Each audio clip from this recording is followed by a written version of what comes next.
welcome to Tales in the Dark. I know many of you enjoy relaxing with these videos, so I recommend turning down the volume until my voice is barely audible. It'll make the experience even more soothing. Before you close your eyes, let me know in the comments where you're listening from. Leave a like and subscribe to the channel. Thank you and enjoy listening. Story 1. I had never been here before, but as I stepped onto the porch, a strange wave of familiarity washed over me. The air smelled like my childhood home, old wood, warm vanilla, the faintest trace of my mother's perfume. My hands trembled as I reached for the doorknob. The house had been abandoned for years. No one had lived here, and yet inside the lights were on. I hesitated, my fingers hovering over the cool brass. Behind me, the gravel driveway stretched into darkness, my car the only interruption in an otherwise perfect blanket of stones. The wind whispered through the trees, carrying that impossible scent deeper into my consciousness. Every rational part of me screamed to turn around, to drive away, to forget this abandoned property I'd inherited from an uncle I'd never met. But the smell, that perfect recreation of my childhood, pulled me forward like an invisible thread stitched through my memories. The door swung open at my lightest touch, as if the house had been waiting for me. The entryway glowed with warm amber light that seemed to have no source. No lamps, no fixtures, just a gentle illumination that pulsed almost imperceptibly, like the house was breathing. "Hello," my voice sounded wrong, too flat, as if the air was absorbing the sound. The floorboards beneath my feet felt warm, almost feverish against my shoes. I moved deeper inside, running my fingers along the wall. The wallpaper, faded flowers in muted blues and yellows, rippled slightly under my touch, like skin responding to a caress. I pulled my hand back, but the movement continued, a subtle undulation that followed my path through the corridor. In the living room, furniture sat draped in white sheets, ghost-like silhouettes arranged in perfect symmetry. But one chair stood uncovered, a rocking chair identical to the one my mother would sit in while reading me bedtime stories. It swayed gently, though no windows were open, no drafts apparent. I took out my phone, switched on the camera, and began documenting everything. The gentle rocking of the chair, the wallpaper that seemed to inhale and exhale, the light with no source. I needed proof that what I was seeing was real, that my mind wasn't fracturing under the weight of grief and isolation. The screen flickered as I recorded, distorting images into unrecognizable patterns before clearing again. When I played back the video, the audio was replaced with a low, rhythmic humming that made my teeth ache. From somewhere deeper in the house came the sound of water running, a faucet turned on and left open. I followed the noise to the kitchen, where copper pots hung from a ceiling rack, swinging in perfect unison though nothing touched them. The sink was dry, the faucet, tarnished with age, remained firmly closed, yet the sound of rushing water continued, now seeming to come from upstairs. I should leave, I thought. I should walk out right now and never return. Instead, I reached into my pocket and pulled out a small notebook. If I couldn't trust my phone, I would document the strangeness the old-fashioned way. I needed to understand why this place felt so familiar, why it carried the scent of memories that belonged only to me. "I know you're here," I whispered, not knowing who or what I was addressing. "Show yourself." The house responded with a creaking sigh that traveled from foundation to roof, the sound of ancient wood settling deeper into the earth. On the kitchen counter, a mug appeared, my mug, the one with the chipped handle that I'd left in my apartment that morning. Steam rose from its surface, carrying the scent of the chamomile tea my mother would make when I couldn't sleep. My hands shook as I wrote everything down. The words seemed to waver on the page, rearranging themselves when I wasn't looking directly at them. I flipped back to earlier notes and found drawings I didn't remember, making crude sketches of eyes watching from corners, from keyholes, from between floorboards. The sound of rushing water grew louder, more insistent. I climbed the stairs, each step groaning beneath my weight as if in pain. Family photographs lined the stairwell, but not the family of my unknown uncle. My family, my parents on their wedding day, my 5th birthday party, my high school graduation. Pictures I kept in albums at home, now watching me ascend with frozen smiles. At the top of the stairs, water seeped from beneath a closed door, soaking into the carpet. Not clear water, but something darker, thicker. I pushed the door open with my foot. The bathroom was empty except for a vintage clawfoot tub, filled to the brim with dark water that rippled without cause. Floating on its surface was a toy boat, the same red and blue plastic sailboat I had played with as a child, the one that had disappeared the day before my father left us. I backed away from the door, my heel catching on the wet carpet. As I stumbled, my notebook fell from my hands, pages fluttering open on the floor. The water from the bathroom reached for it, dark tendrils stretching across the hallway to touch the paper. Where water met ink, the words dissolved and reformed new messages in my own handwriting. You never left, you never left, you never left. I grabbed the notebook, shoving it back into my pocket. The bathroom door slammed shut of its own accord, water still seeping beneath it, now moving with purpose, flowing toward me rather than spreading randomly. Downstairs, something heavy fell with a crash. I ran back to the staircase, taking the steps 2 at a time. In the living room, all the furniture had been uncovered, the white sheets now puddled on the floor. Each piece was familiar, the same sofa where I'd watch Saturday morning cartoons, the coffee table where I'd do homework, the bookshelf filled with my father's leather-bound classics. And sitting in the rocking chair, back and forth, was a dark silhouette with no features, no face, just negative space in the rough shape of my mother. I raised my phone with trembling hands, trying to capture what I was seeing, but the screen showed only static. The silhouette rose from the chair, its movements jerky, unnatural. It extended what might have been an arm, pointing toward a door I hadn't noticed before, a cellar door tucked beneath the staircase. What do you want? My voice cracked, fear finally overtaking curiosity. What is this place? The figure tilted what would have been its head, the movement bird-like, wrong. From within its shapeless form came my mother's voice, but fragmented, playing in reverse. Rimo at imak at dat sujiuwai, nib seal evuawai. The cellar door creaked open, revealing stone steps descending into absolute darkness. The scent of childhood that had drawn me in was changing now, souring, the vanilla turning to ash, the wood smoke becoming the acrid smell of burning plastic. The silhouette drifted toward me, leaving trails of shadow in the air like ink in water.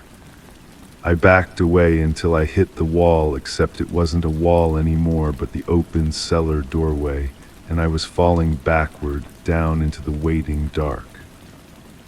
I landed hard on packed earth. Above me, the door slammed shut, cutting off all light. The absolute blackness pressed against my eyes like a physical weight. I fumbled for my phone, fingers clumsy with panic, and switched on the flashlight. The cellar was empty except for a single chair in the center, a wheelchair, old and rusted, with leather restraints hanging from the armrests. Behind it, the wall was covered in photographs, hundreds of them overlapping, creating a massive collage that seemed to pulse in the beam of my flashlight. Each photo showed the same thing: me entering the house over and over again, wearing different clothes at different ages. Me at 20, me at 25, me at 30, me yesterday, me today. And written across them all in what looked like dried blood, "Welcome home again." My legs gave out beneath me. I sank to the dirt floor, the truth breaking over me in a cold wave. I had been here before many times. I had walked through that door, smelled that familiar scent, followed the same path through the house, ended up in this cellar, and each time I had forgotten. From the darkness behind the wheelchair came a skittering sound, like too many legs moving rapidly across dirt. My flashlight beam caught something moving, something pale and multi-limbed that darted behind the collage wall. With a grinding noise, the wheelchair began to turn, rotating slowly to face me. The restraints opened and closed, an invitation. The skittering grew louder, closer, surrounding me now. I scrambled to my feet, whirling around, searching for another exit, finding none. The dirt beneath my feet shifted, something pushing up from below like fingers pressing against a membrane. My phone died, plunging me back into darkness, but now I could see something else: faint lines of blue light tracing patterns in the air, forming symbols I almost recognized, glyphs that hurt my eyes to look at directly. They surrounded me, enclosing me in a cage of light. "No," I whispered, "not again."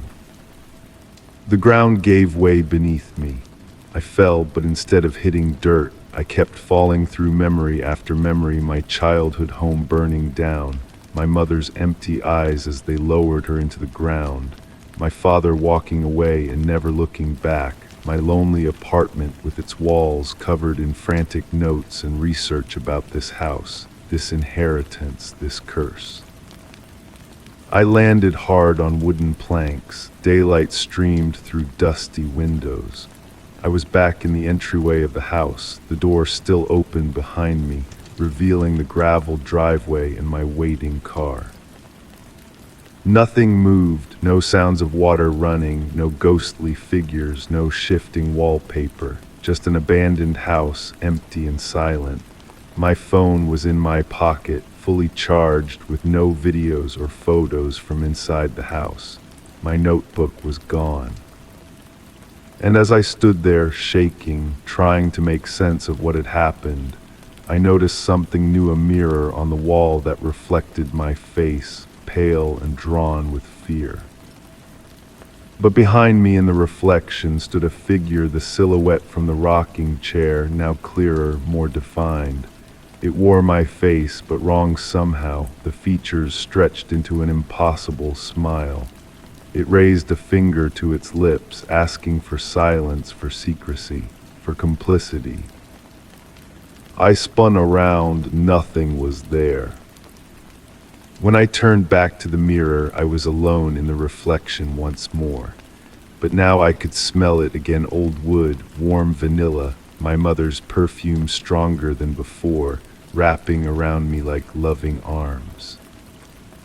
I backed away toward the door, toward escape, but as my foot crossed the threshold, the scent changed once more, now the smell of fresh earth, of a grave newly dug. I ran to my car, fumbling with the keys, engine roaring to life. As I sped down the driveway, I glanced in my rearview mirror. The house stood silent, watching me leave, but I knew I would return. I would forget, and I would come back, drawn by that familiar smell, by the mystery of my inheritance. In my pocket, where my notebook had been, I felt something new: a folded piece of paper that hadn't been there before. I pulled it out at the next intersection, hands still shaking.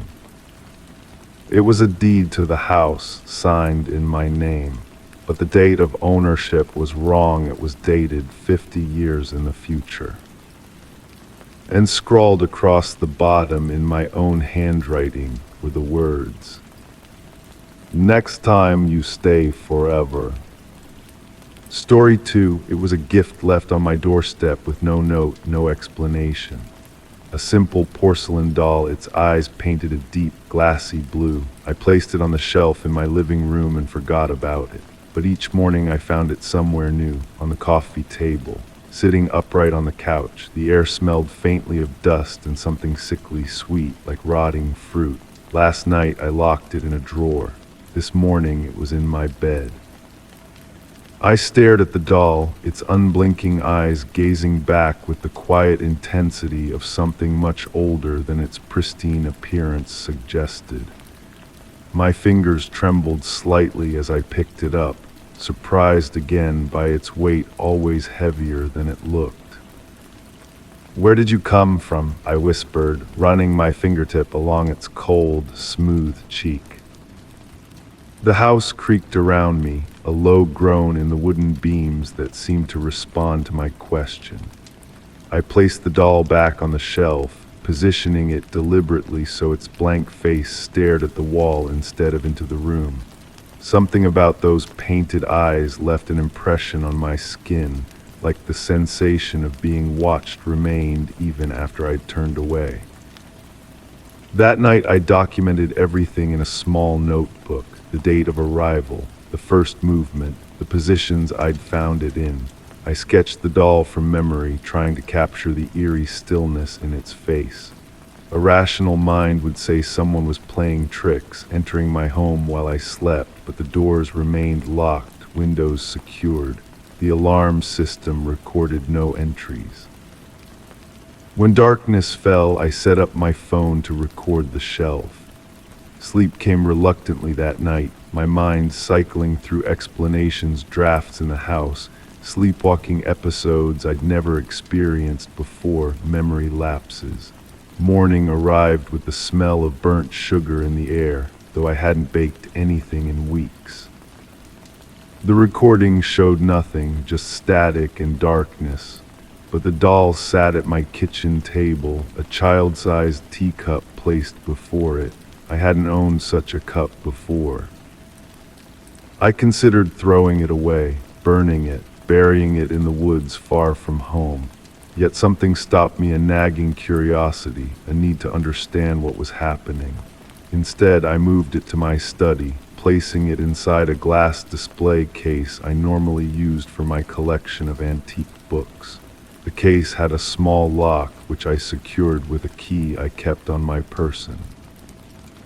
My research began in earnest. I searched online forums for stories about moving dolls, haunted objects, unexplained phenomena.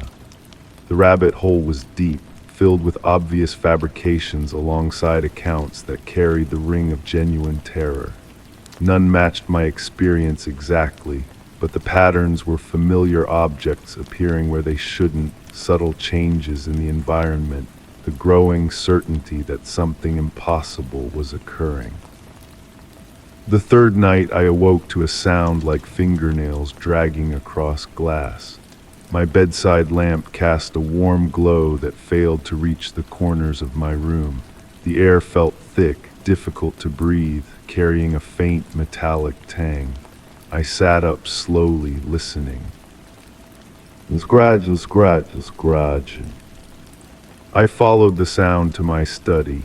The display case gleamed in the darkness, illuminated by moonlight filtering through the blinds. Inside, the doll remained motionless, but its position had shifted slightly, one porcelain hand pressed against the glass as if testing its strength. I backed away, heart hammering against my ribs. "What do you want?" The question escaped before I could stop it. Silence answered me, then a soft tapping from inside the case, perfectly matching the rhythm of my quickened pulse. Sleep evaded me for the remainder of the night. I sat in the living room, lights blazing, a cup of cold coffee clutched between my hands. When dawn broke, I returned to the study. The case was empty, the lock still secure. Panic rose in my throat as I searched the house room by room, under furniture, inside cabinets, behind curtains. I found nothing until I entered the bathroom and caught my reflection in the mirror above the sink. For a moment, just a moment, my eyes looked painted, glassy blue. I started documenting everything with obsessive precision. Every change in temperature, every unexpected sound, every misplaced object. The doll would disappear for days, then reappear in bizarre locations inside the refrigerator, balanced atop the shower head, nestled among my clothes in the dresser drawer. Sometimes I detected a faint vibration when I pressed my hand against the walls, like something moving inside them. The sweet rot smell grew stronger in certain rooms, fading when I tried to track it to its source. My sleep became fragmented, punctuated by moments of complete wakefulness where I'd find myself staring at the ceiling, listening to what sounded like muffled whispers coming from everywhere and nowhere at once.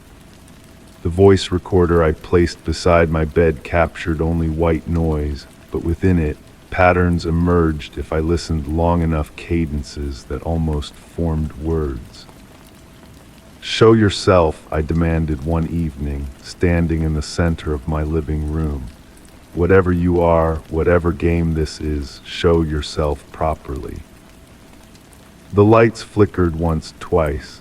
The television turned on by itself, displaying only static, but within the visual snow, shapes moved. I leaned closer, squinting at the screen.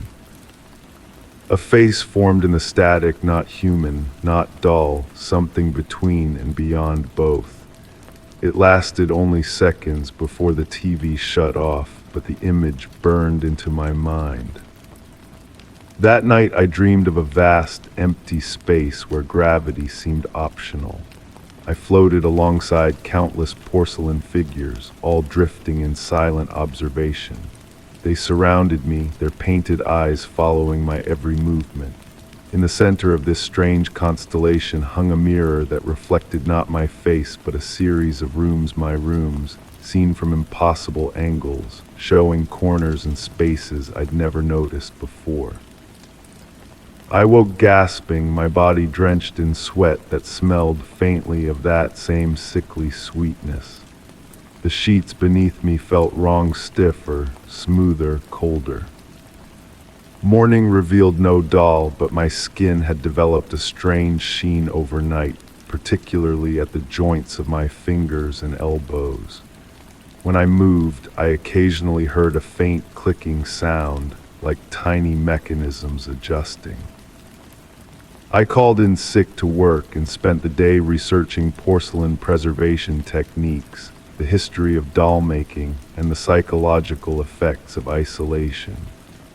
My browser history became a roadmap of escalating concerns, from moving objects explanation to signs of carbon monoxide poisoning to early symptoms of schizophrenia. The mirror became my constant companion. I checked it frequently, tracking the subtle changes in my appearance. My skin grew paler, my movements more deliberate. Sometimes I caught myself standing perfectly still for long periods, staring fixedly at nothing in particular. I began leaving notes for myself around the house. Simple reminders: you are not a doll, this is real, stay awake.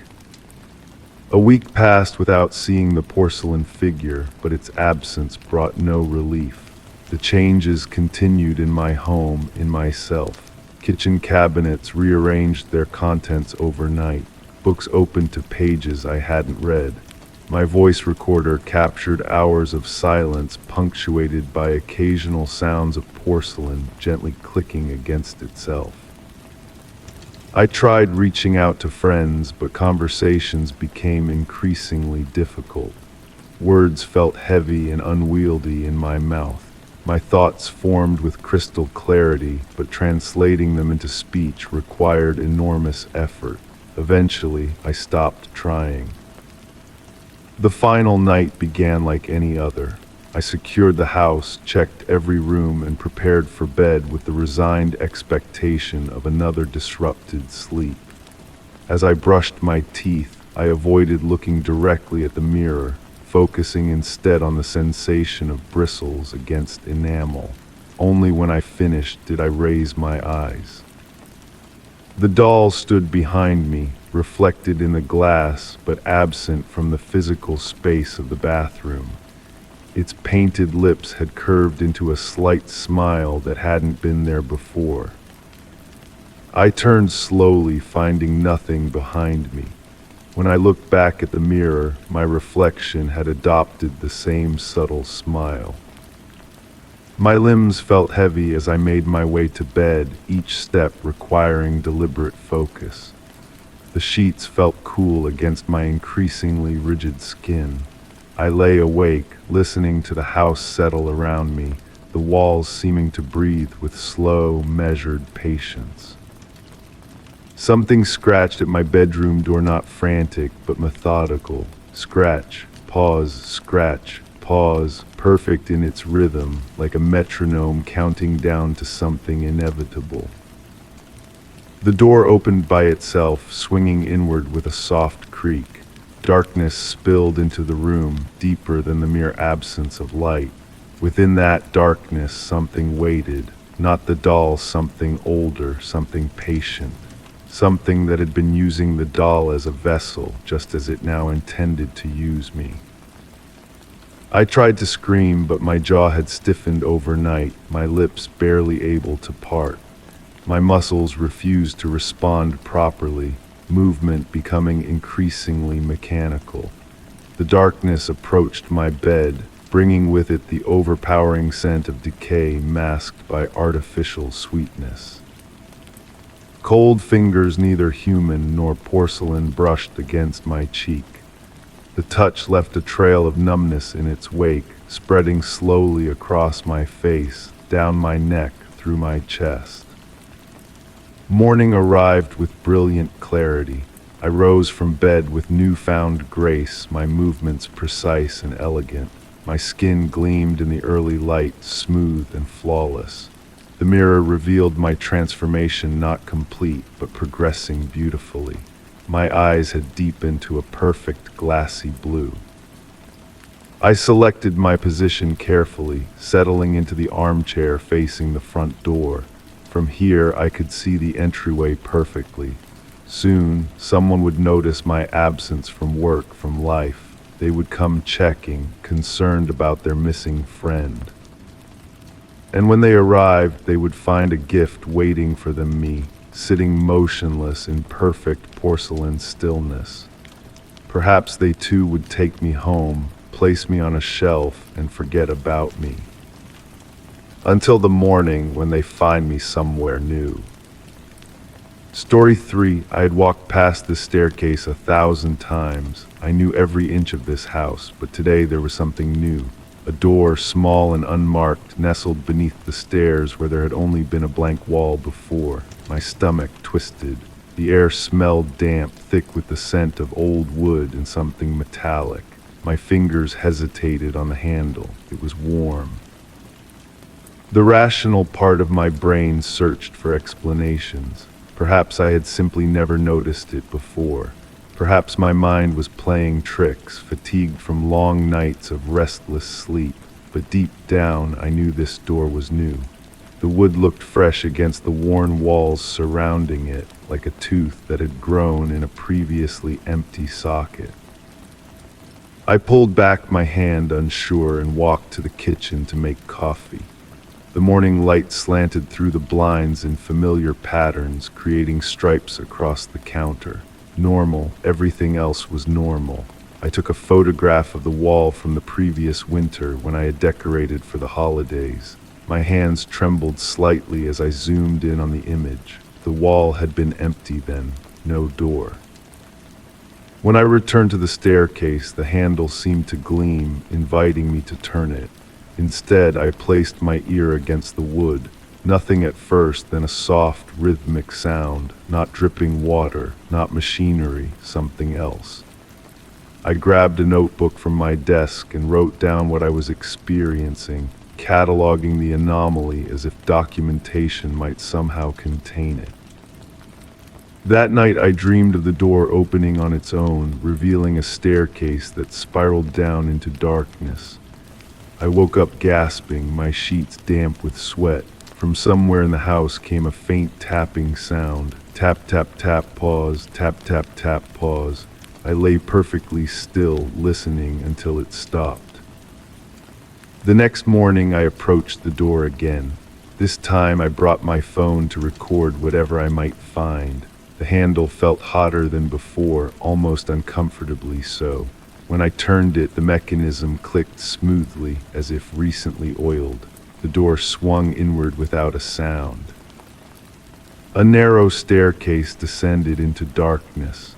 The air that wafted up was cool and smelled of wet stone and something else, something sweet yet rotten, like overripe fruit. I turned on my phone's flashlight and pointed it downward.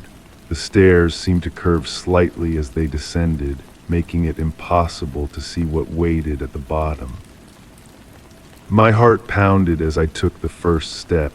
The wood creaked beneath my weight, a sound that seemed to echo much longer than it should have. I touched the wall for balance and pulled my hand back immediately. The wallpaper felt slick, almost moist, and seemed to pulse slightly under my fingertips. I recorded a video as I descended, narrating in whispers. The temperature is dropping with each step. The walls are damp. This room cannot exist. It would extend well beyond the foundation of the house, into the solid ground beneath. 7 steps down, my flashlight caught something that made me freeze. A handprint on the wall, much larger than my own hand, with elongated fingers. It glistened as if recently pressed there. I leaned closer, and the air around me seemed to thicken, making it difficult to breathe. As I reached the 10th step, my phone's screen flickered, then went dark. I tapped it frantically, but it remained dead. In the sudden darkness, I became aware of a sound below me, a soft shuffling, like fabric dragging across stone.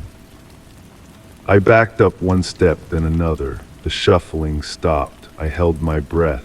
From below came a sound like someone inhaling deeply through their nose, as if smelling the air. Smelling me. I turned and scrambled upward, but the staircase now felt longer, the steps steeper. When I finally burst through the door, I slammed it shut and pressed my back against it, gasping for air. My phone turned on in my hand, the screen lighting up as if nothing had happened. I checked the video I had recorded, but the file was corrupted, just static and distorted audio. However, in one frame, frozen like a glitch, I could make out what looked like a figure standing at the bottom of the stairs, its proportions subtly wrong, its head tilted at an impossible angle.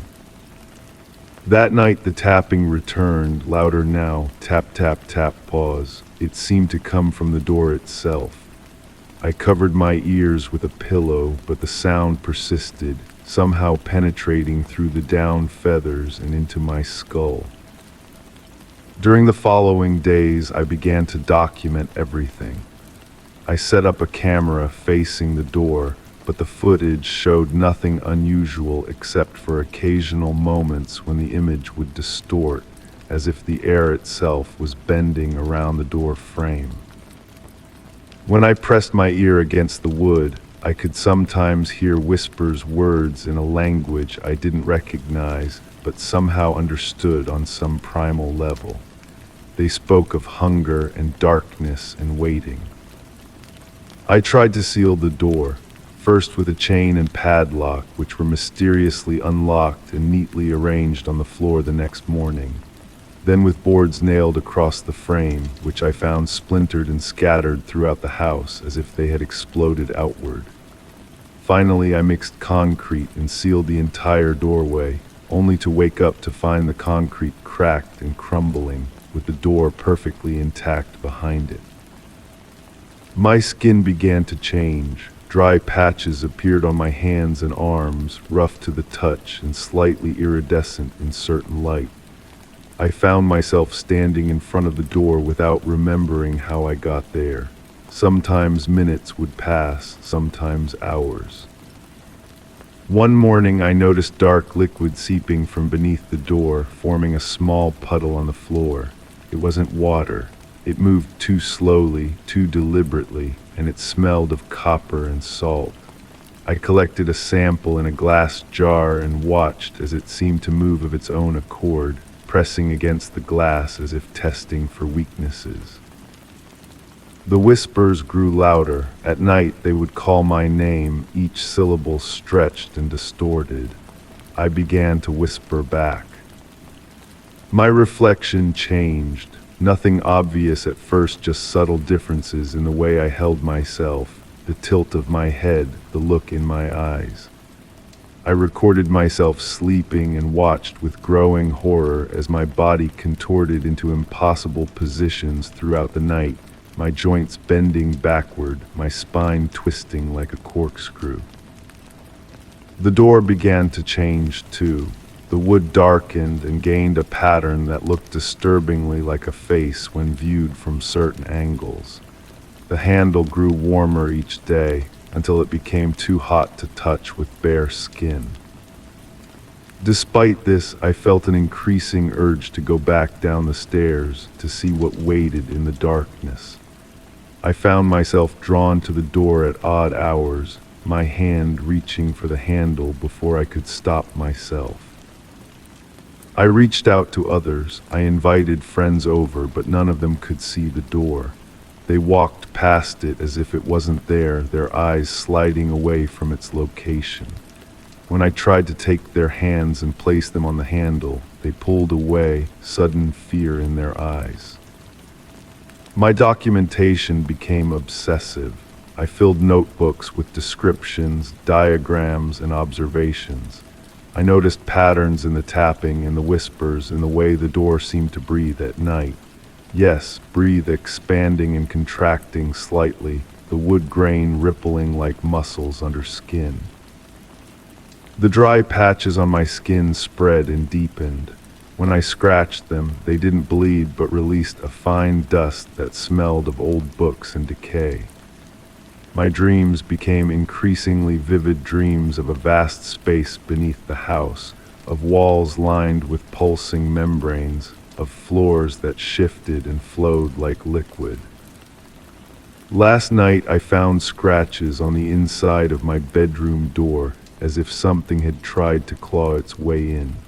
But I live alone, and the scratches matched the pattern of calluses that had formed on my fingertips.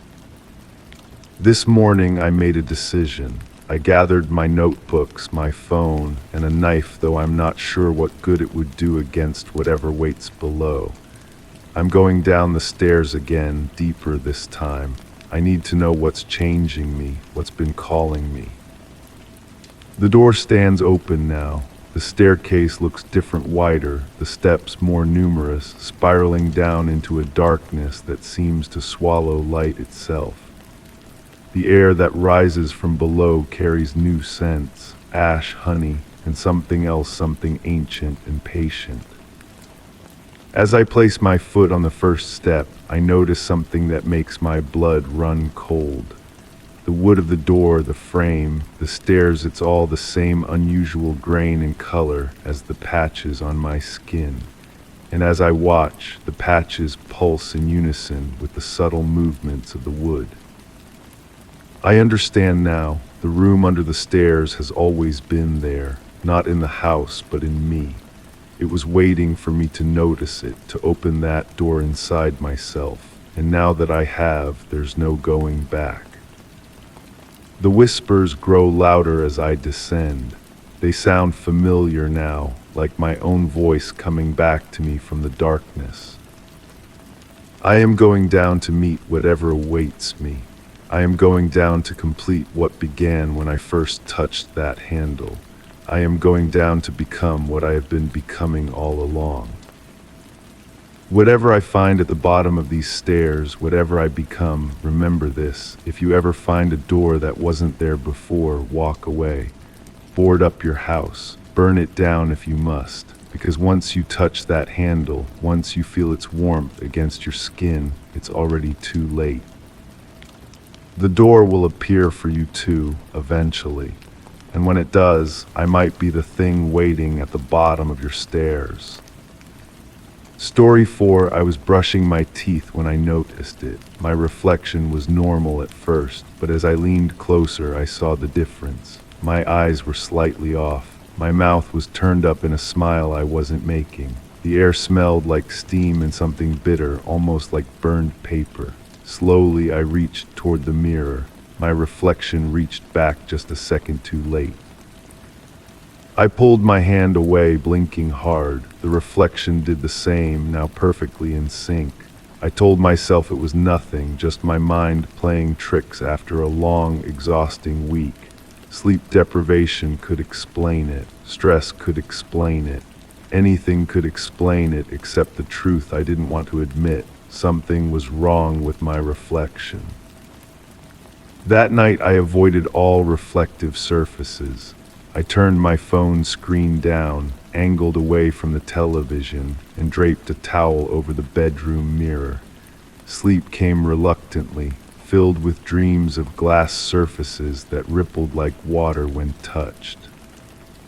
Morning brought false clarity. Sunlight streamed through my windows, making everything seem normal again. I approached the bathroom mirror cautiously, removing the towel with hesitant fingers. My reflection looked ordinary: tired eyes, disheveled hair, the small scar above my left eyebrow that I'd had since childhood. I leaned in, searching for anything unusual, and found nothing. Relief washed over me, a momentary hallucination, nothing more. Then I noticed the scar was above my right eyebrow now. My breath caught in my throat. I raised my hand to my face, fingers trembling as they found the familiar ridge of tissue above my left eyebrow, where it had always been. But in the mirror, my reflection touched its right eyebrow, perfectly mirroring my movement, but on the wrong side. That wasn't how mirrors worked. I staggered back, grabbing my phone to document this impossibility. The camera app opened, showing my face, normal except for my wide, frightened eyes. The scar was where it should be. I switched to video mode and approached the mirror again, recording both myself and my reflection. Later, reviewing the footage, I saw nothing unusual. My reflection behaved exactly as it should, the scar appearing on the correct side, my movements perfectly synchronized. But I knew what I had seen. The memory of it burned in my mind, crisp and undeniable. I began researching mirror phenomena, falling down rabbit holes of quantum physics theories and folklore about mirrors as portals. I found stories across cultures warning about mirrors, how they could trap souls or serve as doorways for entities that didn't belong in our world. Scientific explanations offered little comfort against what my eyes had witnessed. Over the next few days, I documented everything. I kept a journal of observations, took photos and videos constantly, and even started audio recordings in the bathroom, hoping to capture some evidence of what was happening. Most recordings showed nothing unusual, but occasionally, reviewing them late at night, I'd catch something, a shadow moving independently of me, a smile forming on my reflection's face while my own remained expressionless. The anomalies accelerated. My reflection would blink when I didn't. Its head would tilt slightly, studying me with curious eyes. Sometimes it seemed to stand just a fraction closer to the glass than I was. I started avoiding mirrors entirely, but the phenomenon spread to other reflective surfaces, windows at night, the black screen of my television, even the polished metal of my refrigerator door. One morning I woke to find a small notebook on my bedside table, one I didn't recognize. Inside were pages of handwritten notes in my handwriting, describing observations about someone who looked exactly like me. Subject maintains regular sleeping patterns. One entry read, "Subject appears unaware of observation." My hands shook as I flipped through pages I had no memory of writing. The final entry simply said, "The barrier between us thins." I threw the notebook in the trash, then thought better of it and retrieved it as evidence. That night I set up my phone to record me sleeping. The morning footage showed me lying still for hours, then suddenly sitting upright at the darkest hour of night. On the video, I watched myself walk to the desk, write in a notebook for several minutes, then return to bed. The notebook was empty when I checked it. I called in sick to work, unable to leave my house, afraid of seeing my reflection in store windows or car mirrors. Inside my home, I covered every reflective surface with sheets and towels. The darkness this created was preferable to what might be looking back at me. That evening, sitting in my dimly lit living room, I heard a soft scratching from behind one of the covered mirrors. I froze, listening intently, telling myself it was just the house settling or a mouse in the walls. The scratching continued, methodical and deliberate, like fingernails against glass. "Who's there?" I whispered, immediately regretting giving voice to the question. The scratching stopped. Then came a whisper so faint I wasn't sure if I'd imagined it. "Let me out."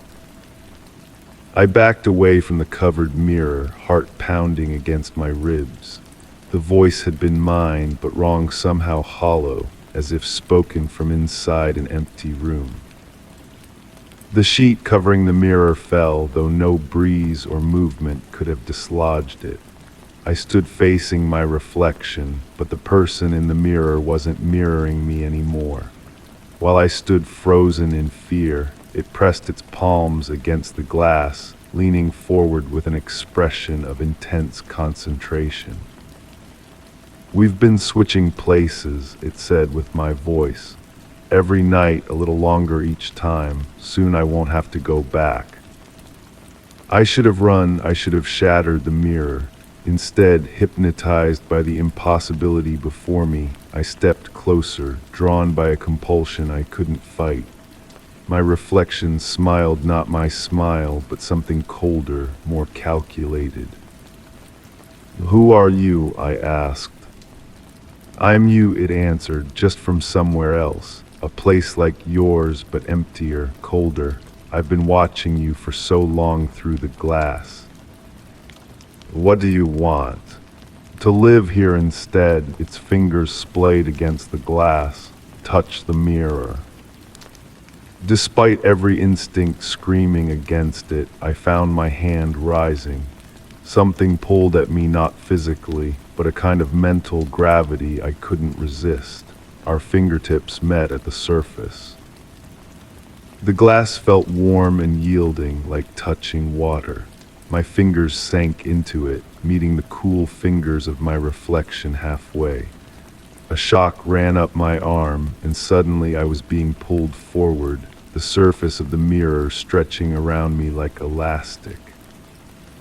I tried to scream but had no voice. The world turned inside out, colors inverting, sounds becoming muffled. For one terrible moment, I saw myself from the outside, my own face staring back with victorious eyes as I was dragged into the mirror.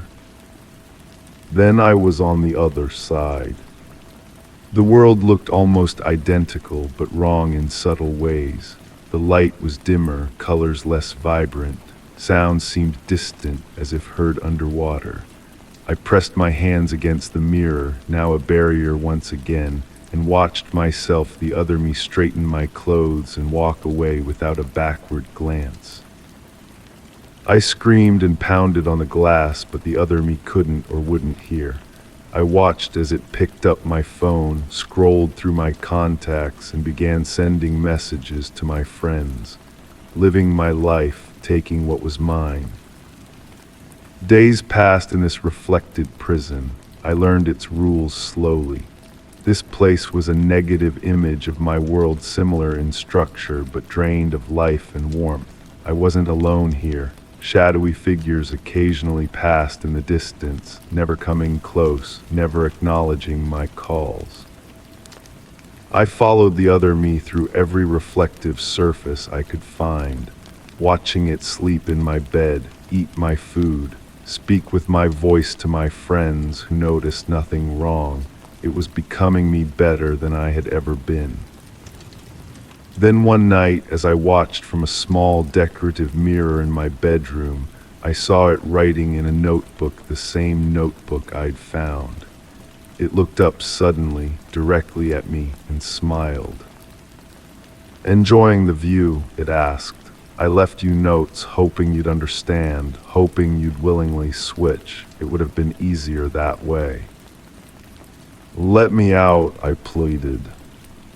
It shook its head. "Someone always has to be on that side. That's the rule. For one to leave, another must enter." "Please," I whispered, pressing against the cold glass. "This place is wrong. It's empty." "It's peaceful," it corrected, "and now it's yours forever." It began to cover the mirror with a cloth, but paused. "One more thing. It gets easier if you find someone else to switch with. There are other mirrors, other watchers. Just find one and convince them to touch the glass." The cloth descended, and I was left in darkness.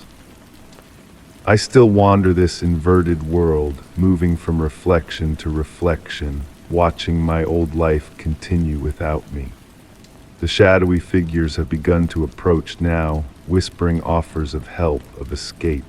They show me how to reach through certain mirrors at certain moments, how to call to those on the other side.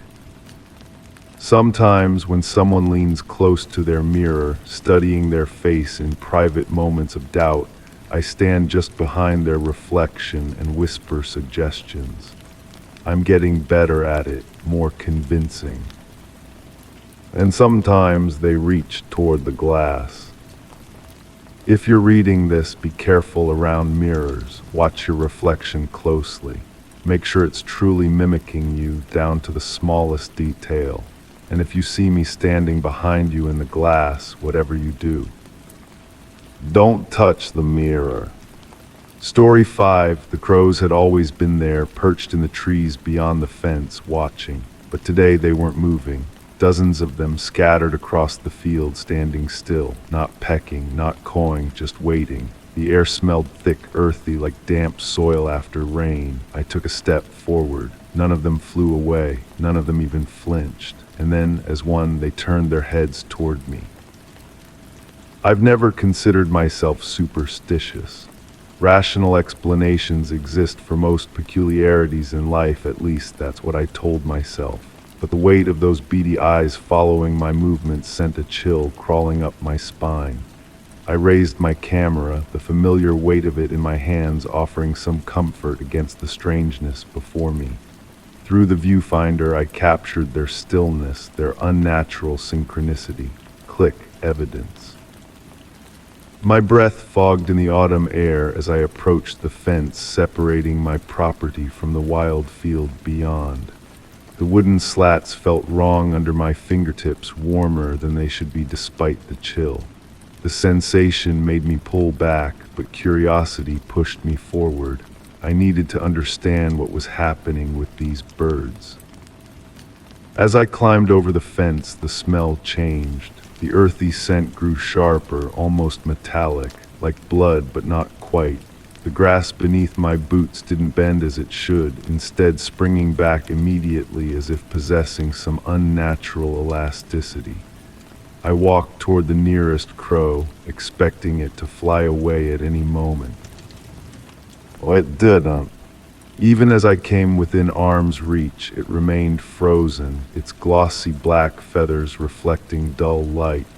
Only its head moved, tracking me with mechanical precision.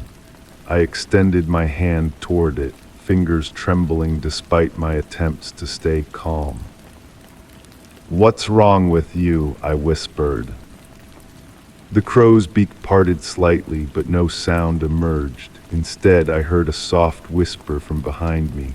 I spun around, heart hammering, but saw only more crows, all facing me now. None had made a sound, yet I was certain I'd heard something, a voice, almost human, but distorted. I took more photos, documenting everything: the bizarre stillness, the unnatural postures, the way the light seemed to bend around their feathers. Later, I told myself I would research this behavior, find a scientific explanation, because there had to be one. Back home, I downloaded the images to my computer. The first few appeared normal, just crows standing in a field. But as I progressed through the sequence, discrepancies emerged. In each successive photo, the crows appeared slightly closer to me, though I hadn't captured them moving. In the final image, one crow stood directly behind me, though I had no memory of it being there. I printed this last photo and pinned it to my wall, evidence that something wasn't right, that I wasn't imagining things. That night I dreamed of crows. In my dream, they spoke with human voices, reciting words I couldn't quite understand. I woke to the sound of scratching at my window. Dawn was breaking, casting long shadows across my bedroom floor. On the windowsill outside, a single black feather lay perfectly centered. I began documenting everything. The feathers that appeared in impossible places, inside locked drawers, between the pages of books I hadn't opened in years. The scratching sounds that came from the walls at night. The whispers that seemed to follow me through empty rooms. My neighbors noticed changes in me. "You look tired," they said, concern etching their features. I wanted to tell them about the crows, but how could I explain something I didn't understand myself? Instead, I nodded and blamed work stress. A week after first encountering the still crows, I returned to the field with a different camera, this one capable of recording video. The crows were gone, but the wrongness remained. The grass still moved strangely, and the air still carried that metallic tinge. I recorded everything, panning slowly across the empty field. When I played the footage back that evening, my hands grew cold. The field wasn't empty in the recording. The crows were there, dozens of them, standing in a perfect circle. In the center of the circle lay something dark and formless.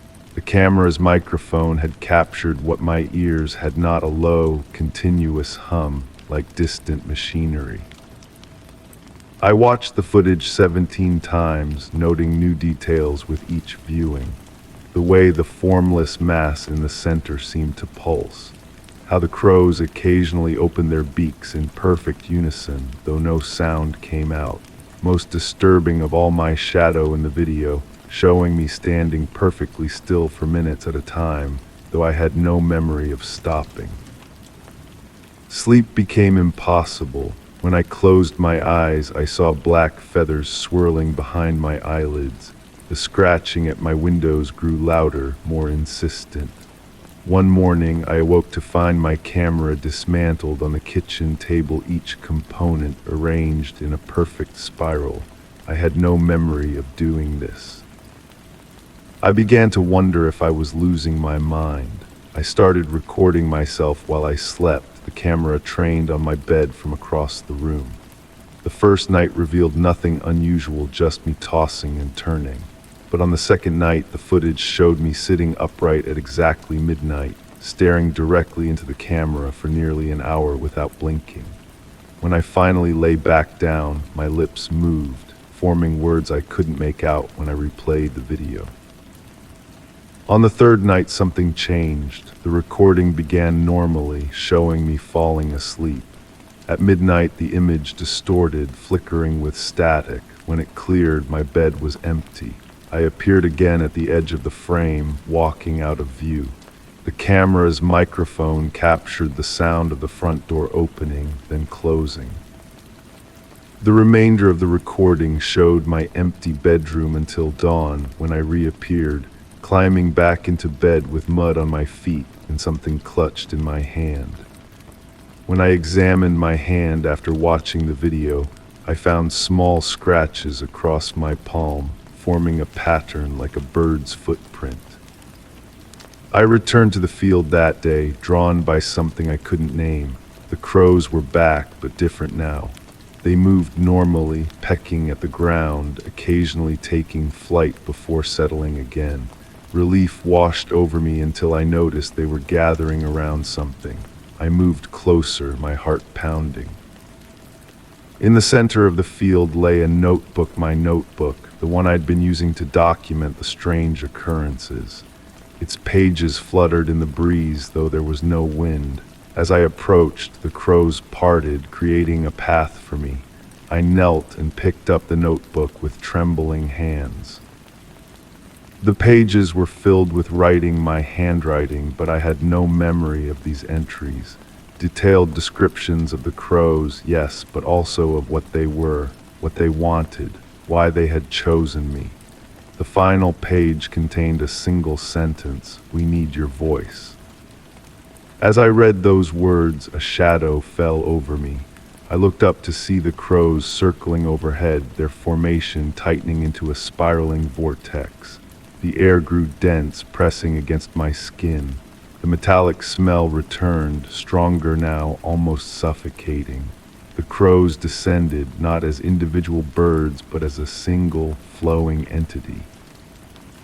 They engulfed me, feathers brushed against my face, my arms, but gently, almost tenderly. And then came the whispers, clearer now, many voices speaking as one, telling me what I needed to do. I understand now. I've been chosen for something important, something necessary. The crows weren't watching me, they were waiting for me. And now that I've accepted their presence, things have changed. The scratching has stopped. The whispers have become a song, beautiful in its strangeness. They're teaching me to speak their language. My voice changes a little more each day, gaining new tones, new resonances. Sometimes when I speak, others look at me strangely, as if they hear something different than what I intended to say. I still take photographs, but now I see what was always there. The thin places, the gaps between what is and what could be. The crows show me these things, guiding my eye to the hidden world that exists alongside our own. I've started collecting feathers, black ones of course, but also ones that shift color when no one else is looking. I weave them together, creating something new, something that will help me complete the transformation. People worry about me, they say I've changed. They're right, but they don't understand that the change is necessary, inevitable, perfect. Sometimes I stand in the field for hours, perfectly still, watching, waiting. The crows gather around me, no longer separate entities, but extensions of myself, of what I'm becoming. I don't know when the final change will come, the notebook doesn't say. But I feel it approaching, drawing nearer with each passing day. Each night I dream of flying, of seeing the world from above, of understanding patterns invisible from the ground. The crows had always been there waiting. Now I wait with them. For you, we're all waiting now. And when you come, because you will come, drawn by the same curiosity that captured me, we'll be ready. We'll turn our heads toward you. We'll open our beaks, and this time you'll hear what we have to say. Story 6, the first one was short. I see you, just a scrap of yellowed paper tucked inside my nightstand drawer. I lived alone. I had no idea where it came from. The next night there was another. You left the window unlocked. The air smelled like ink and something faintly metallic. I locked every door, every window, but the letters kept coming. And last night's message made my skin crawl. I'm inside. I held the paper between trembling fingers, feeling its rough texture, oddly warm against my skin. The handwriting was precise, almost mechanical, each letter formed with unnerving perfection. My apartment felt suddenly vast and unknown, shadows stretching into corners I'd never noticed before. Sleep abandoned me that night. I sat with my back against the wall, listening to the building settle around me. The radiator clicked and hissed, a rhythm that seemed to spell out words I couldn't quite grasp. When dawn filtered through my blinds, I convinced myself it had been a prank, perhaps a neighbor with too much time and a twisted sense of humor. But in the gray morning light, something caught my eye. A faint mark on my bathroom mirror, a partial fingerprint that wasn't mine. I never touched that part of the mirror, it's too high up. I documented everything, started a journal, took photos of the notes, measured the exact position where I found them. There had to be a logical explanation. I was a rational person. I'd always been a rational person. That evening, I placed a fiber from the carpet across the drawers, opening an old trick I'd read about. If someone opened it, the fiber would fall. When I checked in the morning, the fiber remained undisturbed, but another note waited inside. Your coffee was bitter today.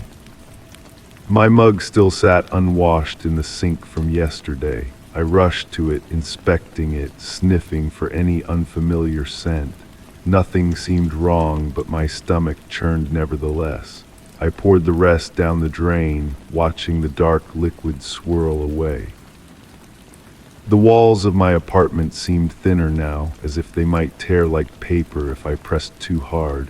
I began recording audio while I slept. The first night captured nothing but my own restless movements. The second night whispers, so faint I could barely hear them, even with volume maxed out and headphones pressed tightly against my ears. I couldn't make out words, just the cadence of speech. The rise and fall of someone talking very softly, very slowly. The recording equipment showed no evidence of tampering. My neighbor across the hall asked if I was feeling well. You look exhausted, she said, concern etching lines around her eyes. I'd known her for years, but suddenly her familiar face seemed like a mask, hiding something unknowable beneath. Had she always blinked so rarely? I installed cameras next, small, inconspicuous ones facing the nightstand, the front door, the windows. I checked and double-checked that they were working. The red recording lights glowed steadily throughout the evening as I pretended to go through my normal routine. The footage showed nothing, no intruder, no movement except my own. But the next morning, another note waited. Your cameras can't see me. I played the footage again and again, frame by frame. Nothing, not even a glitch in the recording. The drawer never opened. The note simply appeared between one frame and the next, as if it had materialized from nothing. The sound of my heartbeat filled my ears, drowning out everything else.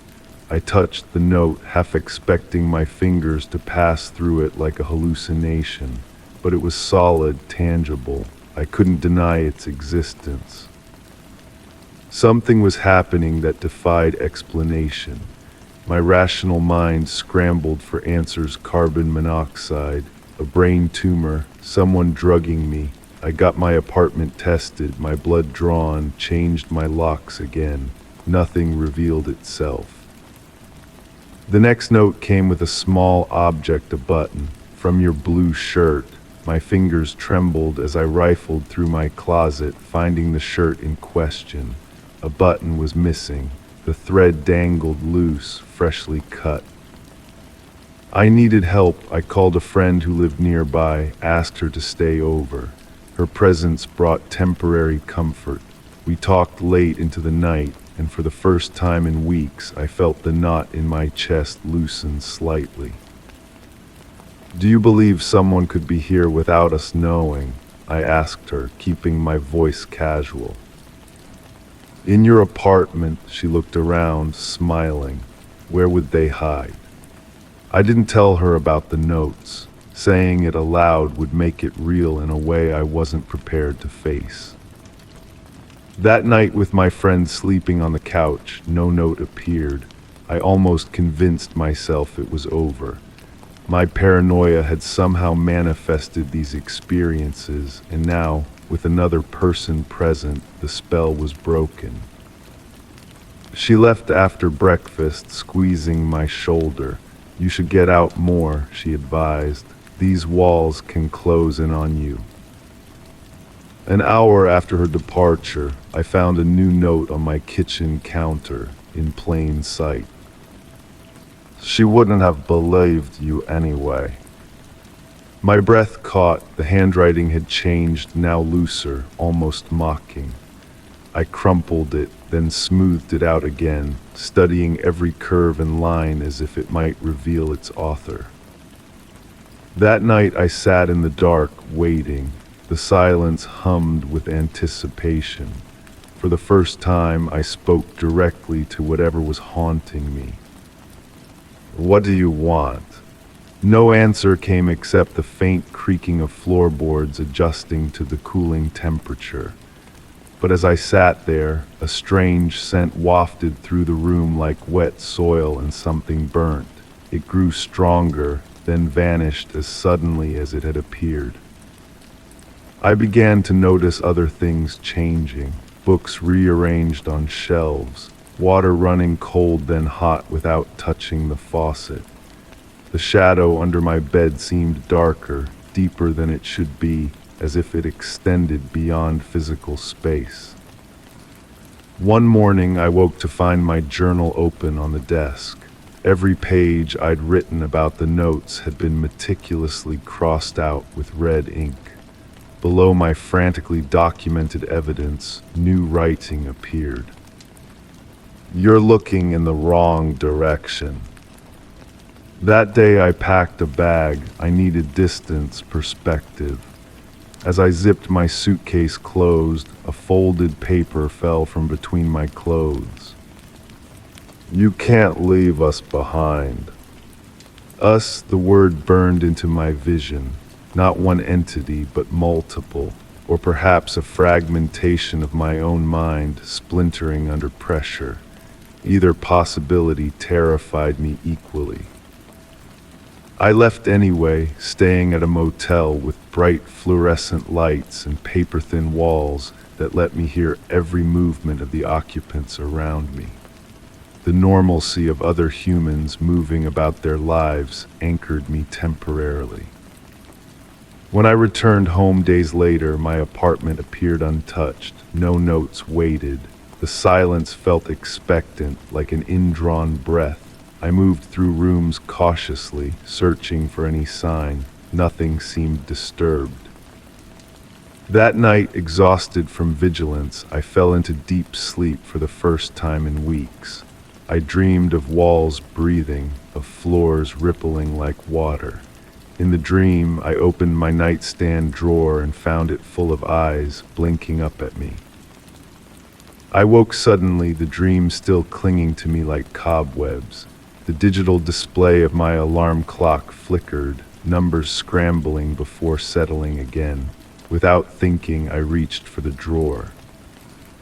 Inside lay a photograph of me sleeping from last night, my face peaceful in unconsciousness, unaware of whoever stood over me, capturing the moment.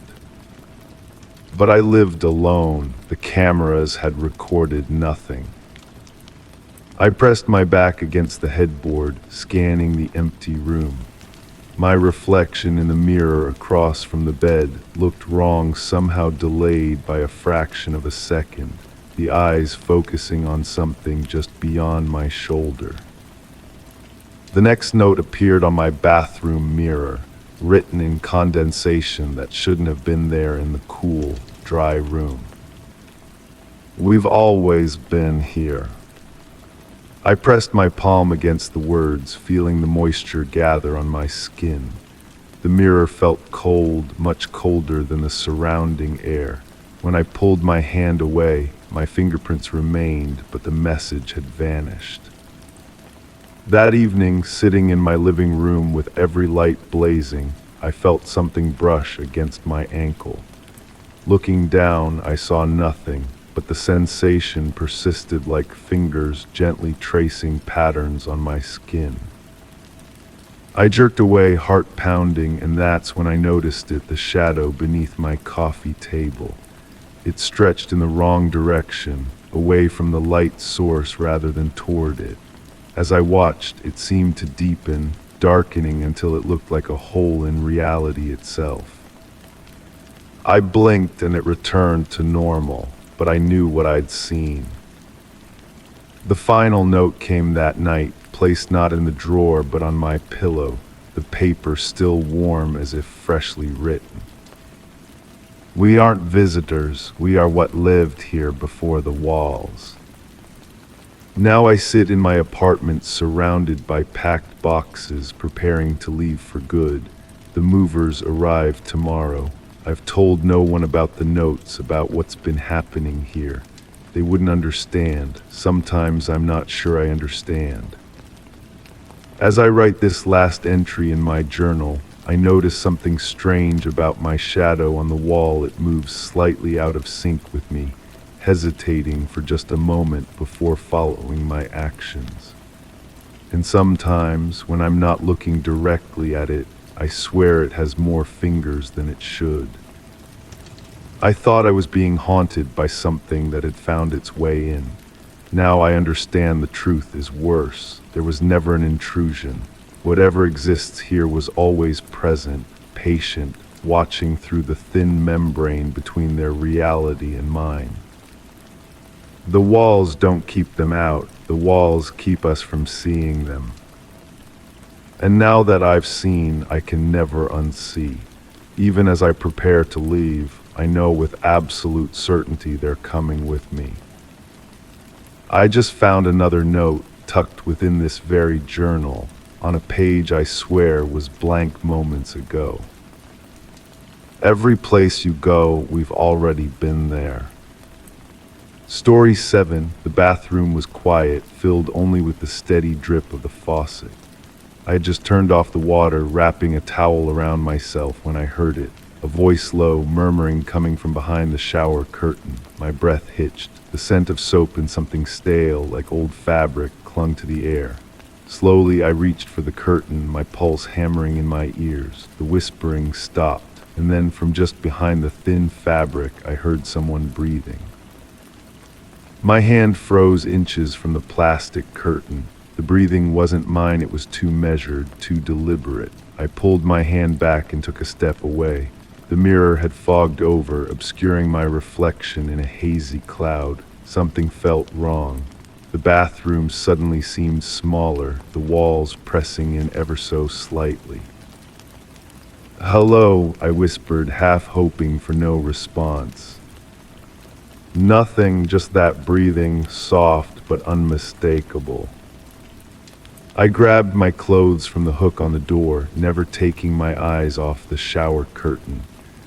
The fabric of my shirt felt oddly cold against my skin as I dressed with fumbling fingers.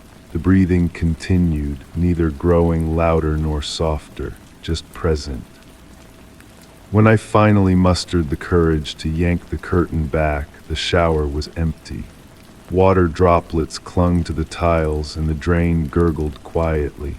Nothing unusual, yet the air felt charged, like the moment before a lightning strike. That night I documented the experience in my journal, convincing myself it was just my imagination, a trick of acoustics, perhaps. The pipes in this old house had always been noisy, but deep down I knew better. The next morning I avoided the bathroom as long as I could.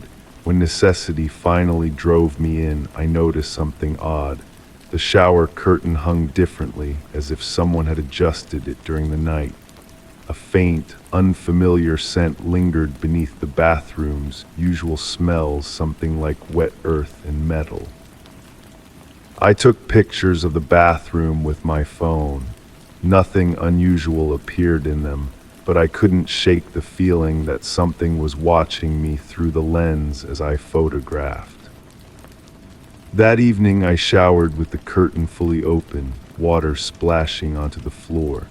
Better a wet floor than turning my back on whatever might be hiding behind that thin plastic barrier. As I toweled off, the bathroom light flickered just once, barely noticeable. But in that brief moment of semi-darkness, I saw a shadow move across the mirror that didn't match my own. I started recording audio on my phone whenever I entered the bathroom. Listening back to the recordings became my nightly ritual. At first, there was nothing unusual, just the sound of running water, the squeak of the faucet, my own movements. But on the fourth night, I heard it. Between my clearly audible footsteps and the sound of me brushing my teeth, there was a voice. A whisper so faint I had to use headphones and turn the volume to maximum to make it out. "I see you." My heart nearly stopped. I replayed the segment over and over. There was no mistaking it. The voice wasn't mine, it was deeper, with an odd resonance that made my skin crawl. I became obsessed with the bathroom. I installed a small camera facing the shower, hidden inside a plant pot on the shelf. The footage showed nothing out of the ordinary, but occasionally the image would distort for a fraction of a second, as if something was interfering with the signal. My sleep suffered. Dark circles formed under my eyes as I spent nights reviewing footage and recordings, searching for evidence of what I knew was there. Friends commented on my appearance, my distraction. I brushed off their concerns with vague excuses about work stress. One night, exhausted from lack of sleep, I dozed off while reviewing footage on my laptop. I woke with a start to find my computer screen filled with static. As I watched, the static seemed to form patterns almost like a face watching me. I slammed the laptop shut, my heart racing. The bathroom mirror began to change. At first, it was subtle. My reflection seemed delayed by a fraction of a second, as if struggling to keep up with my movements. Then I noticed my reflection would sometimes blink when I didn't, or the corner of its mouth would twitch in a smile I wasn't making. I covered the mirror with a towel. That night I woke to find the towel on the floor and the mirror clouded with steam, despite no one having showered. A single word was written in the condensation: closer. I documented everything meticulously, taking photographs, keeping a journal, recording audio. The more I documented, the more frequent the occurrences became. It was as if my attention fed the phenomenon, strengthening it. The whispering from behind the shower curtain became a regular occurrence. Sometimes it was indistinct, other times clear enough to make out words or phrases. "Let me in, we're waiting, so close now." I tried staying with a friend for a few nights, hoping distance would break whatever hold this thing had on me. The first night away was blissfully quiet, but on the second night I used my friend's bathroom and heard that familiar breathing from behind their shower curtain. It had followed me. Returning home, I found my bathroom transformed. The walls seemed to pulse slightly, like the gentle rise and fall of a sleeping chest. The shower curtain moved on its own, swaying in the absence of any breeze. The drain emitted a soft, wet sound that reminded me of swallowing. I decided to confront it. Armed with my phone recording video, I entered the bathroom at midnight. The air felt thick, almost resistant, as I moved toward the shower. The curtain hung completely still, despite the subtle movement of air from the vent. "What do you want?" I asked, my voice steadier than I expected. The curtain billowed outward as if someone had blown against it from inside the shower. The rings rattled against the rod. My phone's screen flickered, the image distorting. "Show yourself," I demanded. The shower turned on by itself, steam quickly filling the room. Through the fog, I saw the shower curtain open slightly, just enough to reveal darkness beyond a darkness deeper than my bathroom should allow, as if the shower opened into an infinite void. A hand emerged from the gap, pale, dripping, the fingers too long and jointed in places where human fingers shouldn't bend. It curled around the edge of the curtain, pulling it open further. I backed away, my phone forgotten as it clattered to the floor. The screen shattered, but the camera continued recording, capturing what happened next from its position on the tiles. The figure that stepped from behind the curtain wasn't fully formed, more like a collection of shadows and mist given humanoid shape, but its eyes were clear and focused, looking not at me but through me. It reached out, its elongated fingers stretching toward my face. I tried to scream, but the sound caught in my throat. The air pressure changed suddenly, my ears popping painfully. The figure dissolved into mist that flowed not down the drain, but into me through my nose, my mouth, my eyes, seeping through my very pores. For a moment, I felt a presence inside me, another consciousness pressing against mine. Then came a sensation of falling, though my feet remained firmly on the bathroom floor. When I came back to myself, something was different. The bathroom looked normal again. The shower was off, the curtain hanging innocently. But my reflection in the now uncovered mirror showed a face that wasn't quite right, my features slightly out of alignment, my eyes holding an expression I wasn't feeling. I raised my hand to touch my face, and my reflection smiled before I did. Now I understand the truth. The voice behind the shower curtain wasn't trying to harm me, it was trying to warn me. Because something else was already here, hiding in plain sight, waiting for me to open the door. I write this as a warning, though I fear it's too late. Whatever came through that night now walks wearing my skin. I'm still here, watching from behind my own eyes, a passenger in my body. My hands type these words, but they respond to another will.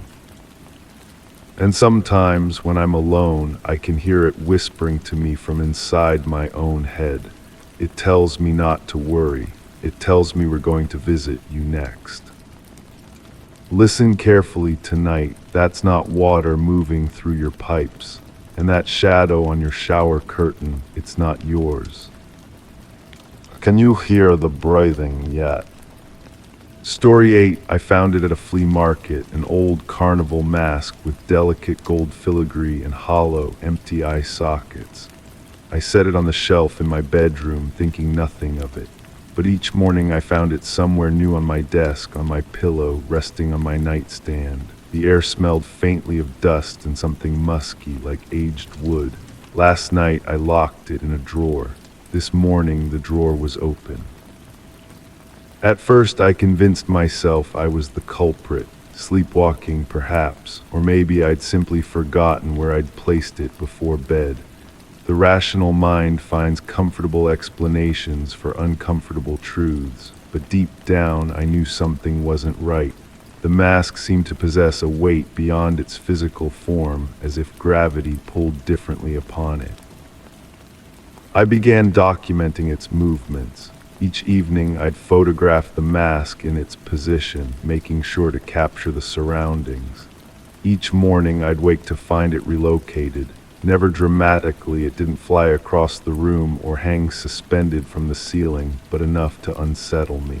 The movements were subtle, almost considerate, like someone trying not to disturb me too much.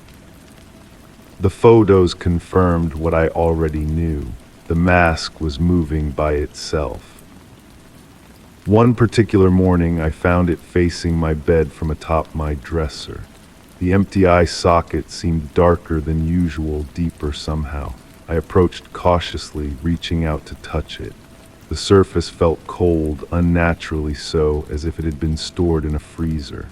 When I picked it up, I noticed something odd about the inside: fine, nearly invisible scratches that hadn't been there before, arranged in patterns that almost resembled writing. I became obsessed with understanding what was happening. I set up a voice recorder to capture any sounds during the night. The first recording revealed nothing but the ambient noise of my home, the refrigerator humming, occasional creaks from the settling structure, the distant sound of traffic. But the second night's recording contained something else: breathing. Shallow and irregular, it whispered through the static like wind through dried leaves. I listened to it repeatedly, trying to convince myself it was just interference or perhaps my own breathing from across the room. But the timing was wrong, the cadence too deliberate. I began sleeping poorly, my dreams filled with narrow corridors and the sensation of being watched. I'd wake suddenly, heart racing, certain I'd heard someone whispering my name. The darkness of my room seemed denser, somehow more substantial than before. The mask continued its nightly wanderings. One morning I found it in the bathroom, balanced perfectly on the edge of the sink. Another day it sat at my kitchen table, positioned as if waiting for breakfast. I considered getting rid of it, throwing it away, or giving it to someone else. But something held me back: curiosity, perhaps, or something deeper, more primal. I invited a friend over, seeking validation. "Does anything about this mask seem strange to you?" I asked casually, not wanting to reveal the full extent of my concerns. She examined it briefly, turning it over in her hands. "It's beautiful craftsmanship," she remarked, "but there's something sad about it, like it's waiting for something." Her words chilled me. Waiting, yes, that described the feeling perfectly. The mask wasn't threatening, it was patient, expectant. That night I sealed it in a plastic container and secured the lid with duct tape. I placed the container in my closet, behind boxes of winter clothes. For good measure, I wedged a chair against the closet door. Then I took a sleeping pill and fell into a dreamless void. The sound of shattering glass woke me. Dawn light filtered through my curtains as I cautiously approached the closet. The chair remained in place, but when I opened the door, I found the container broken open, shards of plastic scattered across the closet floor. The mask was gone. My heart pounding, I searched the apartment. I found it in the living room, perched on the arm of my reading chair. But something had changed. The gold filigree seemed brighter, more intricate. The eye sockets, previously empty and hollow, now contained what appeared to be thin slivers of obsidian, catching the light when viewed from certain angles. The air around it felt charged, almost vibrating with potential energy. The musty smell had intensified, mixed now with something metallic, like blood or copper.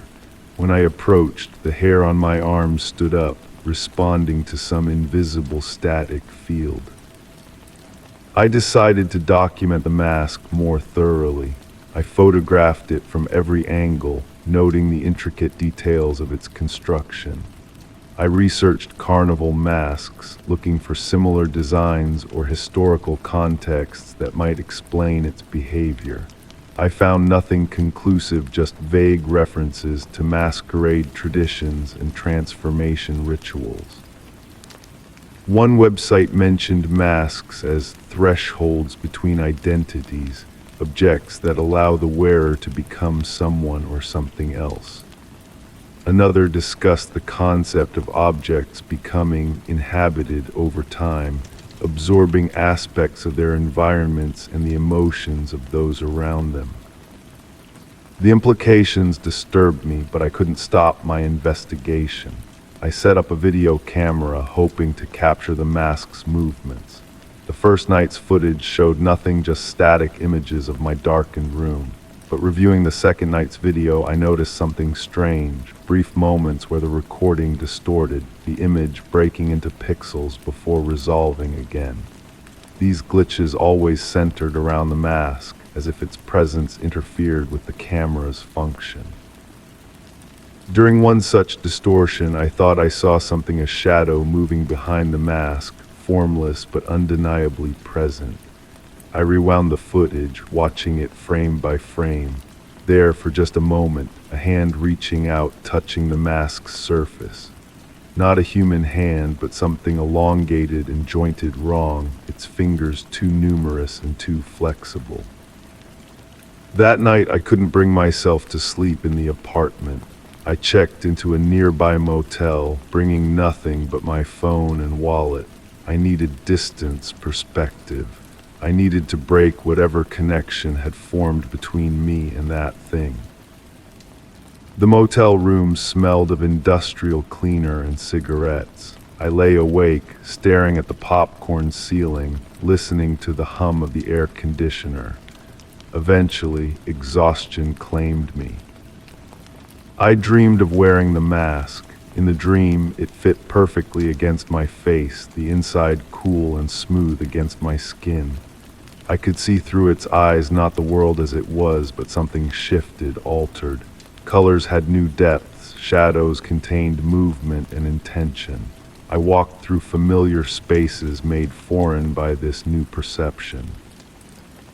In the dream, I wasn't alone. Something walked beside me, its presence felt rather than seen. It whispered to me in a language I shouldn't understand, but somehow did. It told me the mask wasn't a thing but a doorway. It had been waiting for someone curious enough to step through. I woke suddenly, gasping for breath. The room was dark except for the red glow of the alarm clock. Something felt wrong.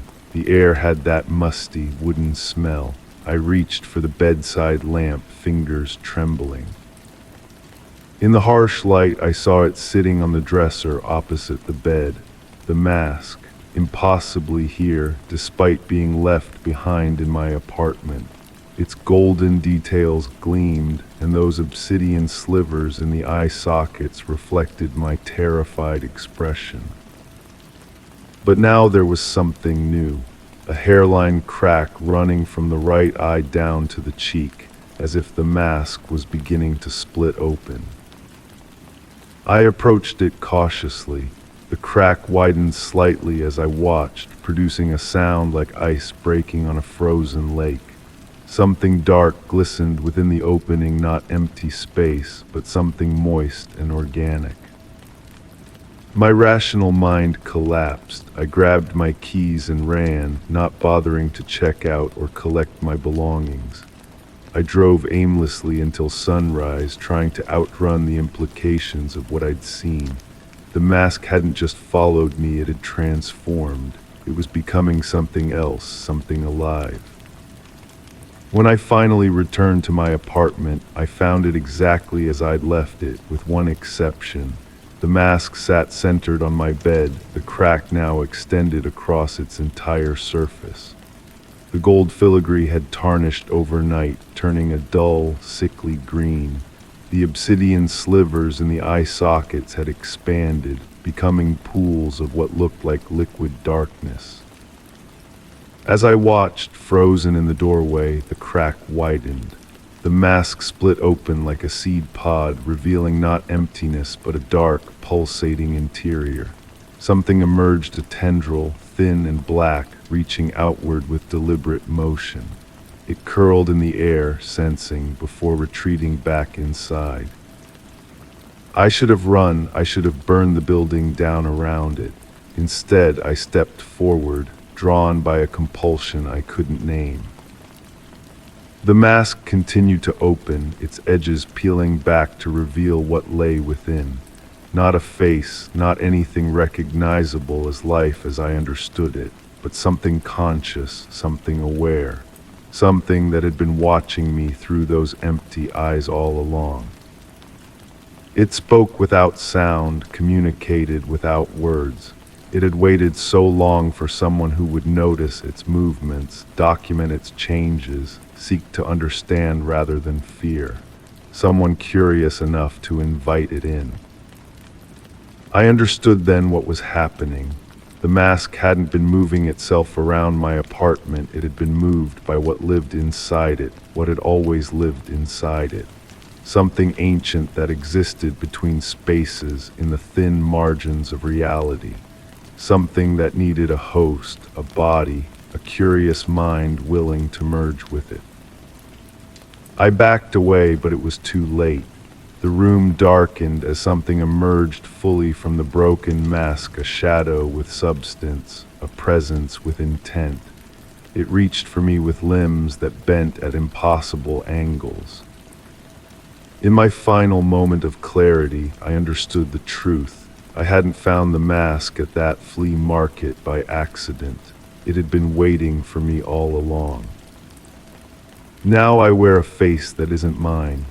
I move through the world with a passenger inside me, seeing through eyes that perceive more than they should. Sometimes I catch glimpses of my reflection, my skin taking on the texture of aged wood, fine cracks appearing at the corners of my eyes, spreading slowly across my features. And sometimes in the quiet darkness, I feel myself splitting open from within. Story 9, the ground had always been solid, but today as I stepped outside, my foot sank into soft earth. The grass had collapsed in a perfect circle, revealing a tunnel leading deep into the ground. The air smelled damp, thick with the scent of wet soil and something else, something faintly metallic. My pulse quickened. There were footprints leading inside, but none coming out. I knelt beside the opening, feeling the cool air rising from below. The edges of the hole were unnaturally smooth, as if cut with precision rather than formed by natural collapse. My fingers traced the rim, finding it firm yet slightly warm to the touch. A faint vibration hummed against my skin.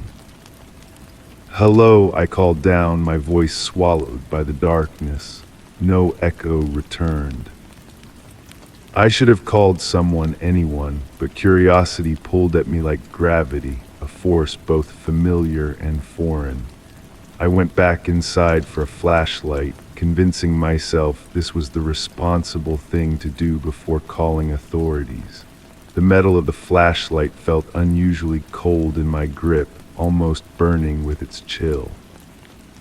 When I returned and pointed the beam downward, the tunnel revealed itself to be not dirt, but lined with something smooth and iridescent, like mother of pearl but darker, shifting colors when the light caught it. The footprints I'd seen appeared to be barefoot, smaller than my own, child-sized. A rational voice in my head urged caution, but it grew quieter with each passing moment. I lowered myself into the opening, surprised by how easily my body slipped through. The descent was gentle, the tunnel angling downward at a manageable slope. The walls pulsed with a faint luminescence now, making my flashlight almost redundant. The air changed as I descended, becoming warmer, carrying whispers of something sweet and nostalgic. It reminded me of summer nights from my childhood, of lightning bugs and secret hideouts. My fear began to dissolve, replaced by a strange comfort. I documented everything on my phone, taking photos and notes as I proceeded deeper. But looking at my screen, the images appeared distorted, elongated faces peering from corners where I knew nothing had been. I deleted them all, blaming a camera glitch. The tunnel widened into a small chamber after what felt like minutes but could have been longer. The walls here were covered in markings, not crude scratches, but intricate patterns that seemed to rearrange themselves when I looked away. My eyes struggled to focus on any single design. In the center of the chamber sat a small wooden box, weathered and ancient. It seemed deliberately placed, waiting for me. When I approached, the vibration I'd felt earlier intensified, running up my legs and settling in my chest like a second heartbeat. "This isn't possible," I whispered, my voice sounding foreign even to myself. The tunnel should have collapsed under the weight of the earth above. The laws of physics I'd trusted my entire life seemed suspended here. I reached for the box, and as my fingers brushed its surface, the lid slid open of its own accord. Inside lay a single photograph, yellowed, corners curled with age. I recognized myself as a child, standing in this very backyard. But beside me stood another child I had no memory of, their face blurred as if in motion. We were both looking down at the ground, at the exact spot where the tunnel had appeared. My phone buzzed in my pocket, startling me. The screen showed no service, yet a voice note was playing, a child's voice singing a melody I knew but couldn't place. The recording ended with laughter, then words spoken so clearly they cut through me. "You promised you'd come back." I dropped the phone, watching in horror as it sank into the floor as if swallowed by quicksand. The ground beneath me, previously solid, now rippled like water. The box in my hands grew heavier, pulling me downward. Fighting rising panic, I scrambled backwards toward the tunnel entrance. The walls, once iridescent, now glistened wet and red. The sweet smell from before had soured, becoming the unmistakable scent of decay. My foot caught on something, a small shoe, child-sized, half buried in the floor. As I pulled away, the ground began to reveal more objects, toys, books, items I recognized from my own childhood, things I'd lost or forgotten, now unearthed before me. The vibrations grew stronger, no longer subtle but violent, shaking loose dirt from above. A memory surfaced, playing in this yard as a child, digging with a friend whose name had faded from my mind. We'd found something then, something we shouldn't have disturbed. I reached the tunnel entrance, clawing my way upward. The smooth walls had transformed, now lined with what felt like fingers, grasping at my clothes, my hair, my skin. They weren't trying to pull me back, I realized with growing dread. They were pushing me forward, upward, out. Breaking through to the surface, I collapsed on my lawn, gasping for air. The circle that had been there was gone, the ground solid once more. Only the wooden box in my white-knuckled grip proved I hadn't imagined it all. Inside my house, I placed the box on my kitchen table, afraid to open it again, yet unable to discard it. Night fell, and with darkness came sounds from beneath the floorboards, gentle at first, then insistent, scratching, tapping, patterns that almost formed words. I slept fitfully, waking to find dirt on my sheets despite having showered. The smell of damp earth clung to my skin. In the bathroom mirror, my reflection looked wrong, my eyes darker, my smile not quite my own. The wooden box remained closed on my table, but new photographs appeared beside it each morning. Each showed the same scene, me as a child with a blurred figure, but subtle details changed. In one, our hands were clasped. In another, we stood at the edge of a hole in the ground. In the most recent, I stood alone, the blurred child half vanished into the earth below. My neighbors began to comment on my yard, how lush and green it had become practically overnight. "What's your secret?" they asked. I smiled and said nothing, even as I noticed their children watching me from windows, their small hands pressed against the glass. At night, I found myself sleepwalking to the backyard, digging with bare hands. I'd wake with dirt under my nails and no memory of leaving my bed. The hole never remained by morning, but the earth appeared disturbed, as if something had filled it from below. I began recording myself sleeping. The footage showed me sitting upright at exactly midnight, speaking in a voice that wasn't mine. "A promise is a bond," my recorded self said, and bonds are never broken, only buried. The photographs changed again. Now they showed two adults instead of children, me, clearly recognizable, and someone whose features remained blurred but whose stature matched my own.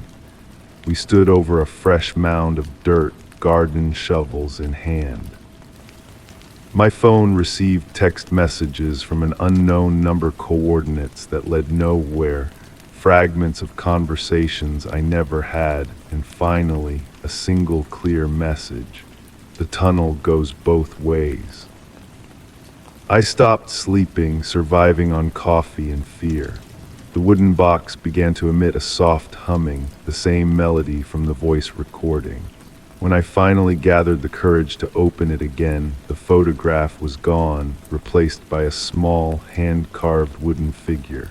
It depicted two people holding hands, their features crude but their posture unmistakable, one leading the other underground. Strange packages arrived at my door, items I hadn't ordered. A child's rain boots, a vintage compass whose needle always pointed toward my backyard. Seeds for plants I'd never heard of, with instructions in handwriting identical to my own. I planted the seeds, I couldn't help myself. They sprouted overnight, growing into plants with translucent leaves that glowed faintly in darkness. Their roots extended far deeper than should have been possible, as I discovered when one storm knocked several over. My home began to change in subtle ways. Doorways seemed taller. Windows looked out on views that shifted slightly when I blinked. The basement door remained locked, but light seeped from beneath it, casting long shadows that moved independent of any source. Last night, I found a journal hidden between my mattress and box, spring, my handwriting filling pages with accounts of digging the tunnel, of finding something ancient and making a deal to protect it, of a friendship formed with something that lived between spaces. The final entry described a ritual of renewal that required a sacrifice every 30 years. This morning, my yard is covered in perfect circles of collapsed earth, dozens of them, each revealing the same iridescent tunnel beneath. From each opening rises the sound of children laughing. As I write this, sitting surrounded by open tunnels, I feel a peculiar calm. The wooden figure from the box now stands on its own, facing my backyard. The vibration has returned, no longer in the ground but in my chest, synchronized with my heartbeat. I understand now what waits below. Not a monster, but a mirror, a reflection of a choice made long ago and forgotten. The tunnels aren't an invasion, they're an invitation, a return. Tonight I will descend again, but this time I'll bring others. The neighborhood children watch from their windows, their parents unaware of the silent communication passing between us. They feel it too, the pull, the memory of something buried. We made a promise after all, and the ground has finally opened to collect. Story 10. On a tranquil night under a canopy of twinkling stars, I ventured into a forgotten observatory nestled on the edge of town. Amongst the hushed telescopes and dusty celestial maps, a peculiar sight caught my eye, a mural of intricately carved eyes adorning a weathered wall. The celestial expanse outside seemed to blend with an eerie luminescence within, as a gentle breeze, tinged with the scent of ozone and ancient parchment, whispered secrets of the cosmos being safeguarded by the very structure itself. Crossing the threshold into the ancient building, time itself appeared to slow its relentless march. My flashlight's beam revealed time-worn wooden floors, their grain meandering like frozen rivers under the soft glow. The air held a tangible stillness, as if saturated with the weight of endless nights spent gazing upwards. As I ventured deeper into the circular chamber, my focus was drawn to the abandoned instruments. A majestic telescope, tarnished by neglect, loomed skyward through the observatory's dome. Surrounding it, scattered papers bore faded calculations and cryptic symbols, a silent testament to past pursuits of knowledge. The watchful eyes on the wall seemed to track my movements, not with malice but with a sense of timeless observation, as if they had witnessed the unfolding of cosmic events since time immemorial. Some eyes were deeply etched into the stone, while others shimmered faintly, capturing and reflecting the starlight that filtered through the dome above. A gentle breeze stirred the dust, creating lazy spirals that danced in the moonlight. The air carried a scent of aged books and metal, intermingled with an otherworldly fragrance reminiscent of meteor showers and auroras. In a secluded corner, an antique desk beckoned, its surface adorned with star charts from ages past. As I studied the celestial maps, a curious anomaly caught my eye. The positions of the constellations did not align with modern understanding. A pattern emerged, suggesting a gradual shift in the heavens beyond the scope of conventional astronomical movements. Opening the desk drawers revealed journals filled with meticulous observations, detailing enigmatic references to watchful eyes in the void and breathing stellar patterns. A subtle warmth seemed to emanate from the very walls, accompanied by a faint vibration like a dormant giant's heartbeat. The carved eyes pulsated in harmony, their rhythm echoing through the chamber, blurring the boundaries of time and perception. Minutes stretched into eternity as I delved further into this enigmatic space, the celestial dome above shifting and adjusting without visible mechanism. In a journal entry from decades past, an intrepid astronomer chronicled the discovery of a celestial anomaly, an entity that defied classification and seemed to observe Earth as keenly as Earth observed it. The entry spoke of a profound connection, a mutual recognition that transcended mere observation. As the night deepened, a realization dawned upon me: the observatory was not abandoned but transformed. The eyes on the walls were not mere decorations, but conduits of a profound metamorphosis. The structure had become a living conduit, bridging the realms of earthly and cosmic observation. Seated at the ancient desk, I watched as the stars wheeled overhead, the carved eyes pulsing in synchrony with the cosmic rhythms. The distinction between observer and observed blurred as I became attuned to the ancient wisdom encoded in the observatory's very stones. With the approaching dawn, a sense of reverence filled me, urging me to depart, yet forever changed by my communion with the watching eyes. Leaving the observatory bathed in the soft light of dawn, I cast a final glance back at the silent structure, its dome poised towards an unseen cosmic focal point. Though I revisit the observatory on occasion, I never linger as I did on that transformative night. The timeless eyes remain, a steadfast reminder that in the vast tapestry of existence, we are both audience and actors, gazing upon the mysteries of the cosmos. The ultimate truth I gleaned was that profound understanding transcends words and rationale. It resides in the ethereal spaces between light and shadow, in the ancient pulse of stone, and in the patient gaze of eyes that have beheld the cosmos since time immemorial.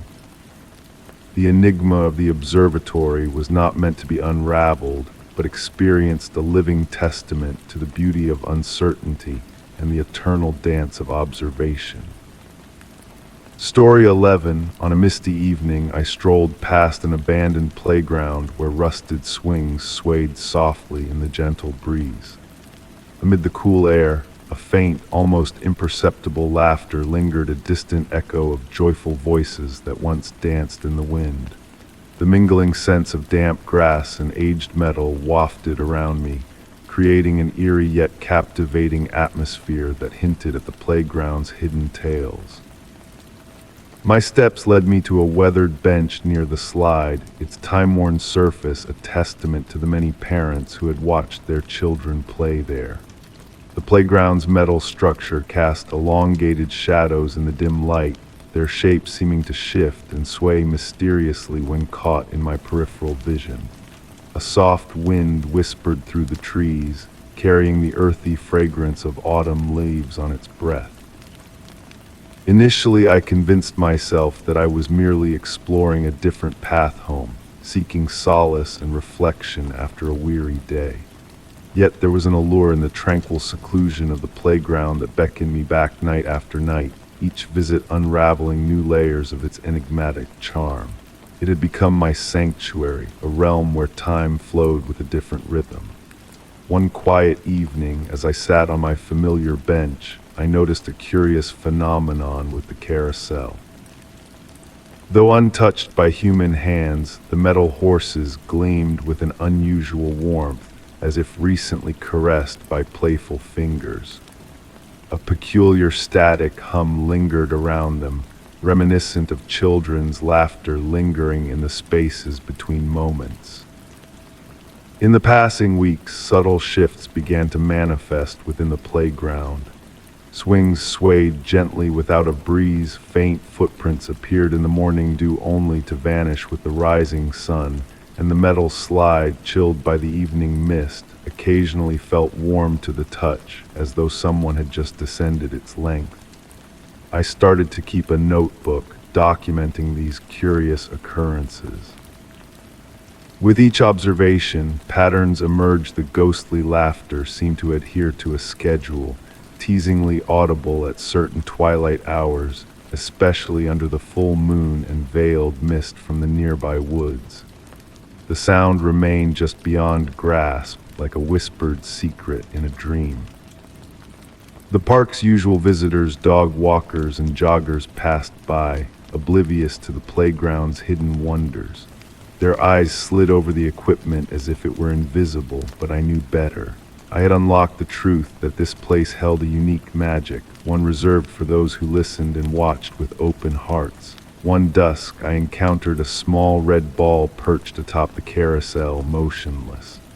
As I approached, it nudged slightly, as if nudged by an unseen force. A sense of anticipation thickened the air, and for a fleeting moment, I caught faint echoes of children's songs humming just beyond my hearing. The ball traced a perfect circle around the carousel's center pole, each movement imbued with a mysterious energy. That night I lingered longer than usual, entranced by the rising moon. The playground's shadows seemed to dance independently, the swings swaying in a hypnotic rhythm that synchronized with my heartbeat. The elusive laughter grew more palpable, enfolding me in a comforting embrace. In that moment, a profound realization washed over me. The playground was not haunted, but held in a frozen embrace of pure joy. The unheard laughter was the collective echo of every child who had frolicked there, their happiness imprinted on the very essence of the space. The enigmatic occurrences were not meant to alarm, but to remind us of the enchantment that thrives in realms where innocence and imagination once reigned supreme.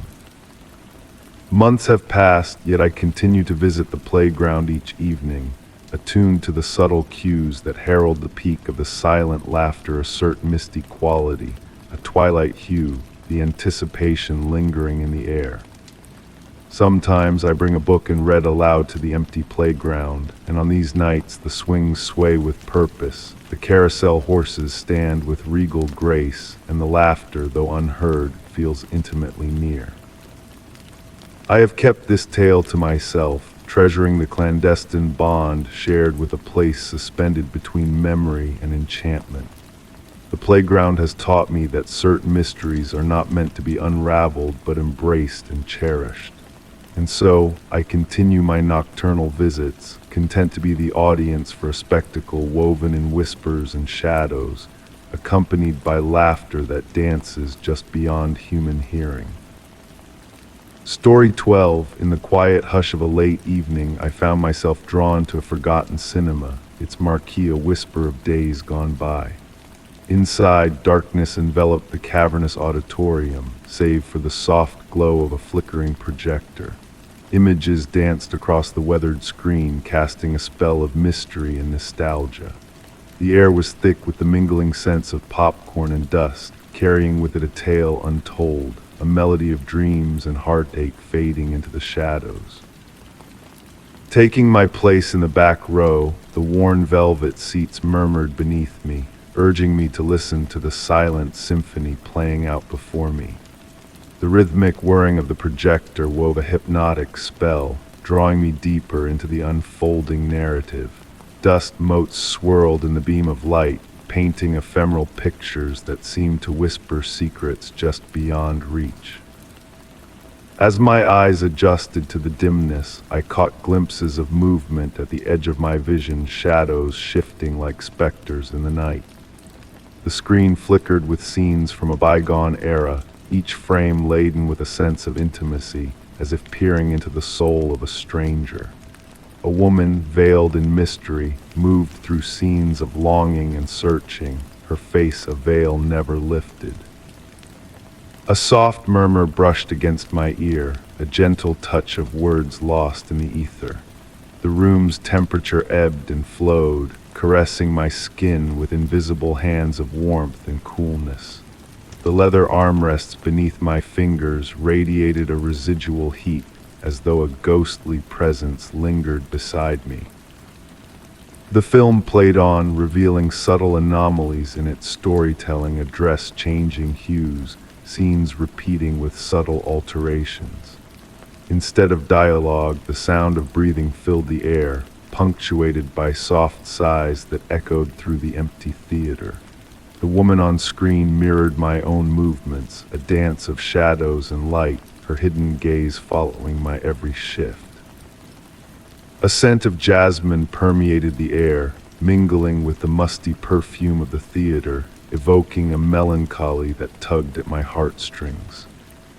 Each breath carried a melody of longing, a symphony of loss and yearning that resonated within me, a haunting echo of forgotten desires. The film took a sudden turn, transporting me back in time to the theater's heyday, where the audience buzzed with life and energy. Yet amidst the crowd, the woman remained a solitary figure, her quest for something elusive palpable even from afar. A discovery awaited me between the seat cushions, a weathered diary, its pages a testament to the woman's timeless search for closure. In the diary's pages, ink spilled in elegant script, chronicling visits to the very theater where I now sat. Each entry echoed the same refrain, still searching for the perfect ending.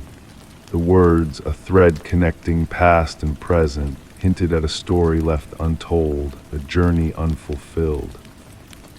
As the film neared its conclusion, the woman turned towards the camera, a veil of static obscuring her face before the screen faded to black. The projector fell silent, plunging me into darkness save for the faint glow of exit signs, beckoning me back to reality.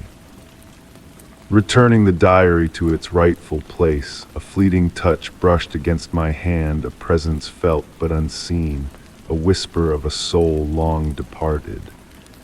The scent of jasmine lingered briefly before vanishing into the night, leaving me standing alone in the lobby, gazing back at the empty auditorium.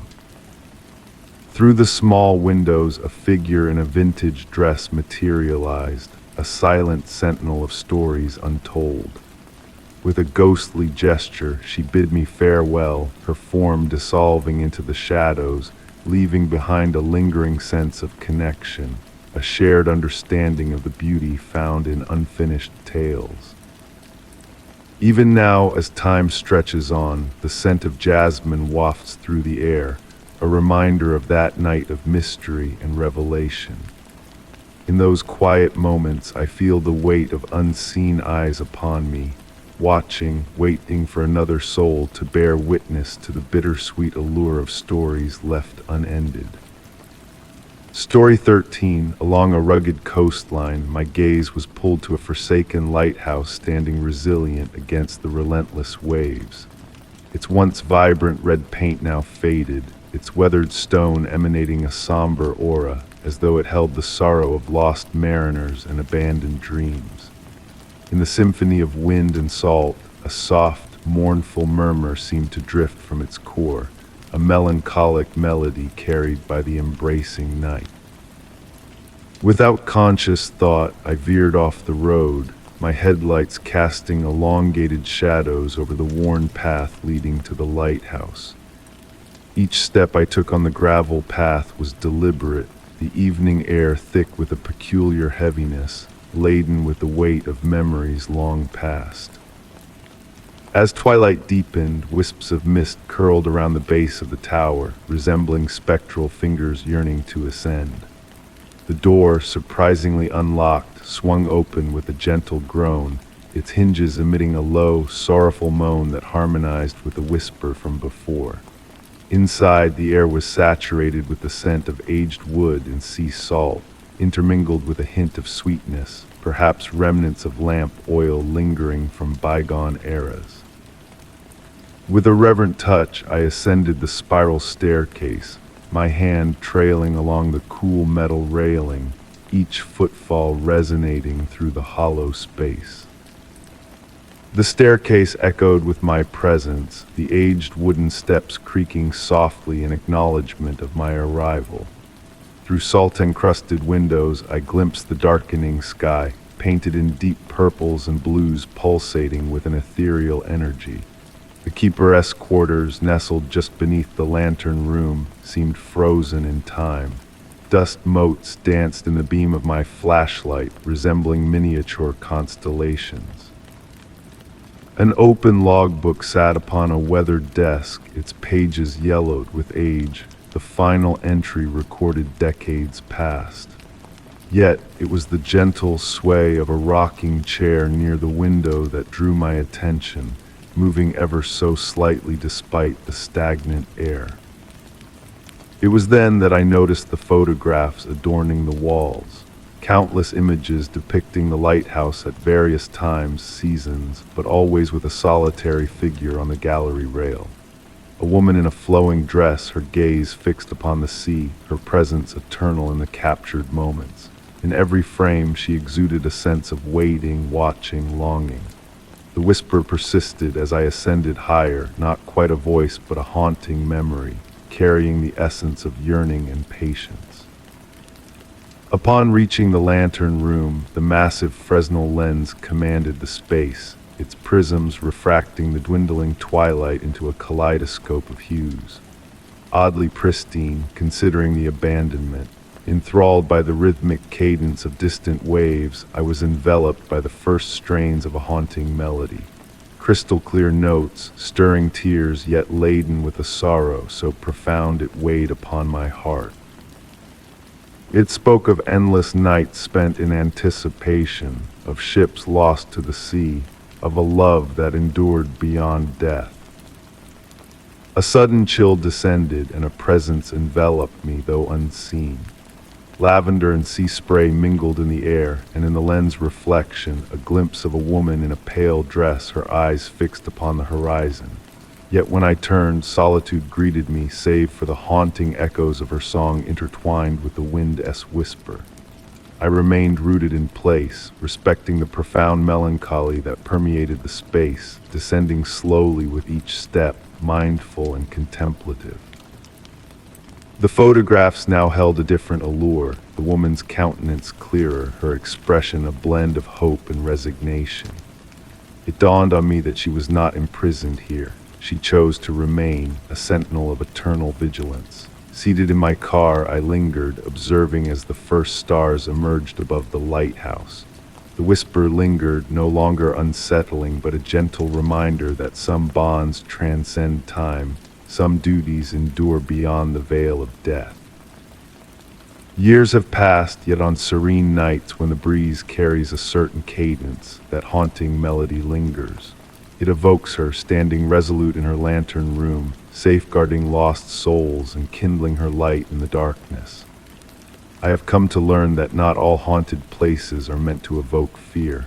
Some exist to remind us that love, duty, and memory are everlasting forces, resonating through eternity like a whispered lullaby. Story 14. In the depths of my attic, amidst forgotten relics, a discovery awaited me, one that would weave a tapestry of mystery and tranquility into my nights. It was an antique radio, its surface weathered, its speakers dormant, until a hushed evening when it crackled to life, as if stirred by unseen hands. From the static emerged faint voices, fragmented in distant melodies, carrying with them the melancholic essence of bygone eras, laced with the scent of aged metal and faded dreams. Each note whispered of a past longing to be revisited, a story waiting to be told. Intrigued, I found myself drawn to the attic more often, captivated by its peculiar allure. Dust motes pirouetted in the pale moonlight that filtered through a small window, casting a serene glow over the space. The wooden floorboards murmured softly beneath my steps, guiding me to the corner where the radio perched on an ancient oak table, its mahogany gleam dulled by years of faithful service. As twilight painted the sky in soft hues, I settled into a worn leather armchair beside the radio, a ritual that became my nightly sanctuary. Turning the brass dial, I beheld the gentle amber glow of the vacuum tubes, a beacon in the silent room, signaling the impending enchantment. Some nights, only the soft hiss of static filled the air, a lullaby of raindrops in the distance. But on evenings pregnant with possibility, a transformation unfolded. Music unfurled gradually, like a delicate flower blooming in slow motion, melodies of ethereal waltzes, jazz harmonies redolent of forgotten speakeasies, and voices singing in tongues unspoken yet intimately familiar.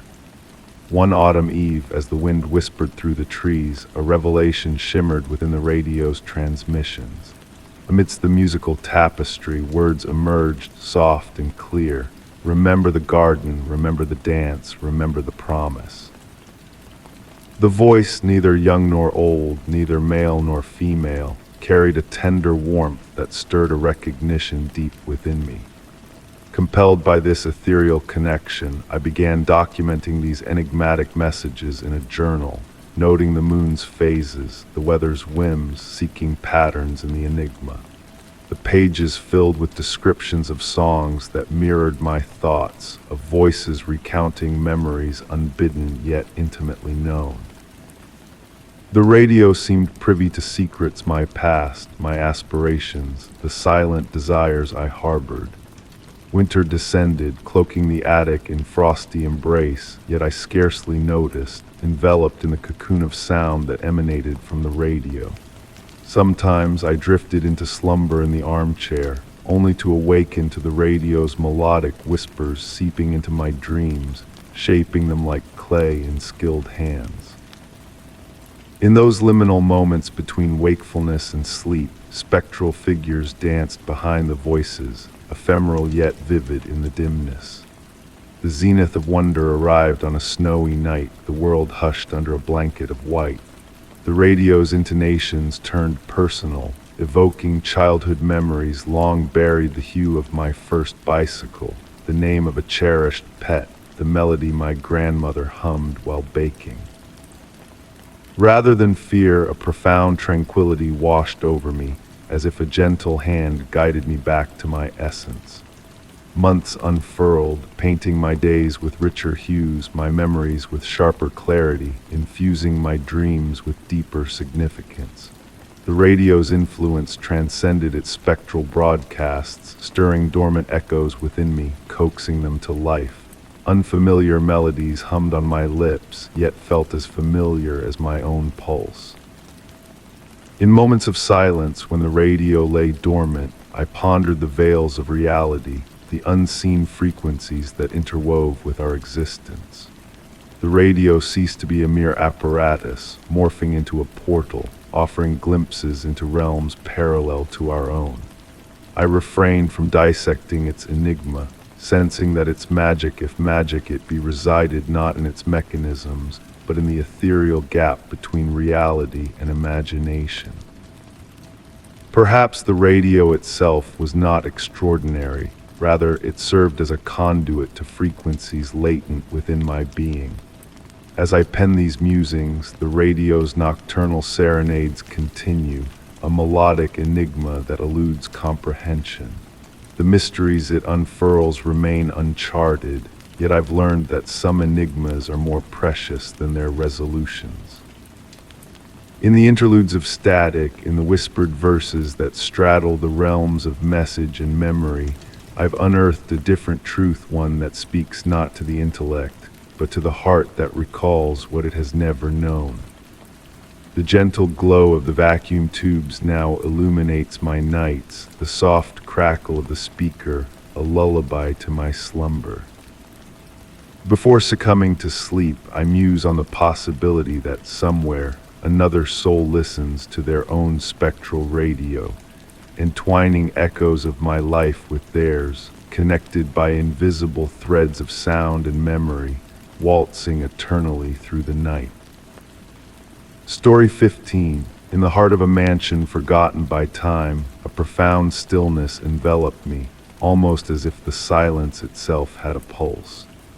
The grand foyer, adorned with portraits obscured by dust and drapes worn thin by age, exuded a quiet that whispered tales of days long gone.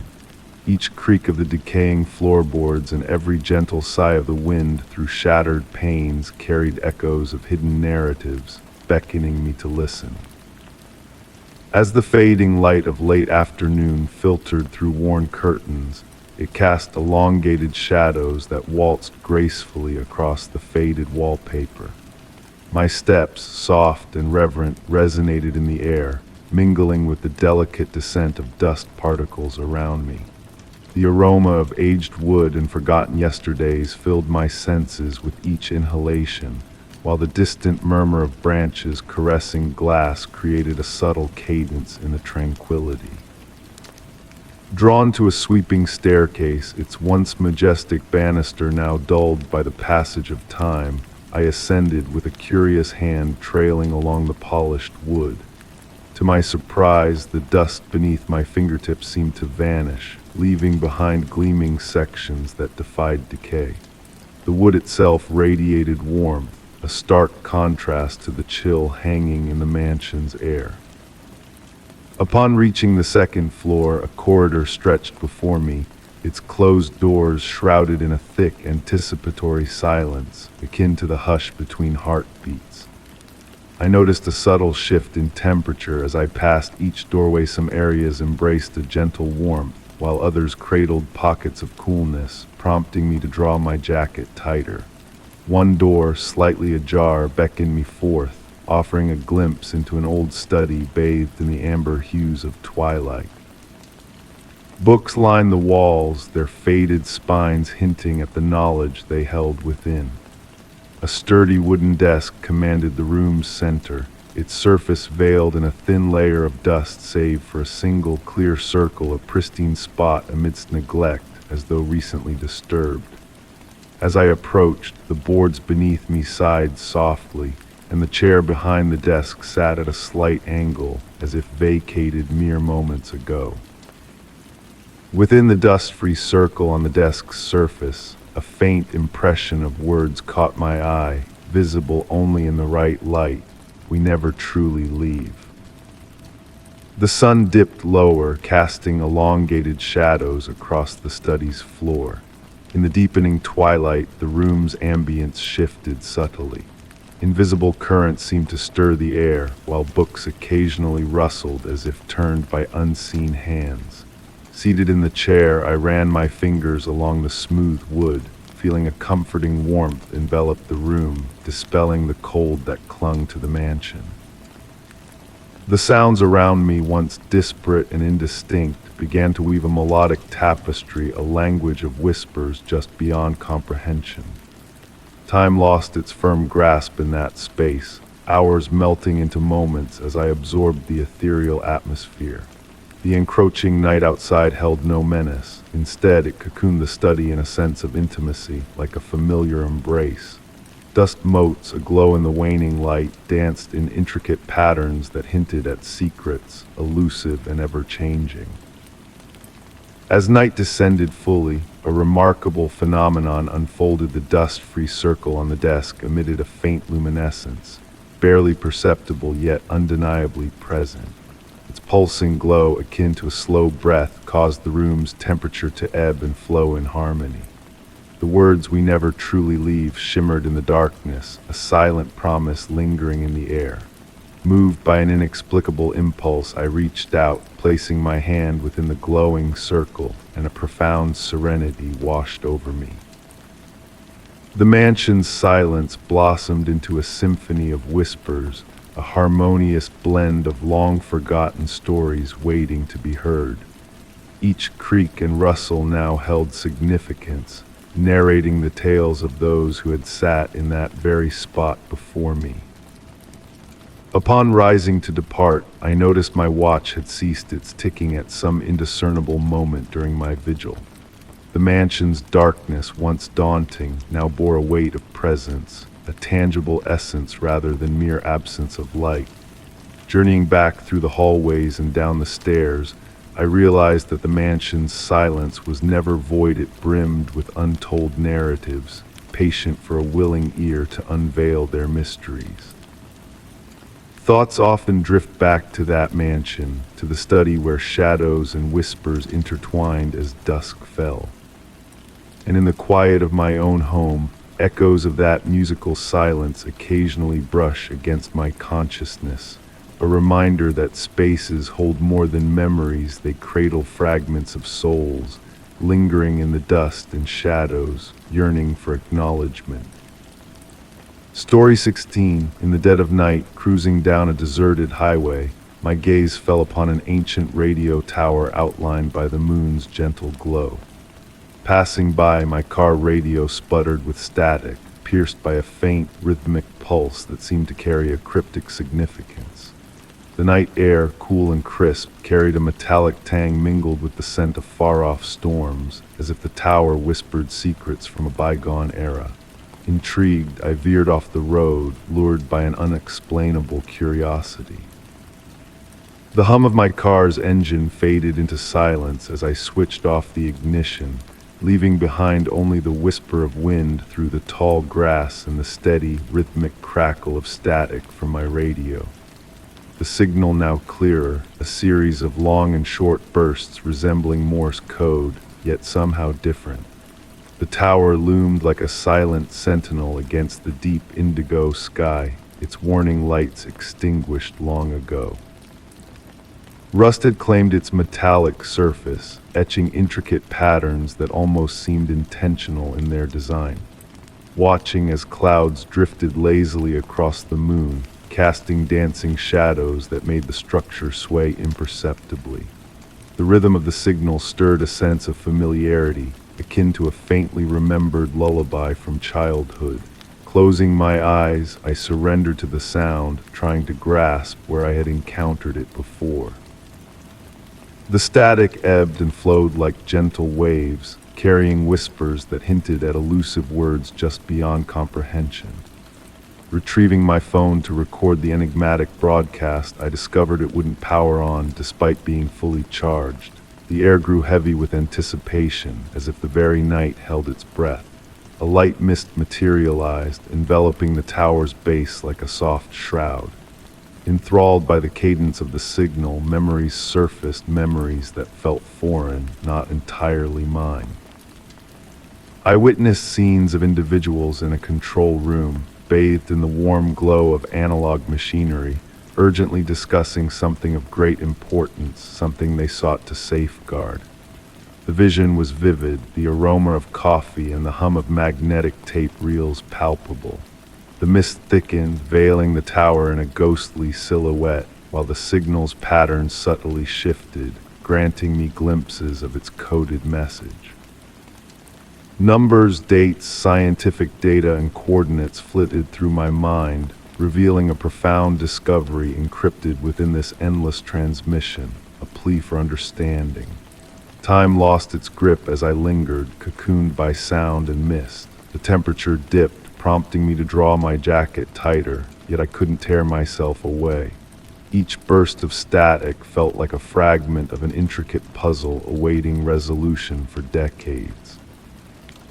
A soft glow emanated from the tower's base, harmonizing with the radio signal, casting a mesmerizing amber light that pirouetted through the mist.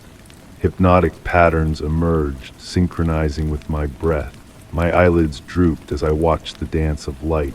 The signal's rhythm evolved into a melodic cadence, akin to a soothing lullaby. The memories I relived were not happenstance, but purposeful transmissions, preserved within this eternal loop of static and silence. With the approaching dawn, the mist dissipated and the signal faded gradually. The tower stood in silence once more, its enigmas shrouded in layers of rust and time. My phone sprang to life, displaying missed calls from concerned loved ones. The sun painted the sky in pastel hues, rendering the night's events dreamlike. I set off on the empty highway, yet something had shifted. The signal's rhythm lingered, a subtle hum beneath my thoughts. I knew I would return to unravel more of the tower's mystery. Certain frequencies, once attuned to, never truly depart. They weave into our internal broadcast, a clandestine wavelength linking us to a grander scheme. Even now, on serene nights when the breeze whispers just so, snatches of that signal in the radio static fleetingly reach me. It serves as a reminder that mysteries persist, camouflaged in plain view, awaiting a listener. The tower endures as a testament to those who preceded us, their message encrypted in ceaseless waves of static, patiently anticipating the right decipherer. Story 17. On a tranquil stroll through a serene meadow, I halted to marvel at the glistening dew adorning the grass. To my amazement, the droplets had formed themselves into intricate, minuscule letters, a script woven by the hand of nature. The crisp fragrance of moist earth and wild blooms wafted through the air, enveloping me in a sense of calm. It felt as though this fleeting message was crafted solely for my eyes. The early mist lingered close to the ground, enveloping all in a tender, pearly-gray veil. As I bent down to inspect the dewy letters, my breath caused subtle ripples in the dampened atmosphere. The symbols appeared to shimmer and sway, their shapes just beyond comprehension. Each stroke and curve was delicate, akin to the most exquisite calligraphy etched in liquid crystal. I found myself drawn back to that meadow each morning, pulled by an inexplicable force. Every day new messages emerged, their significance always just beyond grasp. The dew script evolved with the warming touch of the sun, morphing from clear, defined forms into abstract designs that melded into the grass. At times, I caught glimpses of words in unfamiliar tongues, their forms both known and alien. The gentle rustle of wind through the tall blades of grass became my constant companion, accompanied by the soft melody of early birds welcoming the dawn. I began chronicling the messages in a leather-bound journal, my fingers trailing over the damp pages as I depicted what I beheld.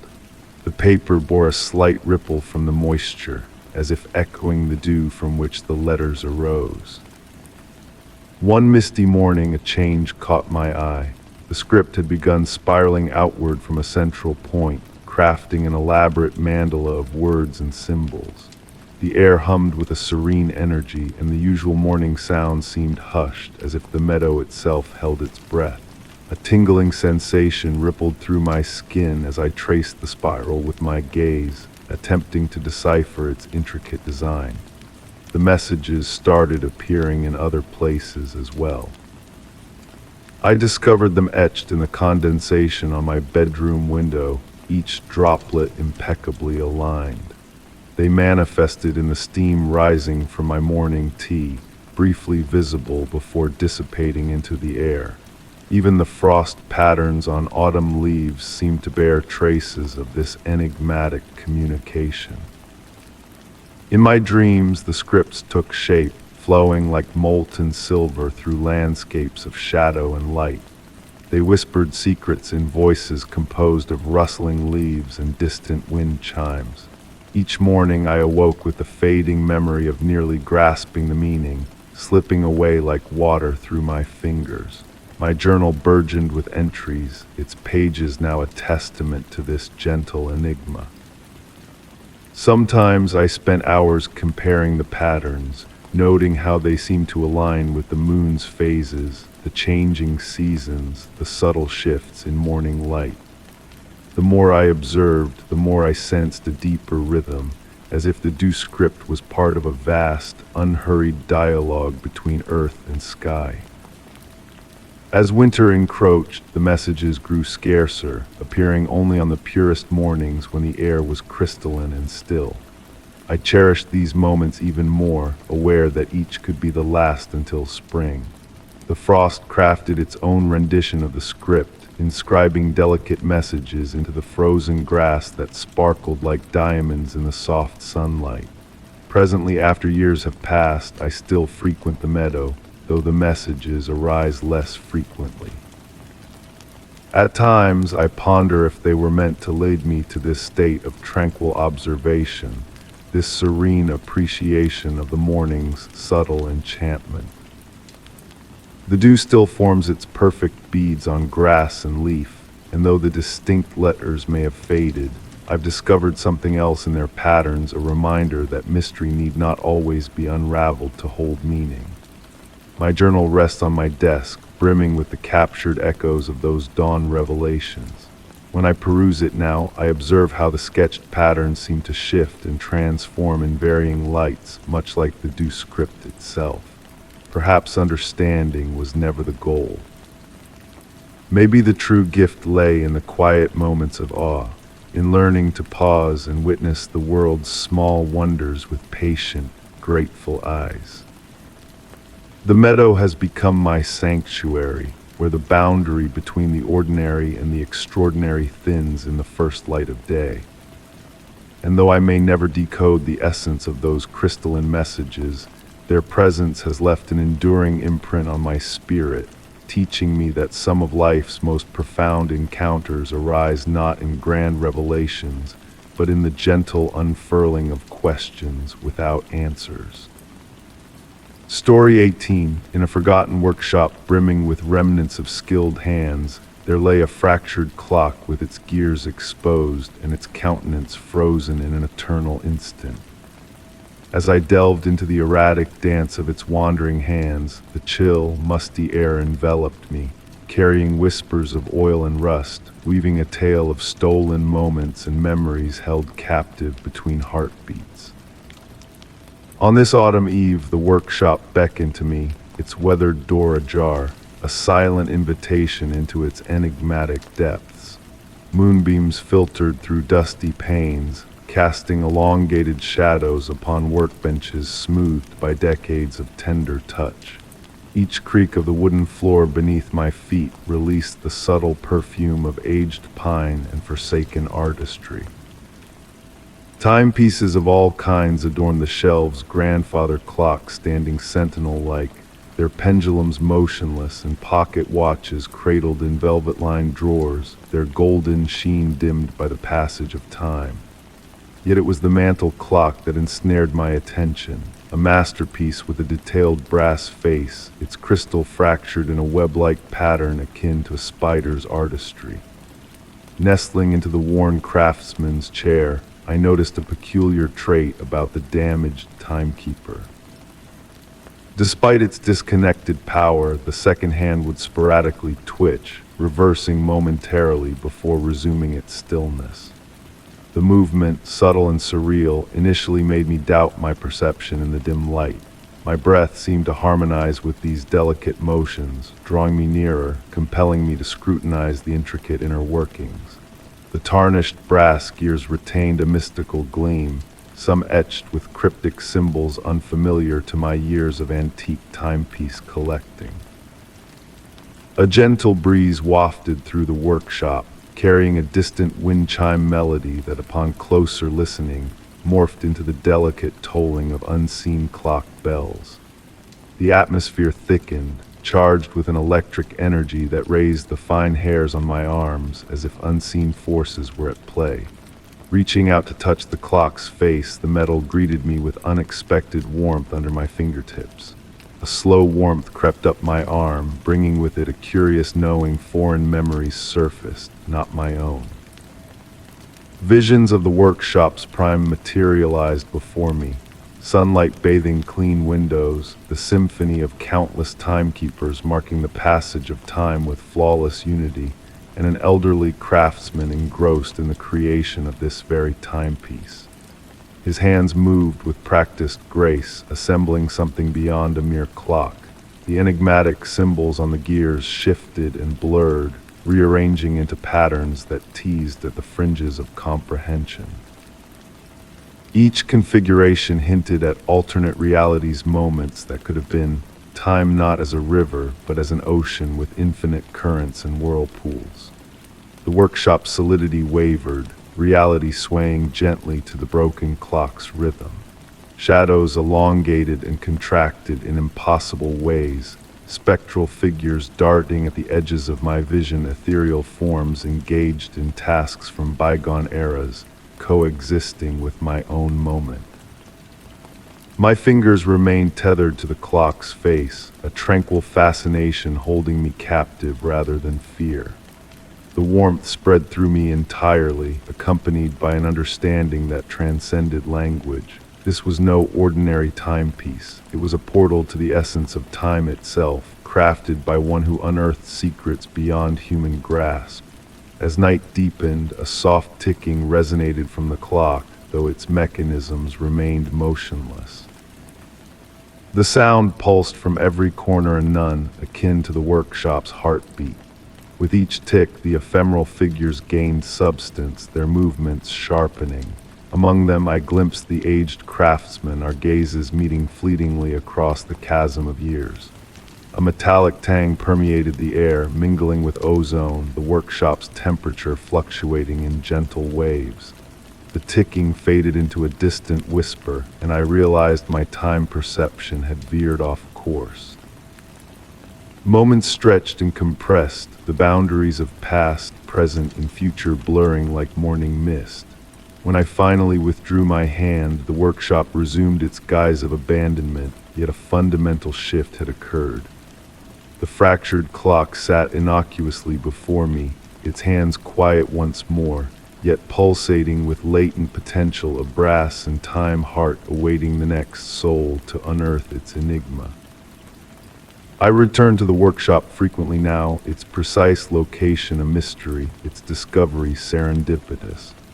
Often I spend hours in the craftsman's chair, observing the interplay of light and shadow upon the fractured timepiece. And sometimes, at the perfect instant, I lay my hand upon its face, drifting into the realm between heartbeats where all instants coexist, and time is but an endless canvas of possibility. Ultimately, I refrained from mending the shattered timepiece.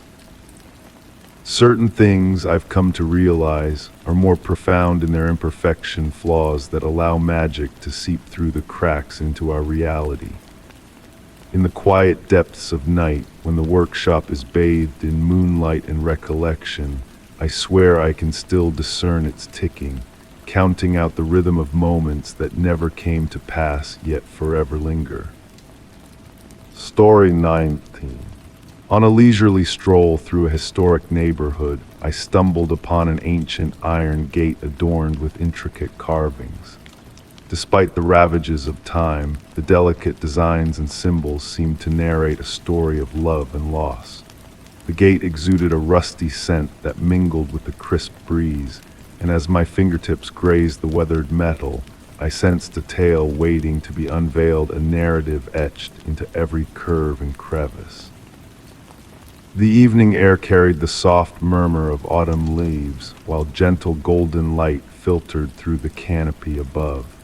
Standing in front of the gate, I observed how the lingering sunlight played upon the deeper engravings, casting dancing shadows that seemed to sway and shift. The metal felt cool to the touch, its surface etched with years of weathering and use. There was an allure to the patterns that drew me in closer.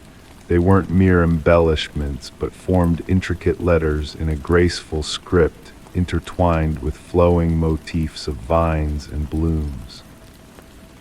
As my fingertip traced the elegant curves, a subtle warmth spread through my hand, contrasting with the gate's chill. It was a sensation akin to touching a sun-warmed stone. Beyond the gate, a winding garden path vanished into the twilight shadows, framed by majestic trees forming a natural archway. Their branches swayed gently in the evening breeze, carrying the earthy fragrance of fallen leaves mingled with hints of old roses or lavender, though no blooms were in sight. Each time I attempted to step away, a new detail captured my attention. A particular spiral in the metalwork led to another, then another, creating an endless cascade that always circled back to a central motif, a heart-shaped emblem worn by time. Within its fading outline, I discerned faint sets of initials and a possible date. As darkness descended and the air grew colder, the metal seemed to undergo a transformation. The engravings shifted and morphed under the deepening shadows. What once resembled vines now appeared as scripted words in an unfamiliar hand. Lost in the hypnotic patterns, I swayed slightly, entranced by the gate's allure. The tap of my umbrella against the metal, a realization that I still held it, jarred me from my reverie. The sound reverberated with an uncanny resonance, akin to a bell tolling underwater. In that instant, I sensed a response emanating from the garden beyond, a whisper carried on the wind, or perhaps something more profound. Fragmented scenes unfolded within the engravings, a pair locked in embrace here, a flourishing garden there, and later, the same garden shrouded in winter's grasp, bare branches yearning for an unseen sky. These vignettes flowed seamlessly, connected by sweeping lines that might have represented time, memory, or desire. Time itself seemed to waver in this place as streetlights flickered to life, casting a warm glow that illuminated the metal's aged patina. Each beam of light unveiled new intricacies in the carvings, a hidden bird here, a fallen leaf there, adding to the larger tapestry that slowly unfolded before me. The tale spoke of two lovers who had tended the garden, their names lost to the ages, but their saga preserved in iron and rust. Together they had nurtured something exquisite, something that blossomed and endured. Through seasons of change and trials, their love had persevered, evolving into an everlasting bond. Amidst the fluid passage of time, I comprehended that the gate was more than a mere barrier or entry. It stood as a testament, a declaration of love immortalized in metal to withstand the centuries. The weathered heart at its core symbolized not decay but resilience. Though the details faded, the essence remained, touching all who paused to observe, to ponder, to feel. A distant church bell tolled, blending with the evening breeze's hushed whisper. Gazing back at the gate one final time, I knew I would return, acknowledging that it would reveal itself differently on each encounter. As I turned to depart, my fingers brushed against the heart-shaped emblem once more. In that fleeting instant, a gentle warmth pulsed through the metal, akin to a heartbeat encased in iron, still pulsing through the years. The tale of the gate lingered as I journeyed homeward through the gathering twilight. I realized then that some stories weren't meant to be fully deciphered. They were meant to be felt, resonating in the realm between knowing and wondering, between seeing and believing. The faded engravings had imparted their message, guarding their deeper secrets within their iron embrace. Story 20, the enigmatic symbol. Ascending a set of weathered stone steps in a hidden courtyard, my eyes caught sight of an unfamiliar symbol deeply etched into the aged surface. Bathed in a soft, filtered light, the symbol emitted a faint glow, beckoning me with a sense of intrigue. The mossy scent of ancient stone filled the air, intertwining with my growing curiosity, halting my steps in silent fascination. The symbol, like a puzzle unsolved, held me in its enigmatic grasp. Its intricate design of swirling patterns and angular lines seemed to dance subtly, teasing my perception as I shifted my gaze. Kneeling down to inspect it, the stone beneath my touch radiated an unexpected warmth, defying the chill of the autumn evening. A gentle breeze whispered through the courtyard, carrying with it the fragrant essence of blooming flowers and fading leaves, a harmonious symphony of nature's cycle. Each night, drawn by an unseen force, I returned to those steps, witnessing the play of sunlight on the ancient symbol, its faint inner light pulsing with a mesmerizing rhythm. Delving deeper into the courtyard's mysteries, I noticed peculiar details unfurling before me. The ivy climbing the walls shied away from the marked step, creating a perfect circle of bare stone, a silent boundary drawn by nature's hand. In the hush of the night, a soft hum seemed to emerge from beneath the surface, a melody of unknown origin echoing through the stillness. One evening, armed with my sketchbook, I sought to capture the symbol's essence on paper. As my hand traced its lines, a strange certainty guided my movements, revealing hidden details I had not consciously perceived before. Intricate markings surrounding the main symbol formed cryptic words in an unfamiliar script, shifting imperceptibly like stars in motion when I returned the next day. As autumn waned and the days grew shorter, I timed my visits to coincide with the setting sun. In the golden hour's embrace, a revelation unfolded before my eyes. The symbol, when illuminated at the precise angle, cast a shadow pointing towards a concealed alcove, unveiling a network of interconnected marks, each a piece of a larger, cryptic puzzle. With winter's arrival, the symbol defied the frost that blanketed the courtyard, retaining its warmth amidst the icy embrace. On frost-laden nights, a ghostly mist rose from the symbol, swirling into ephemeral shapes resembling ancient letters before dissolving into the wintry air, a dance of mystery and magic. In the realm of dreams, the symbol transcended its earthly form, guiding me through ethereal doorways and forgotten paths, leaving behind a tranquil aura upon waking. A haunting melody lingered in my mind, a tune of cascading notes evoking memories of distant shores and ancient forests, a melody intertwined with the symbol's essence. One twilight, as I sat upon the steps bathed in fading light, a spectral figure materialized in the courtyard. An elderly woman, cloaked in silver moonlight, traced the symbol with a gentle hand, weaving a web of humming vibrations that resonated within me. In her silent presence, the air shimmered with starlit radiance before she vanished, leaving behind a smooth stone cradled in my hand, bearing a miniature version of the symbol.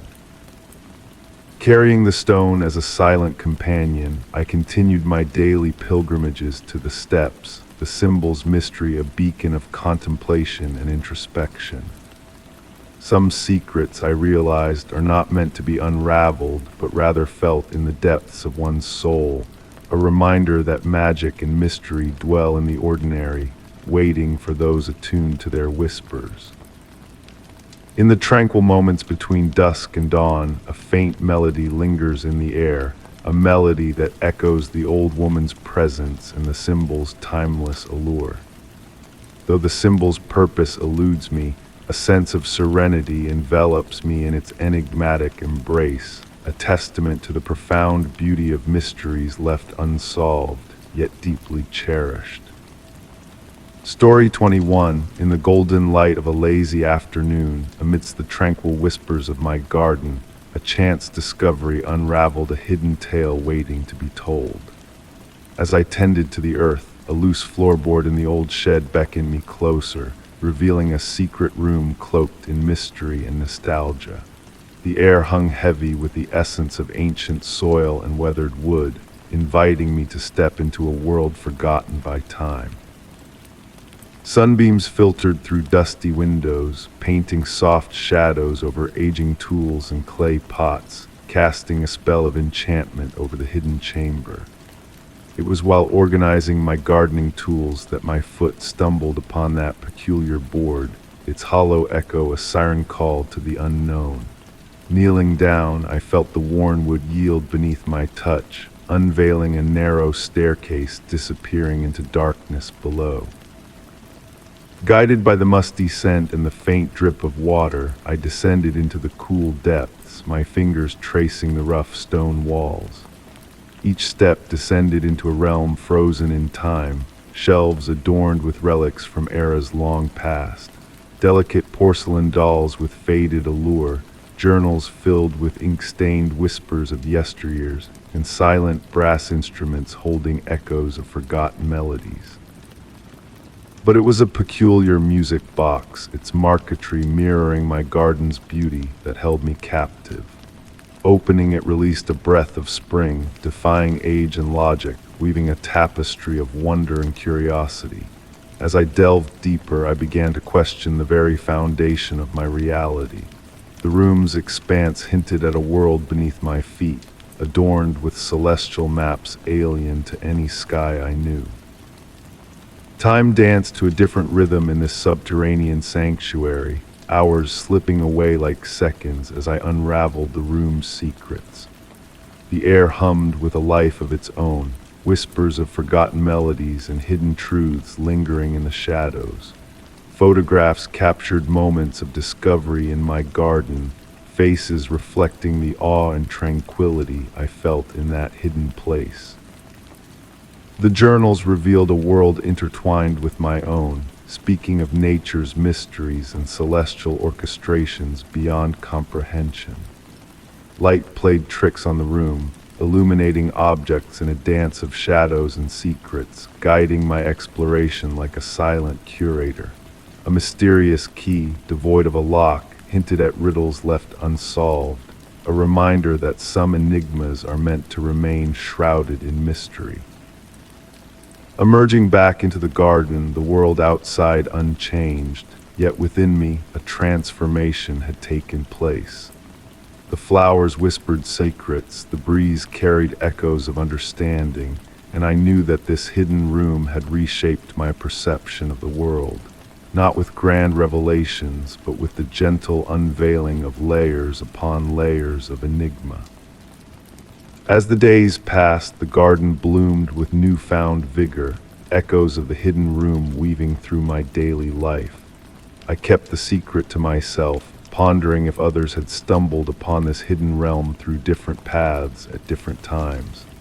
Objects from the underground sanctuary occasionally surfaced among my flowers, as if time itself carried them to the surface, a reminder of the mysteries lingering beneath the ordinary. The chamber beneath the shed remained my silent sanctuary, a haven where time flowed like honey and questions lingered without urgency. It became a part of my daily rhythm, a subtle melody beneath the surface of my existence. And as the sun sets on another day in my enchanted garden, I am reminded that wonder awaits those who dare to peer beyond the veil of the mundane, where mysteries lie dormant, ready to be awakened by those who listen closely. Story 22. As I sifted through the forgotten treasures in my attic, a faded photograph captured my attention, nestled within the pages of a weathered album. The scene depicted was a snapshot from a bygone era, its essence seeming to subtly shift as my gaze lingered upon it. A delicate fragrance of aged roses and yellowed parchment wafted through the air, wrapping the room in a nostalgic embrace. I couldn't shake the feeling that the figures frozen in time within the picture held a tale long yearning to be told. The late afternoon sun filtered through the dusty window, casting a warm, golden hue upon the wooden floor. Settling into an old rocking chair, the gentle creaking of aged wood beneath me lulled me into a tranquil state. My fingertips traced the worn edges of the photograph, each crease and imperfection telling a silent story of its own. The image portrayed a garden gathering of yesteryears, a scene of elegance and grace. Women adorned in flowing dresses and men in their finest attire stood captured in a moment of joy, their smiles holding secrets untold. In the background loomed a majestic Victorian mansion, its windows reflecting the fading light of a distant evening. One figure amongst the gathering drew my focus, a woman in a pearl-white gown, slightly distanced from the others, her enigmatic expression directed towards the camera. A peculiar sensation washed over me as I studied her features.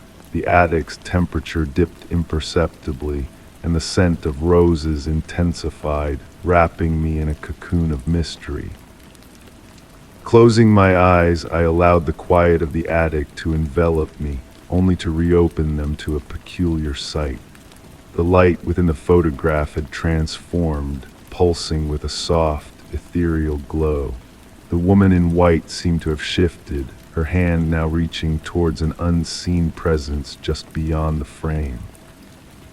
Enthralled, I delved deeper into the image, the sounds of the rocking chair blending with distant melodies reminiscent of a vintage gramophone. The scent of roses mingled with hints of Earl Grey tea and freshly baked pastries, creating an intoxicating ambience. The boundary between past and present blurred as the figures within the photograph gained lifelike depth. The woman in white became increasingly vivid, a pendant around her neck catching the light in mesmerizing ways. The attic's shadows lengthened, the temperature dropping further, drawing me into a trance-like state. Details within the image emerged, a teacup poised on a table, a butterfly suspended in mid-flight, each frozen in a moment of suspended animation.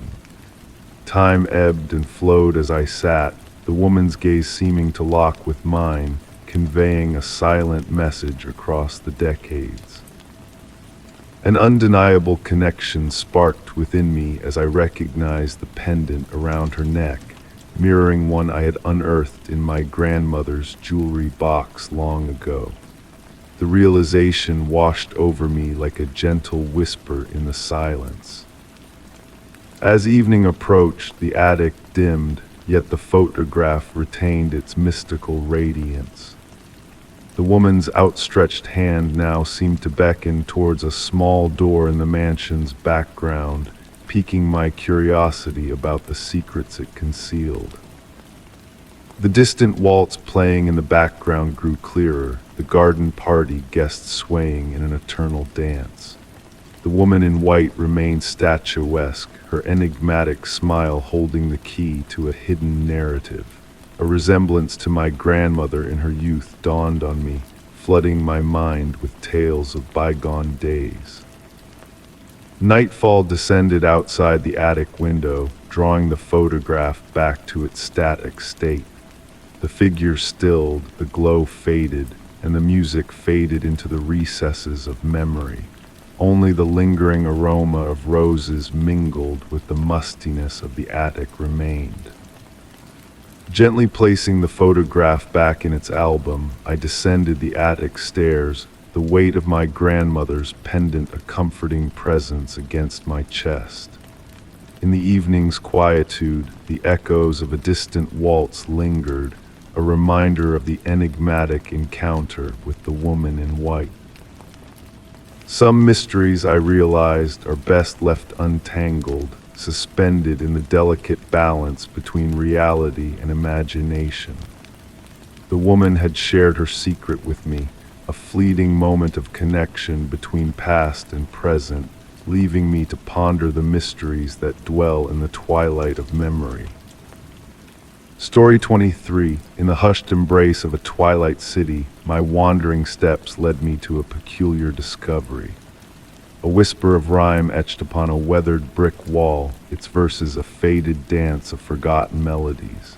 The air hung heavy with the promise of rain, mingling with the earthy scent of damp concrete, as if the very essence of the city held a secret meant for those who dared to pause and listen.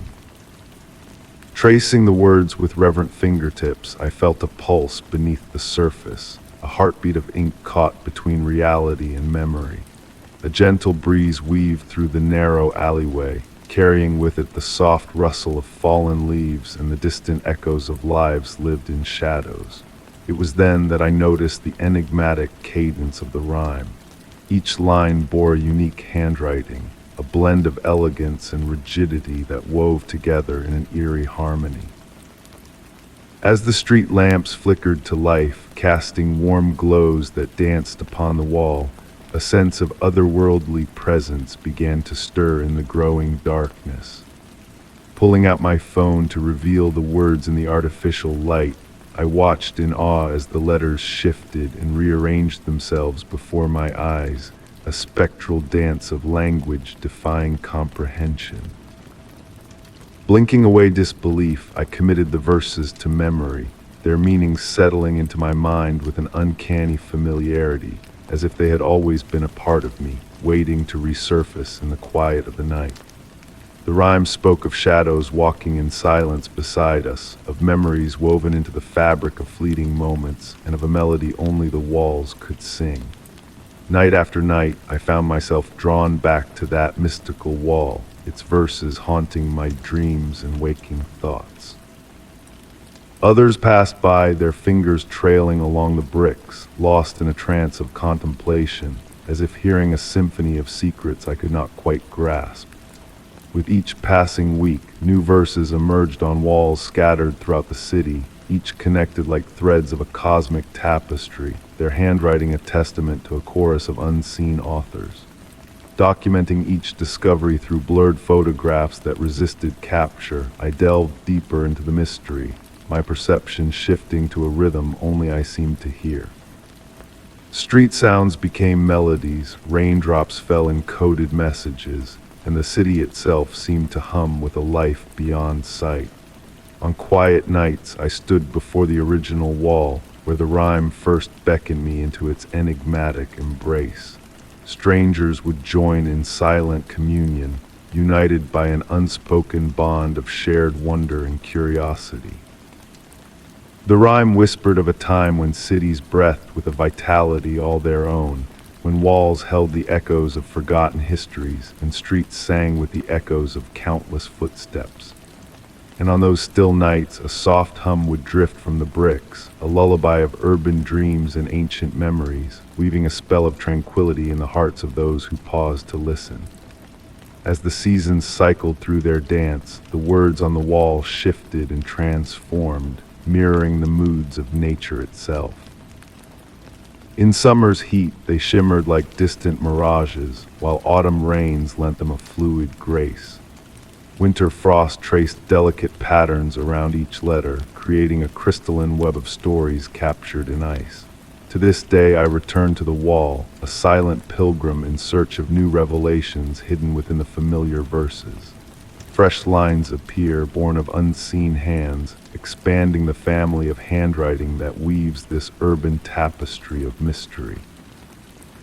Each reader is touched in a different way, some departing with serene smiles, others haunted by a contemplative gaze that lingers long after they have left. We are drawn back time and time again by an invisible pull that whispers of untold truths waiting to be unraveled in those timeless words. The enigma of the rhyme endures, a living testament to the enduring mysteries that linger in the spaces between our known world, in the whispers of brick and mortar, in the persistence of words that defy complete understanding. As night descends and the city breathes its nocturnal symphony, I ponder the unknown authors who share their tales upon the walls, their presence a spectral echo in the urban tapestry of existence. Do they walk among us, adding new chapters to the endless poem that defines our shared reality? Do they linger in the shadows, listening for the hidden melodies that weave through the city's veins? Perhaps we have crossed paths, united by a silent bond of understanding, all of us mere players in a narrative that continues to inscribe itself upon the margins of our urban dreams. Story 24. On a tranquil night, amidst a sudden downpour, I ventured outside to retrieve my umbrella, only to be greeted by a peculiar sight, a trail of muddy footprints leading away from my doorstep. The rain cascaded down in a steady rhythm, its gentle patter on the pavement creating a soothing white noise that enveloped the air with a mysterious presence. A silent visitor had passed by, leaving behind these enigmatic marks that stirred a sense of curiosity tinged with unease within me. Beneath the soft glow of the porch light, I observed as each raindrop slowly blurred the edges of the footprints, transforming them into hazy shapes against the wet concrete. These prints, not quite fitting the size or shape of any shoes I owned, held a strange familiarity about them. It was as though they had been crafted with deliberate intent, each step placed with precision, shimmering ever so slightly in the dim light as if carrying specks of reflected moonbeams. Intrigued, I found myself following the trail, my own footsteps whispering against the damp ground, accompanied by the gentle patter of rain on my coat. The damp air carried the scent of wet earth intermingled with a faint, sweet fragrance reminiscent of old books and dried flowers. The footprints led me through the garden, where raindrops adorned leaves and petals like delicate pearls, and my night-blooming jasmine exuded its ethereal perfume into the misty night. With an uncanny accuracy, the footprints weaved between the plants, never disturbing a single stem or leaf, as if the Creator knew precisely where to tread. As I pursued the trail, I noticed a peculiar phenomenon. The raindrops seemed to pause briefly before touching the ground, forming fleeting spheres of suspended water that caught my attention with their ephemeral beauty. The path guided me to a small clearing where the footprints encircled a space where I often sought solace to watch the sunset. Within this circle, the grass appeared different, almost alive, swaying with an unseen breeze. Kneeling down, I touched the grass, feeling a cool vibration that seemed to hum beneath my fingertips.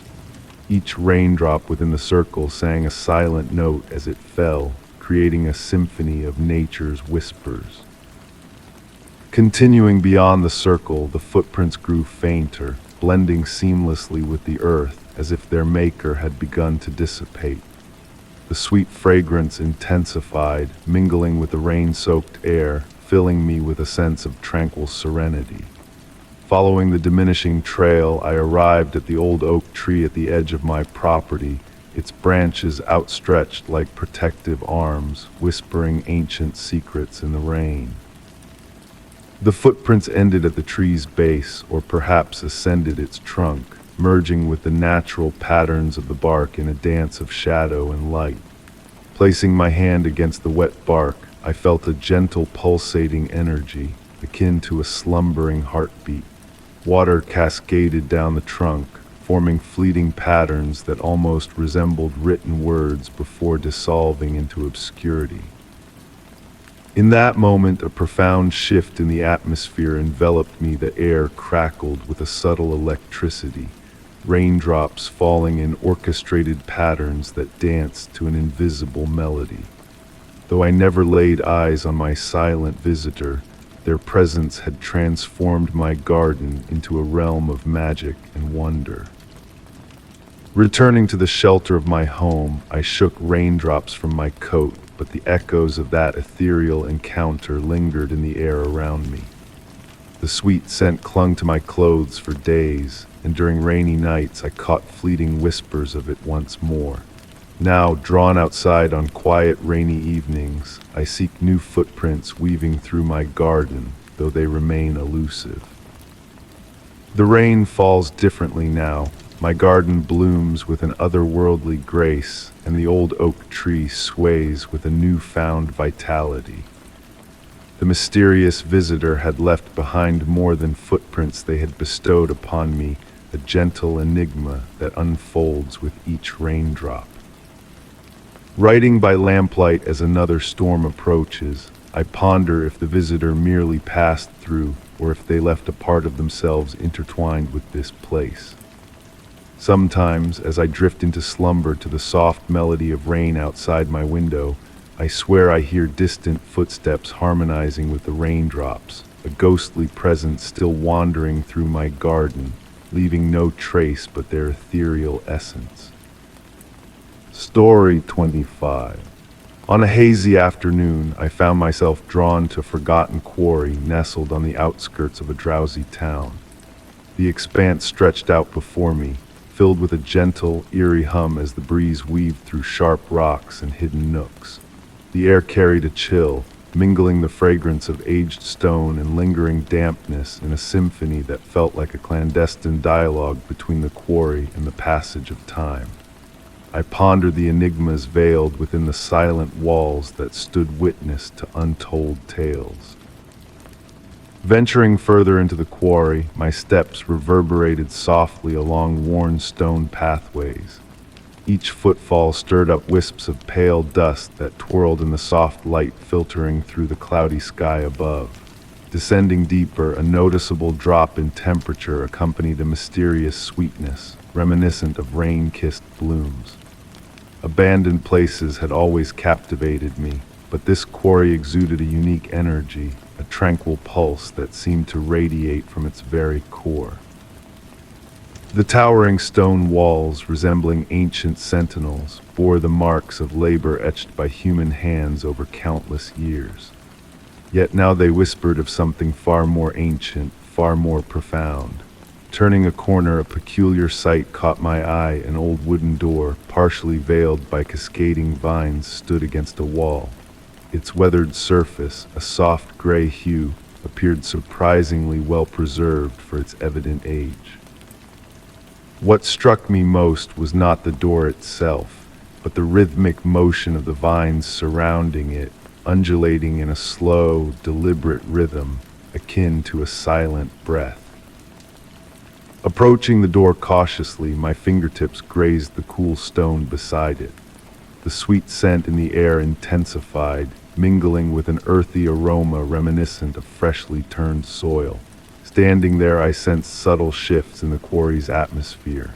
The natural echo seemed to transform, adopting an almost melodic quality, as if the very stone hummed a tune just beyond conscious perception. The door lacked a handle, only a smooth, weathered surface where one might have been. Upon closer inspection, intricate patterns adorned the wood's spirals and curves that seemed to shift and morph when viewed from different angles, weaving an endless dance of geometric elegance. Time seemed to ebb and flow within that space. The once overcast sky had dimmed imperceptibly, leaving me uncertain if minutes or hours had slipped by.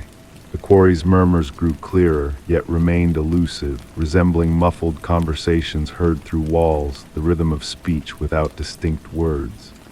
Mesmerized, I found myself seated on a polished boulder near the door, entranced by the gentle sway of the vines and the steady heartbeat of energy coursing through the quarry. As twilight descended, faint points of light emerged from the quarry's depths, their purposeful movement reminiscent of stars shifting in a stone sky.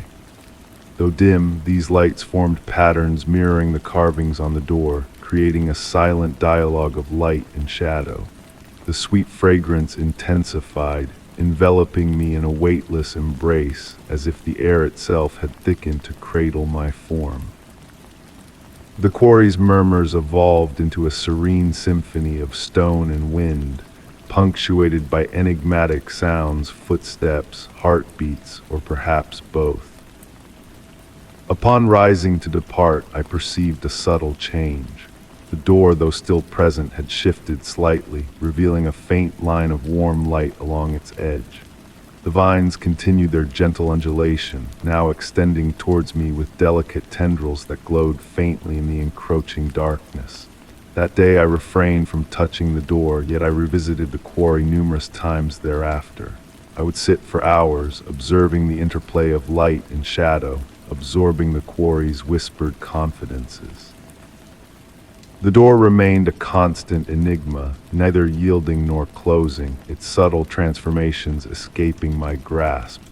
What lay beyond it? The question lingered, but I came to accept that certain mysteries were best left unsolved. The quarry hoarded its secrets, divulging them solely through whispers and clues in the rhythmic dance of vines and the subtle gleam of hidden lights.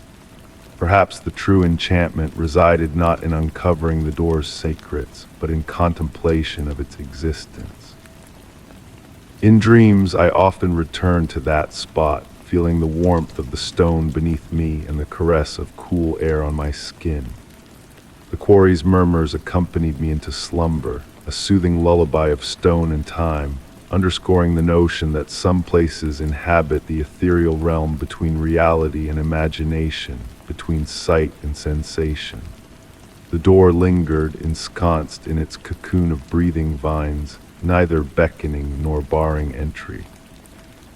And the quarry persisted in its ancient discourse with time, conversing through whispers and lights, shadows and scents, imparting tales to those willing to listen with an open heart and tranquil mind. Story 26. In the deep hush of midnight, nestled in my bed, a stray echo found me a voice both achingly distant and hauntingly familiar. The soft drone of the air conditioner and the gentle rustle of leaves outside intertwined, creating a spectral melody that stirred memories of a past thought to be lost to time. That night my bedroom exuded an aura of otherworldliness. Moonbeams danced on the walls, casting shimmering silver patterns that seemed to pulse with a life of their own. The air held a weighty stillness, akin to the pregnant pause before a storm, where all is poised in anticipation. Shadows clung to the corners, seeming denser and more secretive than usual, as though they harbored whispered secrets among themselves. The voice returned, a mere whisper on the edge of perception, reminiscent of wind chimes swaying in a melancholic breeze. Slowly I sat up, the blanket slipping off soundlessly, revealing the cool, solid touch of the wooden floor beneath my bare feet. My mind drifted into the realm of the inexplicable, even as my body remained anchored in the familiarity of my surroundings. Moving through the house at night had always been a well-rehearsed routine, guided by muscle memory and cautious steps. But that night, each room held an enigmatic allure. The hallway stretched out before me, the walls seeming to swallow the dim light rather than reflect it back. Family photographs observed my passage with distant gazes, their once familiar faces now shrouded in a veil of remoteness. The voice beckoned me toward my study, where rows of books lined the walls in silent watch, their spines forming a tapestry of muted colors in the darkness. My favorite reading chair sat unoccupied, yet a sense of expectancy lingered in the air as if it had just been vacated. The leather retained a ghostly warmth, and beside it, my grandmother's antique table lamp cast a soft, pulsating glow that seemed to breathe with each whispered utterance. Something peculiar caught my eye among my collection of vinyl records a single album slightly askew, bearing the marks of frequent handling. I couldn't recall the last time I had touched it, yet there it sat, a silent messenger awaiting attention. The dust cover of the record player was raised, though I was certain I had closed it the night before. Almost involuntarily, my hands reached for the record, lifting it from its sleeve. The vinyl gleamed under the lamplight, creating hypnotic circles of reflection that spiraled towards the center, beckoning me closer. Placing it on the turntable, the needle found its groove with eerie precision, and music filled the room, not the expected symphony, but the sound of rain pattering on a tin roof, mingling with distant piano notes that seemed to echo from the depths of memory. The voice intertwined with the melodies, now more distinct, weaving words that felt like fragments of a conversation from a dream. It spoke of summer nights spent on a porch swing, of vows exchanged beneath a star-studded sky, and of time slipping away like grains of sand through gentle fingertips. The antique clock in the corner ticked steadily, its brass pendulum marking time with a rhythmic swing that stretched into eternity. It spoke of my grandmother, evoking memories of evenings spent listening to her tales, her hands deft with needlework, while the same lamp bathed us in its comforting glow. Had she known of this voice, had she left me a message that was only now unraveling before me?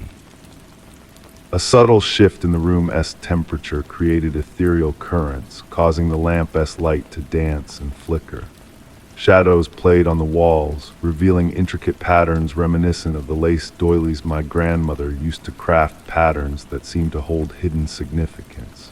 Sinking into my reading chair, its well-worn embrace enveloped me as the voice continued its spectral soliloquy. Its cadence matched the pendulum's sway of the clock, enveloping me in a hypnotic blend of memory and enigma.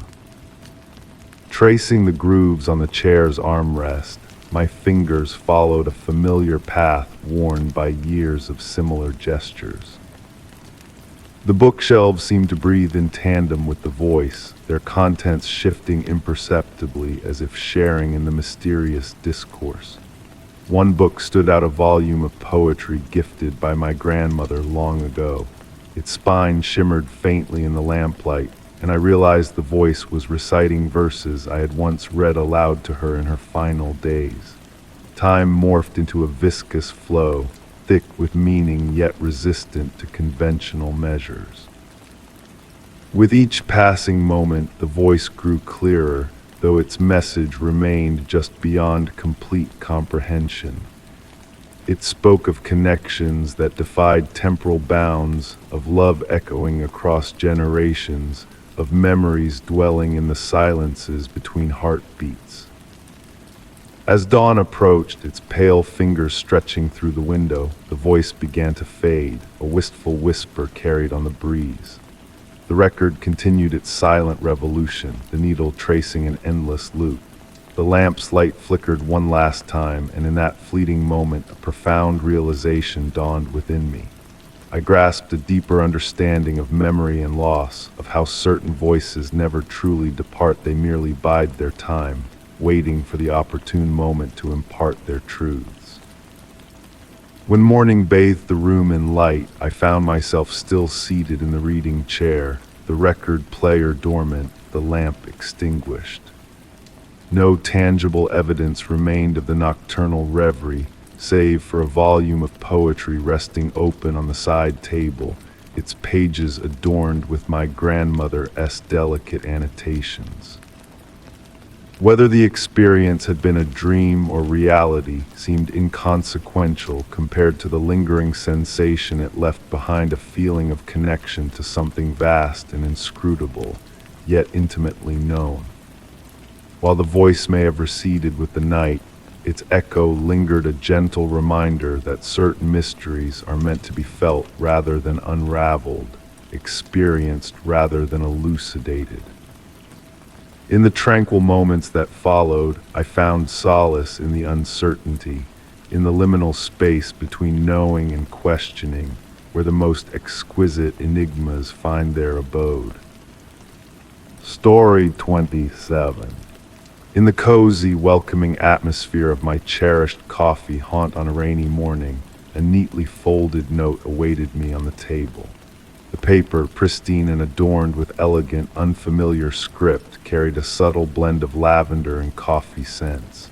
As I absorbed the enigmatic message, a chill slid down my spine. This was no accident, but a deliberate clue to a hidden mystery within the mundane. The note's words were plain yet puzzling. Seek the woman in the pearl gray coat.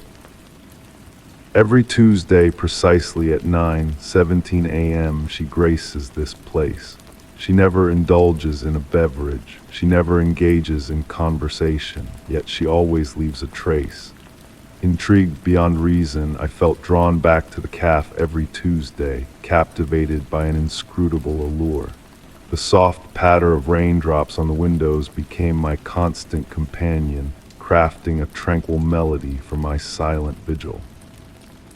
The familiar aroma of freshly brewed coffee and fresh pastries enveloped me, cocooning me in a sense of calm anticipation. On the initial Tuesday, I arrived early, selecting a secluded table that offered a strategic view of both entrances. The morning crowd flowed in and out, their subdued chatter and the clink of ceramic cups blending into a serene symphony. My gaze oscillated between the rhythmic ticking of the antique clock on the wall and each newcomer crossing the threshold. And precisely at 9:17, she materialized. Clad in her immaculate pearl gray coat, it draped her form perfectly, seeming to absorb and radiate the soft illumination in equal measure. Her presence possessed a tangible yet ethereal quality, akin to morning mist illuminated by sunlight. With deliberate elegance, she gravitated towards the same window table each time. While her face remained partially veiled under a broad-brimmed hat, her hands were visible graceful, weathered, adorned with a solitary silver ring on her right index finger. Week after week, I bore witness to her meticulously choreographed routine. For precisely 7 minutes she sat, her posture impeccable, hands folded in her lap. True to the note's description, she made no orders, acknowledged no one. Yet I started to discern the small trinkets she discreetly left behind, a vintage button, a pressed flower, an ancient compass with a cracked face but a needle spinning with an uncanny vitality. The calf staff seemed oblivious to these items. Whenever I inquired about the woman, their gazes would momentarily glaze over, diverting the conversation as though she occupied a blind spot in their awareness. Each artifact she abandoned seemed to pulse with a subtle energy, hinting at fragments of a narrative that eluded my grasp. One rainy Tuesday, I arrived to discover her seated at my usual spot. Her gaze turned towards me, and though her features remained elusive, I sensed her cognizance of my presence. Resting on the table before her was an aged leather-bound journal, its pages yellowed with time. With a subtle nod, she indicated the chair opposite her. As I settled in, the ambient noises of the calf receded into a distant hum. The space between us crackled with potential, akin to the pregnant pause before a thunderous storm. Her voice, akin to autumn leaves rustling in a gentle breeze, broke the silence. "You've been observing," she remarked, not as a query. "Few discern the patterns nowadays. Even fewer spare the time to contemplate, to marvel, to question the interstices of time." Flipping open the journal, she unveiled pages etched with the same elegant script from the initial note. "Time is not as linear as they presume," she continued, her fingers tracing the scripted lines. "It bends and twists, akin to origami, creating alcoves where enigmas congregate. Some of us traverse these folds, gathering what the creases ensnare." The journal harbored illustrations of the same objects she had been leaving behind. Each drawing was accompanied by coordinates, dates, and cryptic annotations that seemed to shift and morph when viewed from varying angles. "Why me?" I murmured, my voice a mere whisper. She smiled, her countenance still veiled from my view. "You harbor the patience for patterns, the capacity to dwell in uncertainty without clamoring for resolutions. Most significantly, you comprehend that certain enigmas are meant to be experienced rather than untangled." With that, she rose, leaving the journal on the table. "It is your turn now," she uttered softly. "Watch for those who watch for the patterns, lure them back to awe with breadcrumbs." When I lifted my gaze from the journal, she had vanished. The calf's ambient sounds flooded back in like a gentle tide. The rain persisted in its steady cadence against the windows, and the fragrance of coffee lingered in the air. The journal remained, tangible and real beneath my touch, its pages now void of the writing that once filled them. Every Tuesday at 9:17 a.m., I continue my visits to the cafe. Occasionally, I glimpse others like myself, quietly observing. Sometimes I too leave behind small tokens of vintage key, a pressed leaf, a smooth sea glass shard weathered by time. I witness their joy upon discovering these offerings, witnessing the spark of curiosity igniting in their eyes. Though the woman in the pearl gray coat has not reappeared, her essence lingers in the silent interludes between heartbeats, in the gentle rain against the panes, in the soft tendrils of steam rising from coffee mugs. I have come to realize that some mysteries are not meant to be unraveled but cherished, respected, and passed on, akin to whispered enigmas within the fleeting intervals of time. Story 28. In the forgotten corner of my home, amidst old belongings and dusty memories, I stumbled upon a locked drawer nestled within an antique desk. With a determined effort, the drawer yielded to my persistence, revealing a neatly folded note resting within. The paper, aged and fragile, exuded a faint scent of cedar and ink, its elegant script hinting at untold secrets from the house's distant past. As I delicately unfolded the yellowed paper, the soft rustle of aging parchment filled the room, accompanied by the gentle dance of shadows cast by the evening light filtering through lace curtains. A palpable sense of anticipation lingered in the air, yet it held a soothing quality akin to the calm before a gentle rainfall. The note bore a date from bygone days, beginning with the words, "My dearest friend," drawing me deeper into its mysterious narrative. It recounted peculiar occurrences within the very walls that sheltered me, whispers of unseen footsteps in empty corridors, the subtle shifting of objects in solitude, and the enigmatic appearance of fresh blooms in a singular vase under each full moon.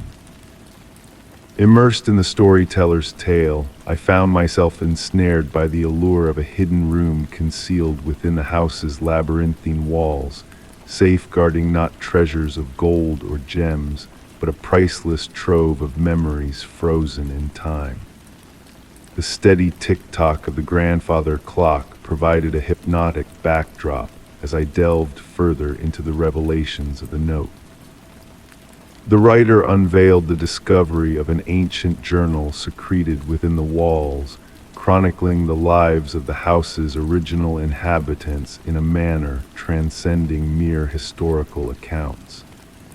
These pages spoke of shared dreams echoing through generations, of whispered dialogues that defied the constraints of time itself. As dusk descended outside, I ignited an old brass lamp, its golden glow casting a warm embrace over the narrative unfolding before me. The note alluded to cryptic symbols etched discreetly into door frames throughout the house, forming a cryptic map to the concealed chamber. My fingertips traced the intricate patterns described in the writer's quest to decipher their enigmatic meanings, guided by the waxing and waning of the moon. The rustle of wind through the trees outside painted ethereal patterns on the walls, underscoring the writer's belief in the house's sentient essence, a benign custodian of untold histories. Approaching the note's conclusion, an extraordinary revelation emerged, dreams that blurred the line between past and present, featuring a mysterious woman in a blue gown, her silent smile pregnant with unspoken truths. The final enigmatic passage hinted at a mystical unveiling, triggered by the tolling of midnight bells and the moonlight's caress upon a specific step. I held my breath, attuned to the subtle symphony of sounds within the house, the soft creak of aged floorboards, the whispered breath of time itself. The note concluded abruptly, leaving me with a sense of intrigue and wonder. As I tenderly refolded the paper, a faint sketch in the corner caught my eye, a familiar geometric pattern that tugged at the edges of my memory. Glancing up, I observed the room cloaked in deeper shadows, save for the comforting glow of the lamp, imbuing the house with a newfound aura of knowing.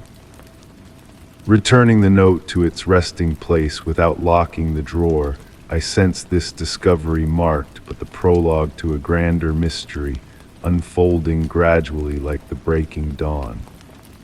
Enveloped by the encroaching darkness, I pondered the possibility of dreams entwined with the enigmatic woman in blue, harbinger of secrets veiled in nocturnal whispers.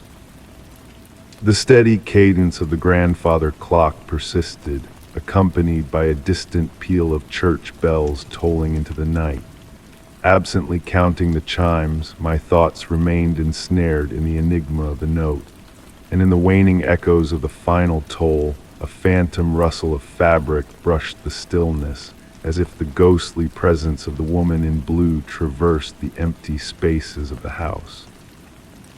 Story 29, as my footsteps echoed softly on the worn wooden floors of a forsaken theater, I found myself drawn to a solitary seat in the dimly lit auditorium.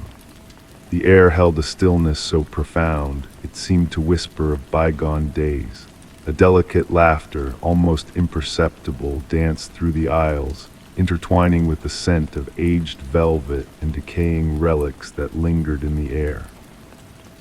The theater, a relic of the past, exhaled a gentle sigh of memories, each whisper a ghostly echo of applause and jubilation now faded into obscurity. My presence in this forgotten sanctuary was fueled by a quest for inspiration, rumors of its enigmatic aura beckoning me to unravel its mysteries. The weighty doors, weathered by time, yielded with a mournful creak, ushering me into a realm suspended between history and the present moment. Sunbeams filtered through dusty windows, illuminating the space with a spectral glow, casting ephemeral patterns that swirled and waltzed like phantoms on an unseen stage.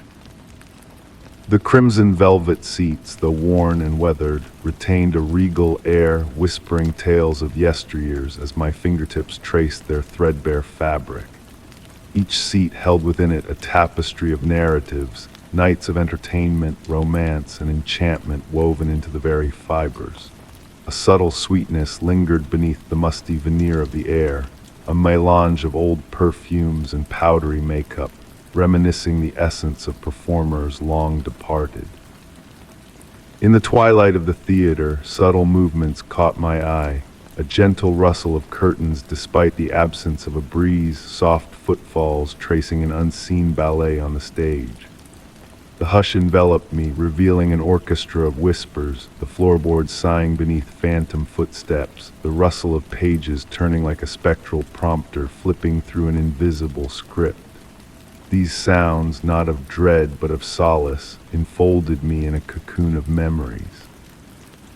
Time seemed to languish in this hallowed space, minutes stretching into eternity as I sat in quiet reverence, attuned to the theater's silent sonnet. The waning light cast elongated shadows over vacant seats, shadows that seemed to morph into silhouettes, the semblance of a genteel audience in evening attire, their presence palpable in the soft laughter and muted applause that caressed the air. Closing my eyes, I surrendered to the symphony of echoes that enveloped me, only to glimpse a flicker of movement, a dress vanishing behind a pillar, a fleeting moment of existence intertwined with the ethereal. With the onset of dusk, the theater stirred with a newfound vitality, the temperature oscillating in unseen cadence, as if unseen specters brushed past in a waltz of the unseen. Drawn inexorably to the stage, I ascended the creaking steps, each reverberation a testament to the theater's whispered secrets. Standing at the center, I faced the sea of vacant seats that pulsed with a spectral energy, as if an unseen audience awaited the unveiling of a grand performance. Details once overlooked now emerged, scattered relics of a bygone era, a tarnished mirror, a solitary glove, a script aged to a sepia hue, all arranged as if their owners had momentarily stepped away. The mirror, its surface dulled by time, reflected ephemeral apparitions, a dance of shadows, a blaze of colors that defied explanation. With a voice barely above a whisper, I questioned the emptiness. Is anyone there? The darkness absorbed my words, weaving them into the fabric of the theater's history, a tapestry of sound and sentiment that embraced me in its spectral embrace. As the nocturnal shroud descended, I knew my time within the theater's embrace was waning.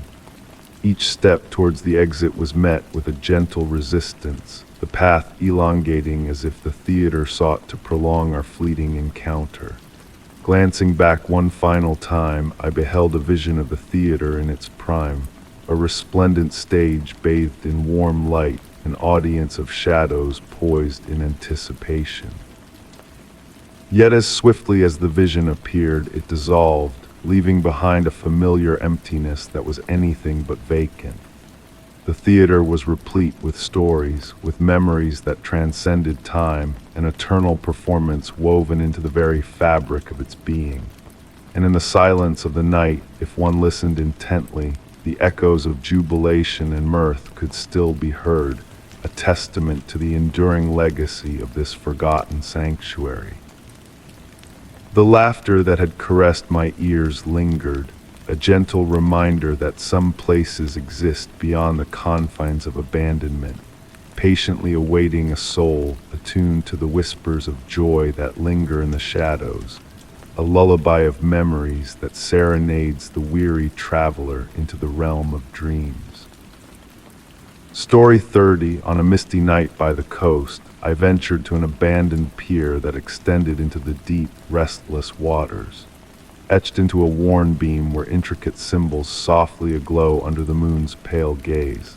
The tang of the sea breeze carried a hint of enigma, and as my fingers traced the markings, I sensed a connection to a long-buried secret beneath the waves. The gentle rhythm of waves caressing weathered pillars cast a spell, drawing me into deep contemplation. Standing there, the aged wood beneath me seemed to murmur with each step, echoing the footfalls of bygone years. The air was heavy with the scent of salt and damp wood, mingled with an ancient essence, evoking memories of forgotten tomes and chambers lost to time. Night after night, I found myself drawn back to that pier, compelled by an inexplicable force. Each visit unveiled new intricacies in the cryptic symbols, curves dancing in the moon's glow, lines weaving different tales with the changing tides. The soft creak of the planks became a comforting companion, a dialogue between the sea and the structure daring to breach its realm. During my fifth visit, a peculiar discovery awaited. The air around the marked beam held a warmth distinct from the cool coastal breeze. As my palm met the wood, a gentle pulse of heat synchronized with my heartbeat, a subtle yet undeniable sensation, akin to cradling a cup of never-cooling tea. Often the fog thickened as I studied the symbols, enveloping me like a gentle shroud. Within its embrace, sounds dulled and distant, creating a private realm where time flowed in a different cadence. At times, a soft hum seemed to rise from beneath the pier, harmonizing with the ocean's song. One tranquil night, beside the marked beam, I noticed the water below had stilled remarkably. Its surface mirrored the moon with pristine clarity, yet beneath that obsidian sheen, shadows moved with graceful intent. Too fluid for fish, too sizable for typical marine life, these enigmatic forms eluded identification. The symbols began to weave themselves into my dreams, transforming into maps of uncharted lands or pulsing beneath my fingertips like living script. I started documenting them in a journal, noting their subtle metamorphoses with the lunar phases. Weeks passed, revealing that other visitors to the pier remained oblivious to the markings. Their gazes slid past the beam, regarding it as mere weathered wood. Even when I pointed them out, interest waned, their attention drifting away like water off glass. The turning point arrived with the new moon. Bereft of moonlight, the symbols emitted a faint glow, casting a verdant blue light that rippled like subaqueous currents. The warm pulsing within the wood intensified, and the subterranean hum beneath the pier grew clearer, echoing notes that almost resembled ancient words. Curious objects began appearing near the marked beam, spiral-patterned stones, iridescent shell fragments exuding an inner radiance, and silver seaweed strands drying into delicate filigree. Each item felt like a message, though their meaning remained elusive. Now, as I pen these words, I recognize my entanglement in this enigma. The symbols have manifested elsewhere in the mirror's condensation, in rain patterns on windows, in the cream swirls of morning coffee. They transcend mere deciphering, evolving into a dialogue I slowly learned to decipher. The pier has transcended being a mere structure jutting into the sea. It's a threshold, a boundary between the familiar and the arcane. The gentle mystery of the symbols unfolds endlessly, withholding complete revelation, but offering just enough to beckon me back, night after night, to the juncture where the mundane converges with the ancient, profound, and unfathomable. I've come to realize that some mysteries are meant to be lived rather than solved. The symbols on the pier have taught me to find solace in ambiguity, to embrace the quiet allure of the unknown. As I sit here now, observing the fog enveloping me and feeling the familiar pulse beneath my touch, I comprehend that unraveling this enigma isn't my purpose. Instead, I am to become a part of its ongoing narrative, contributing my own chapter to the timeless tale unfolding in this boundary between land and sea, where the whispers of the past mingle with the mysteries of the present. Story 31, in the midst of a solitary stroll along the edge of a dense forest, a faint, almost imperceptible howl stirred the stillness, rippling through the lofty treetops. The air was imbued with the crisp fragrance of pine and damp earth, enticing me to peer deeper into the shadowy woods where the mysterious sound beckoned, urging me to unravel the secrets veiled beyond the light's reach.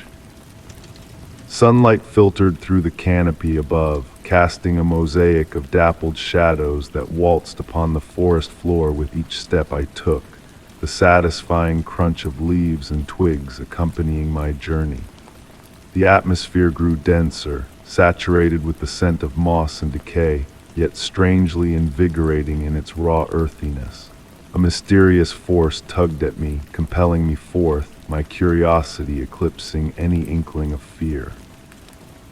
Venturing deeper, the familiar noises of the outside world gradually faded into a distant memory.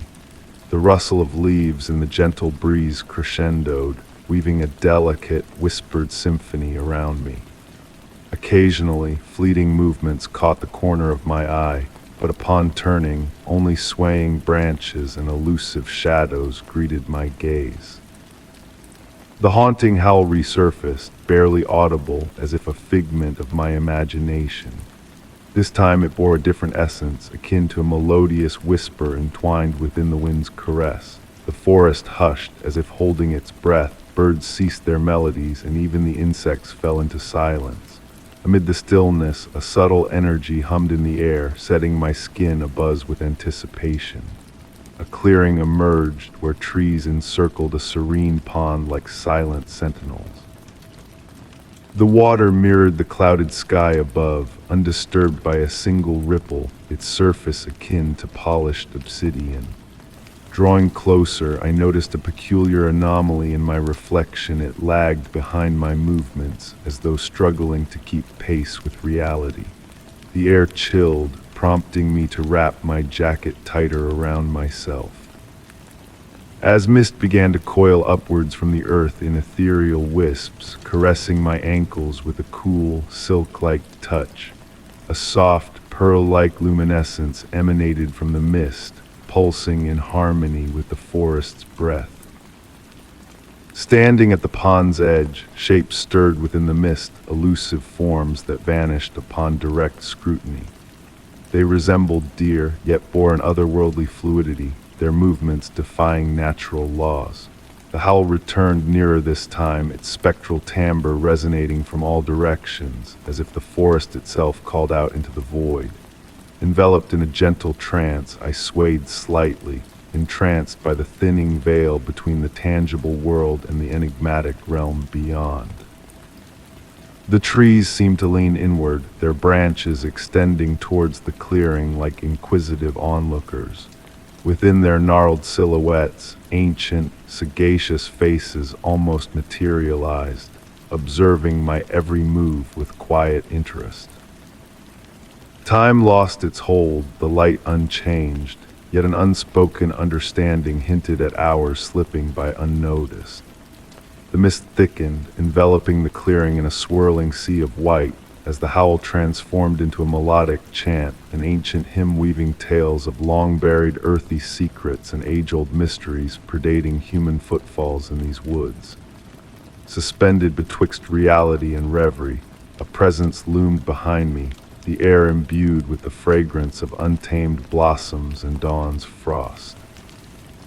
Instincts urged me to turn, to confront the unseen, yet my body remained obediently still, perhaps rooted by fear or the realization that some enigmas are best left unexplored. The presence drew near, carrying a profound tranquility that suffused the forest, its ancient murmurs whispering in forgotten tongues.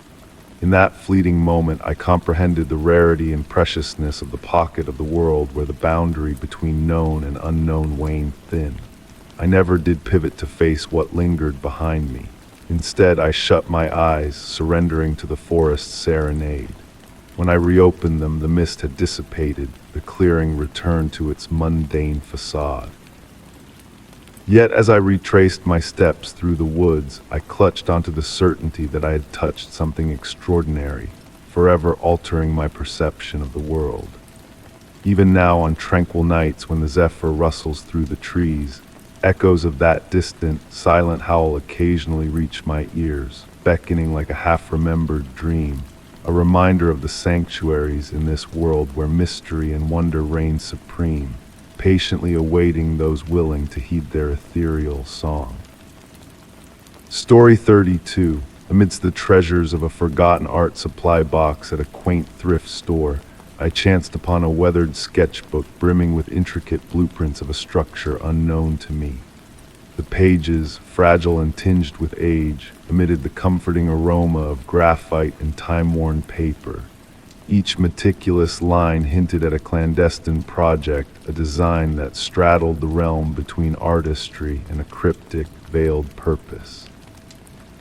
Night after night, I found myself captivated by the detailed intricacies within the dim embrace of my study, where the gentle radiance of my desk lamp cast ethereal shadows over the aged sheets. The patter of rain against my window provided a tranquil symphony as my fingertips traced the enigmatic drawings.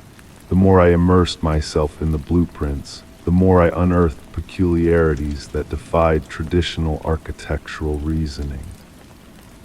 Curved corridors folded upon themselves in implausible configurations, staircases led to rooms that defied spatial logic, and windows captured light from inexplicable angles. Yet every detail was meticulously drawn with precise measurements and annotated in a script akin to flowing calligraphy. What truly mesmerized me were the marginal scribblings, whispers of thoughts penned in faded ink. They spoke of threshold spaces and liminal architecture, notions that carried my mind to contemplative realms. During serene evenings, I sketched my own interpretations of the designs, endeavoring to grasp their underlying philosophy. The soft scratch of my pencil against paper evolved into a meditative trance, time slipping away as I navigated the enigmatic geometries. Occasionally, in the hushed hours before dawn, I almost sensed the spectral presence of the original artist guiding my hand, revealing how each stroke interconnected to form something beyond ordinary comprehension. As I delved deeper into the blueprints, subtle shifts in my perception of space unfolded. My abode took on a different aura, especially in those tranquil interludes between slumber and wakefulness. Shadows seemed to possess unfathomed depths, and corners appeared to subtly curve when glimpsed peripherally. The familiar nocturnal symphony of creaks and settling noises within my dwelling assumed a new significance, as though conversing in the same architectural dialect as the mysterious illustrations. One particularly still night, bathed in moonlight filtering through my drapes, I stumbled upon a sequence of numbers discreetly woven into the decorative borders of various pages. They formed a pattern reminiscent of musical notation or perhaps a cryptic cipher. Hours slipped away as I transcribed them, the steady tick-tock of my wall clock serving as my only companion in the nocturnal hours. The resultant sequence possessed an eerie beauty, akin to a mathematical sonnet inscribed in the language of construction. With each passing week, the structure from the blueprints began invading my dreams. In these slumbering escapades, I traversed its inconceivable passageways, footsteps echoing softly upon floors that seemed to shift beneath me. Far from inducing fear, these dreams instilled in me a serene wonder, as if I were exploring the tangible embodiment of a meditation. The most enigmatic chamber housed symbols resembling celestial maps intertwined with musical scales. According to the annotations, this chamber harmonized with the resonance of liminal spaces. I often found myself sketching this room repeatedly, each rendition slightly different, as if the chamber itself resisted being captured in a singular, fixed form. Sometimes, amidst the late-night solitude of my study, enveloped by my own sketches and the original blueprints, I observed how the shadows of tree branches outside my window perfectly aligned with the angles in the cryptic designs. In these fleeting instances, I pondered if I was slowly unraveling something that perpetually existed just beyond our ordinary perception, a kind of architecture existing within the tranquil interstices between thoughts. The enigmatic architect's identity remained veiled in obscurity, their essence lingering within every meticulously drawn line and thoughtfully penned note. I've come to regard the blueprints not as mere schematics for a tangible edifice, but as a guide to the realms existing at the margins of our reality, the gentle, dreamlike spaces we fleetingly glimpse in moments of absolute serenity. As I sit here, penning this chronicle bathed in lamplight, I feel the weight of the sketchbook resting on my desk, its enigmas largely unexplored. The rain persists in its gentle rhythm against my window panes, while the shadows in the recesses of my chamber pulsate softly with each distant flicker of lightning. I've embraced solace in the mystery, comprehending that certain inquiries are destined to remain beautifully unresolved, much like a half-remembered dream that leaves behind a tranquility upon awakening. Story 33. In the deep hush of a moonlit night, I found myself drawn to an abandoned arcade nestled on the outskirts of the city. The neon signs, once vibrant beacons of fun, now flickered intermittently above rows of dusty game machines. Amidst the quiet, a soft hum thrummed from the shadows, carrying with it echoes of bygone laughter and faded thrills. The air held a hint of stale popcorn and forgotten excitement, as though the arcade itself retained the essence of its lively past. Tracing my fingertips along the weathered curves of the game cabinets, I felt the familiar grooves beneath layers of time-worn dust. Each step I took left gentle imprints on the thin carpet of gray powder coating the floor. My breath mingled with the low electrical hum that lingered in the air, creating a soothing cadence that seemed to lull me further into the arcade's embrace. In the soft glow, I discerned faded artwork on the machine's fantastical realms and characters now mere whispers of their former selves. Some screens flickered weakly, casting fragmented images that danced like ethereal visions. One machine in particular captured my gaze, an aged racing game with a weathered leather seat and a steering wheel that turned ever so slightly on its own accord. As I ventured deeper, the temperature dropped and the hum evolved into a melodic harmony, akin to a distant choir in perfect unison. I found myself swaying to the rhythmic pulse, my movements synchronizing with the mysterious energy that enveloped the space. It felt as though the boundary between reality and imagination had blurred within this forgotten arcade, thick with untold possibilities. Exploring a narrow hallway that led to the maintenance area, vintage game posters adorned the walls, whispering tales of games long faded into obscurity. Each footfall elicited a soft creak from the aged floorboards, adding its voice to the arcade's enigmatic symphony. The hum seemed to ebb and flow in response to my presence, guiding me towards an old wooden door at the hallway's end. Peeling paint on the door resembled intricate circuit patterns, and as I grasped the warm brass handle, the hum intensified, filling my senses. Beyond the threshold, a small room bathed in a soothing blue luminescence awaited. Arcade motherboards lined the walls, their LED lights flickering in a cryptic yet purposeful dance. At the room's center stood an ancient computer terminal, its screen alive with scrolling text, a blend of game code and something deeper, more profound. The machine's humming pulsed through the room, causing dust motes to twirl in the air like celestial constellations. Drawn to the hypnotic display, I settled into the worn operator's chair, my fingers hovering over the aged keyboard. Without conscious intent, I began to type, the hum adapting to match the cadence of my keystrokes, intertwining human and machine in a mesmerizing duet. Time lost its grip in that tranquil space. The blue light seeped into my being, the hum resonating within my very core. I transcribed ancient stories, unrealized game worlds, and forgotten dreams, the machine reciprocating with its own enigmatic narratives conveyed through code and static bursts that held profound coherence. Upon rising from the chair, my limbs felt stiff, the passage of time elusive within that timeless enclave. The hum had melded seamlessly with my essence, subtly shifting and evolving. The arcade no longer seemed abandoned but expectant, its game cabinet standing sentinel, screens hinting at nascent realms awaiting creation. Tracing my way back through the arcade, I trailed my fingertips along the machines, each responding with a gentle surge of energy, adding to the chorus of the infinite hum. The racing game's wheel now motionless, its screen depicting a road stretching into an endless digital dawn, beckoning towards uncharted horizons.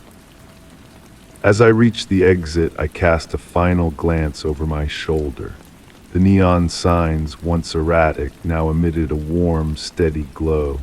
The arcade's hum had transformed into a tranquil purr, akin to a slumbering electronic beast content in its reverie.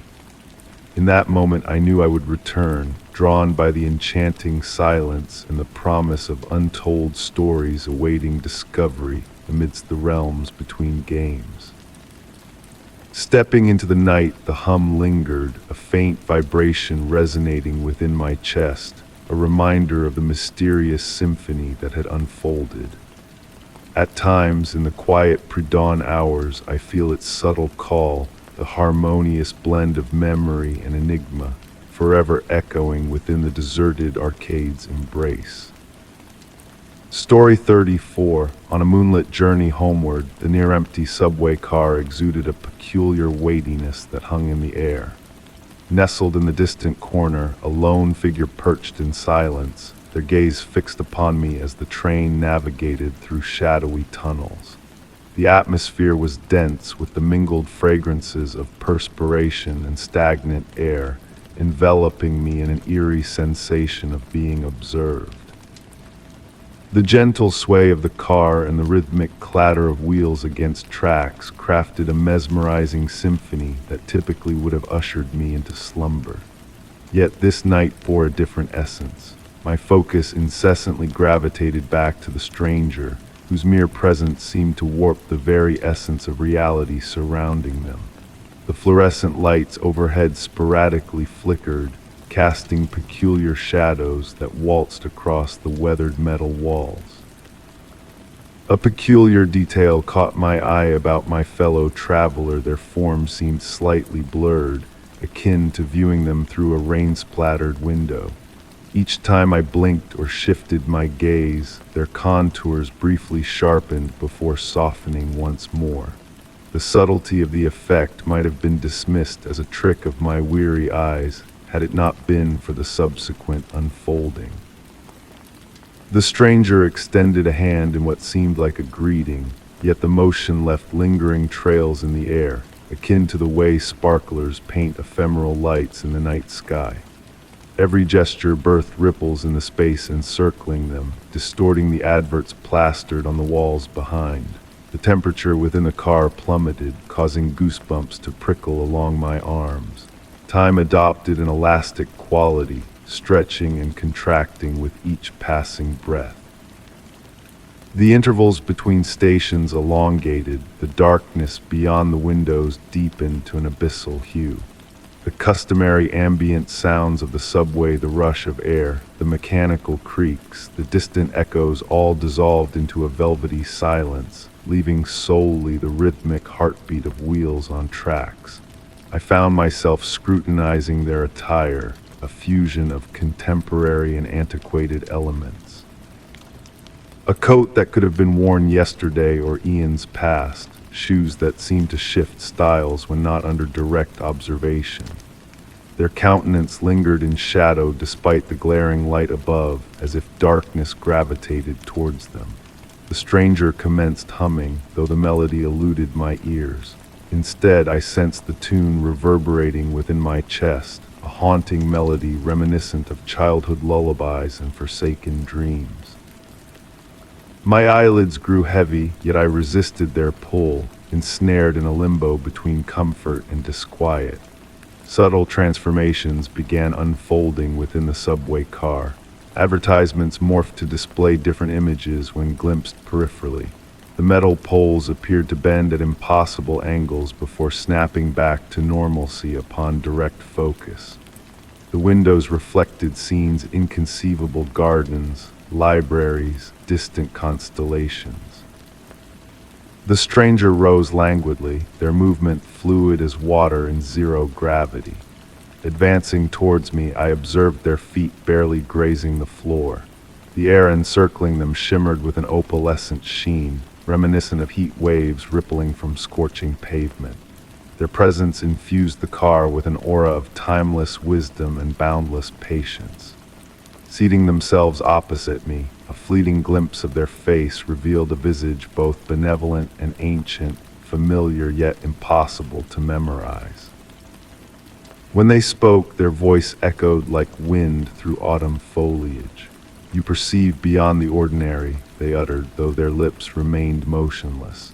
"It is a rarity to encounter someone still awake within this hour of reality."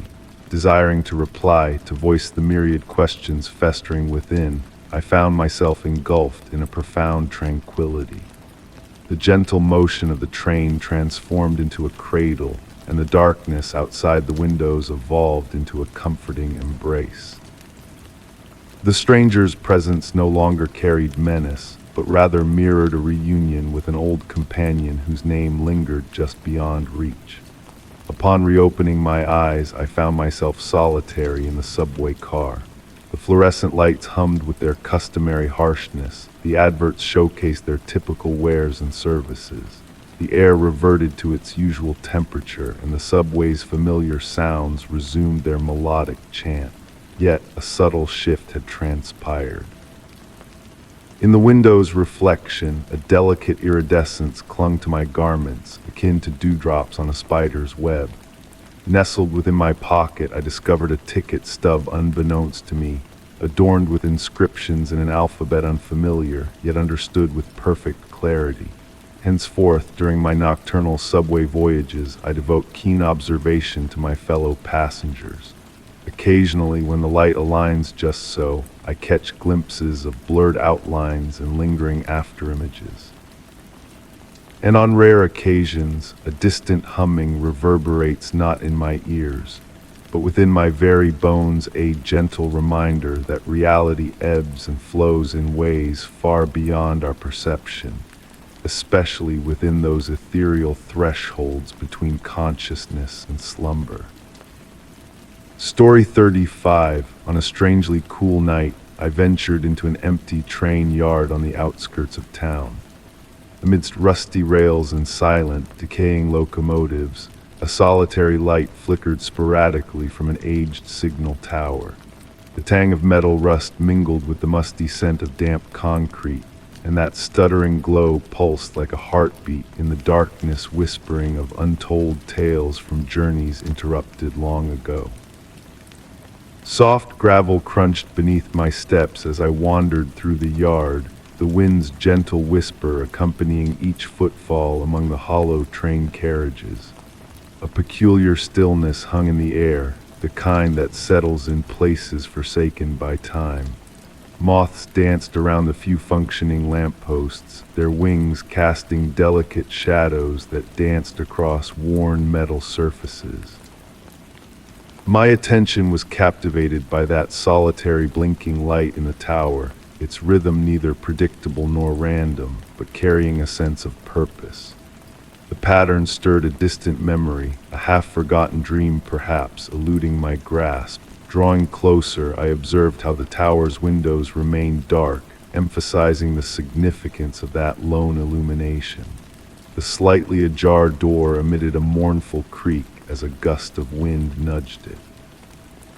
Inside, the atmosphere shifted, thick, charged with an electric anticipation that prickled my skin. Wooden stairs groaned under my weight, releasing the faint fragrance of aged timber and decades-old dust. Ascending to the top floor, I entered a control room filled with antiquated equipment. Switches, levers, and dial gauges adorn the walls, their brass and copper fittings dulled by years of abandonment. Yet what seized my gaze was the origin of that enigmatic light, an ancient signal lamp that should have been powerless, yet continued its mesmerizing pulse. As I watched, a remarkable phenomenon unfolded. The light's cadence began to synchronize with the gentle rhythm of my breathing, as though acknowledging my presence. The room's ambience subtly transformed, and I felt an unexplainable connection to this forgotten realm. Whispers of bygone conversations drifted on the cool air, mingling with ghostly echoes of train whistles and the phantom commotion of travelers long departed. Settling into an old operator's chair, I found myself entranced by the interplay of light and shadow across the control panel. The rhythmic blinking seemed to narrate a tale and narrative of solitary nights, of signals dispatched into the unknown, of bonds forged and severed. My fingertips traced the worn edges of the control panel, sensing the lingering warmth of hands that toiled here in days of yore. Time slipped away as I sat there, enveloped in the gentle pulsing of light and the nocturnal symphony. The distant owl's hoot harmonized with the wind's whisper through fractured windows, weaving a lullaby of solitude. I noticed the evolving complexity in the light's pattern, resembling a cryptic code. In that moment, a realization washed over me, sending a delicate shiver down my spine. I wasn't merely observing the light, it was observing me. Not menacingly, but with the patient curiosity of something ancient and sentient. The glow of the signal lamp seemed to extend, casting warm tendrils of light that inscribed stories on the walls in Morse code shadows. As night deepened, I stumbled upon logbooks filled with faded script, chronicling the passage of trains through the yard, each entry more riveting than the last. The final notation from decades past simply stated, "The light knows the way home." Beneath it, a sequence of dots and dashes had been meticulously penned, a message I couldn't decipher, yet comprehended in my core. When I eventually departed the tower hours later, the light's steady pulse persisted behind me. I understood I would return, beckoned by the enigma of that singular beacon in the gloom. Sometimes on tranquil nights, I find myself aligning my breath with the remembered rhythm of that light, pondering if somewhere in that forsaken yard it continues to blink its ancient message into the night. The tale of the flickering light lingers unfinished in my mind, akin to a half-remembered reverie. Perhaps that is fitting. Some enigmas are meant to be sensed rather than unraveled, their potency not in their resolution, but in the queries they leave suspended in our musings, delicate as moth wings against a window pane. Story 36. On a tranquil afternoon stroll through a neglected courtyard, a peculiar fragrance captured my senses. It was a heady, spicy aroma that seemed out of sync with the decaying surroundings. The scent, a mysterious blend of exotic spices and aged stone, drifted through the air as if whispering secrets. Each step I took drew me closer to the origin, compelling me to unravel the enigma behind this unexpected perfume. The courtyard, a forgotten haven, was embraced by weathered walls adorned with ancient ivy. Autumn breezes gently swept fallen leaves across worn flagstones, creating soft melodies that intertwined with the mystical fragrance. The fading light of late afternoon filtered through the canopy of branches above, casting intricate shadows that danced slowly upon the ground. As I delved deeper into the space, the quality of the air shifted subtly. The spicy aroma grew more potent near a corner where an old wooden door stood, its surface etched with intricate patterns worn by time. The scent triggered elusive memories, reminiscent of childhood winters or half-remembered dreams upon waking. A peculiar stone bench beckoned to me, positioned against the wall.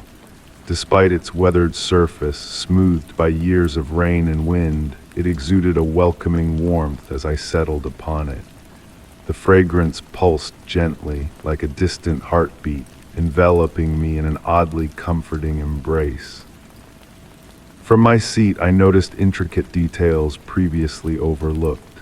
Carved symbols adorned the bases of surrounding columns, their meanings lost to the ages. They seemed to shift subtly with changing perspectives, a play of light and shadow.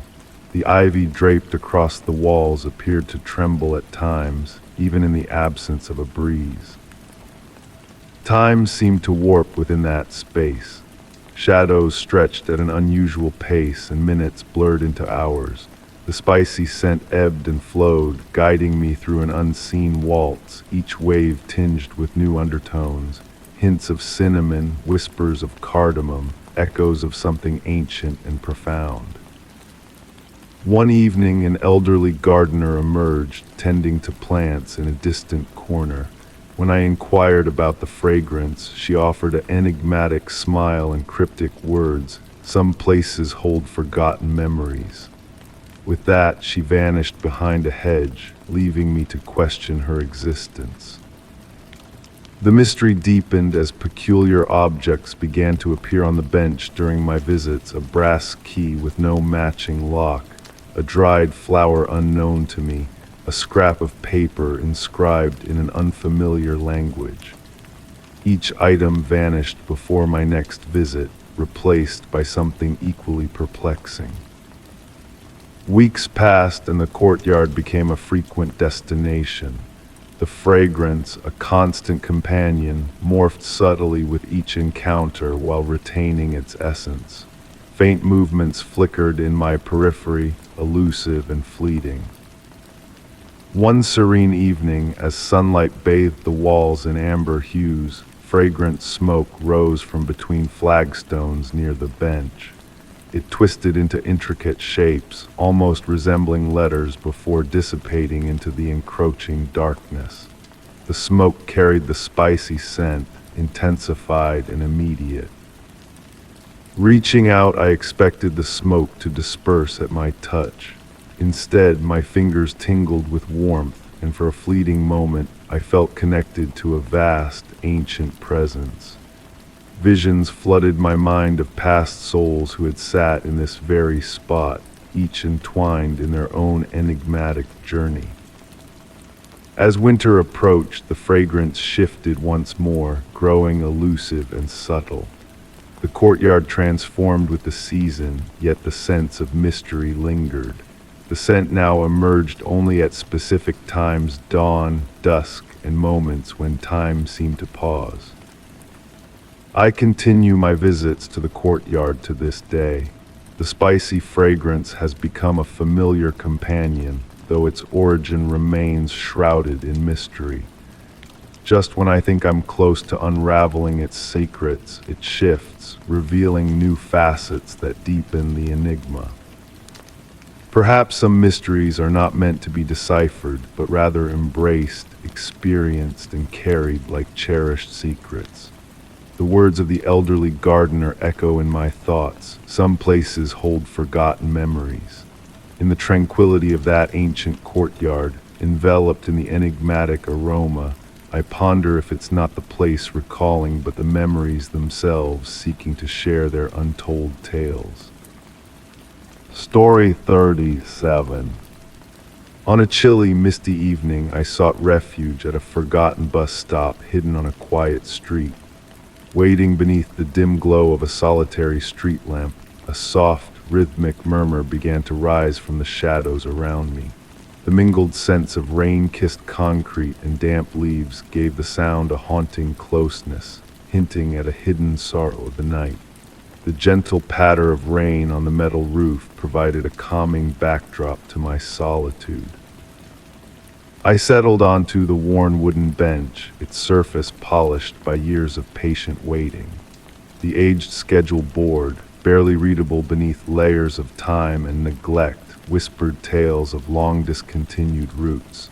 My breath formed wispy clouds in the chilly air as I tuned into the enigmatic murmur growing clearer by the moment.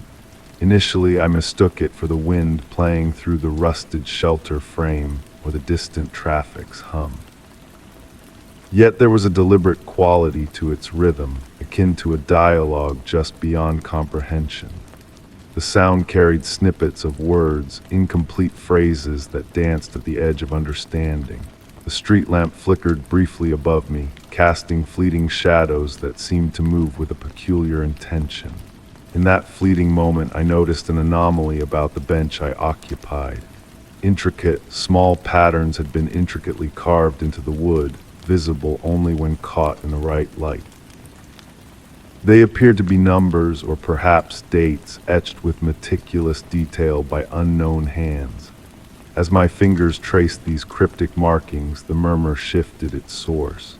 It now seemed to emanate not from the shadows, but from the very bench itself, vibrating through the wood and into my bones. The sensation wasn't eerie, rather it was oddly soothing, akin to a lullaby in a foreign tongue. Each number I touched subtly altered the sound's pitch and rhythm. The rain continued its gentle symphony, and I found myself swaying almost imperceptibly to the curious harmony of water and whispers. The air became heavy with an unexplainable warmth amidst the autumn chill, carrying a faint hint of summer blossoms and sun-drenched wood.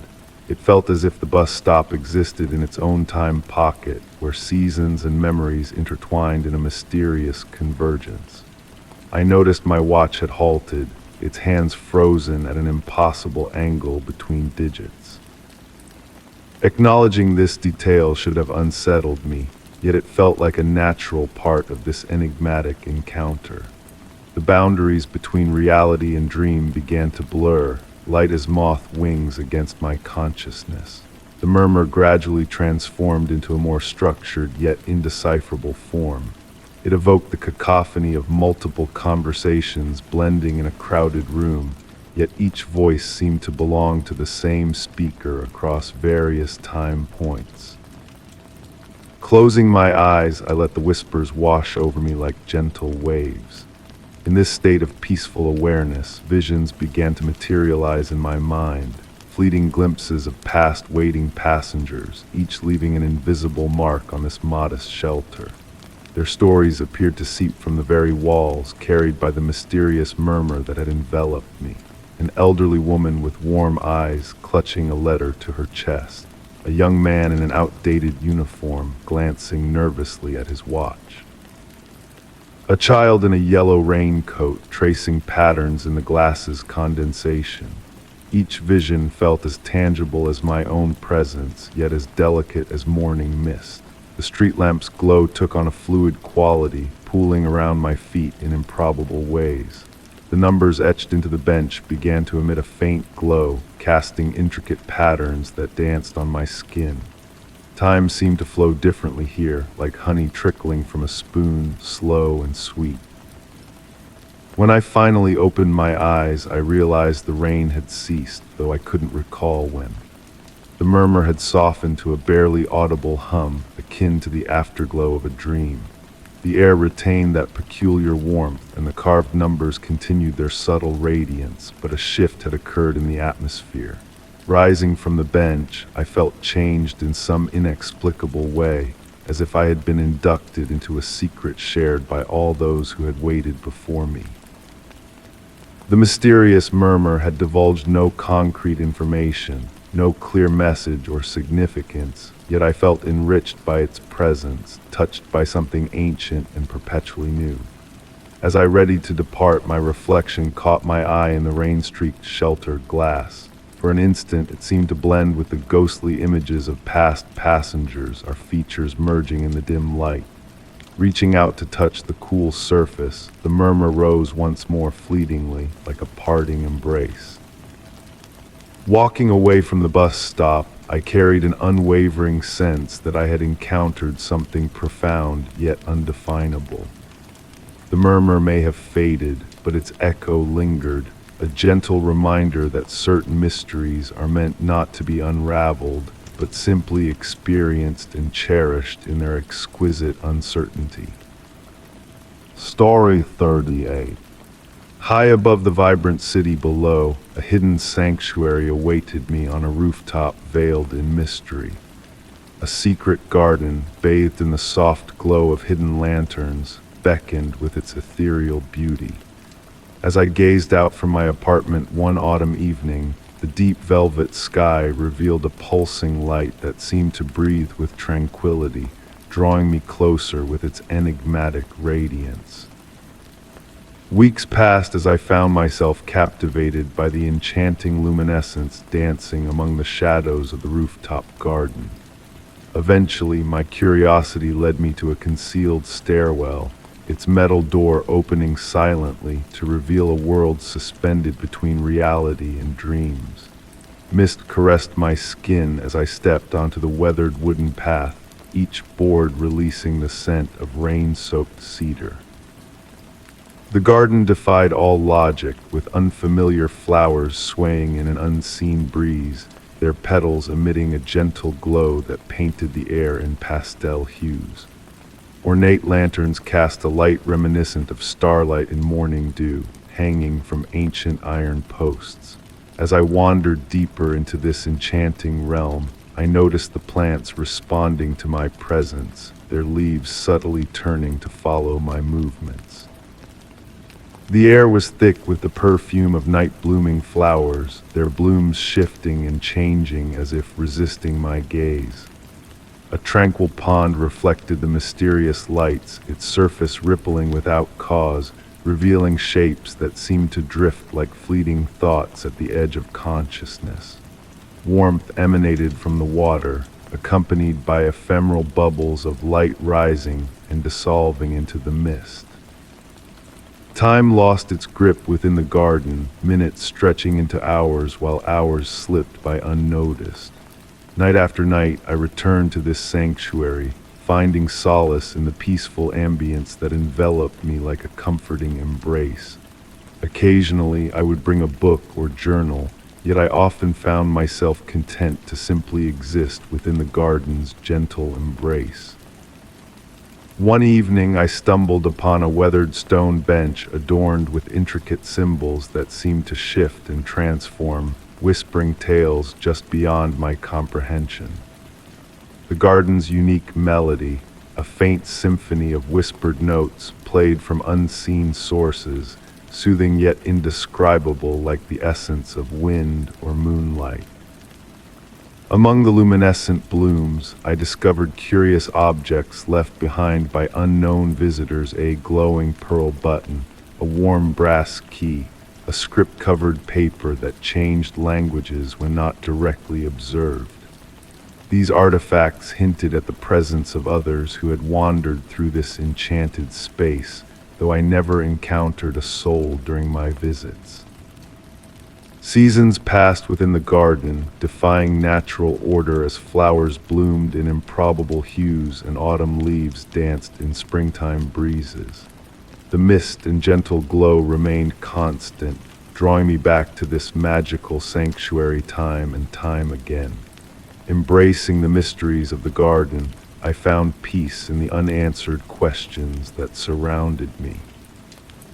The rooftop garden became my haven, where the boundaries between reality and dreams blurred, time flowed like honey, and the chaos of the world below faded into insignificance. Amidst the luminescent blooms, I glimpsed reflections of other gardens, hidden realms existing on the cusp of familiarity and the unknown. Perhaps, I pondered, this rooftop sanctuary was but one of many secret havens scattered across the world, awaiting those in need of solace. The gentle pulse of light against the night sky continued to beckon, inviting others to experience the enchantment that had captivated me. While the garden's magic and origins remained shrouded in mystery, I found solace in simply embracing its existence and the peace it bestowed. In this ethereal space high above the city, I learned that true serenity comes not from unraveling mysteries, but from embracing the wonder that surrounds us. The questions that lingered in the garden's glow were not meant to be solved, but cherished, offering a sense of tranquility that transcended understanding. And so, in the quiet embrace of the rooftop garden, I found that the most profound peace arose from living harmoniously with the enigmatic beauty that enveloped me.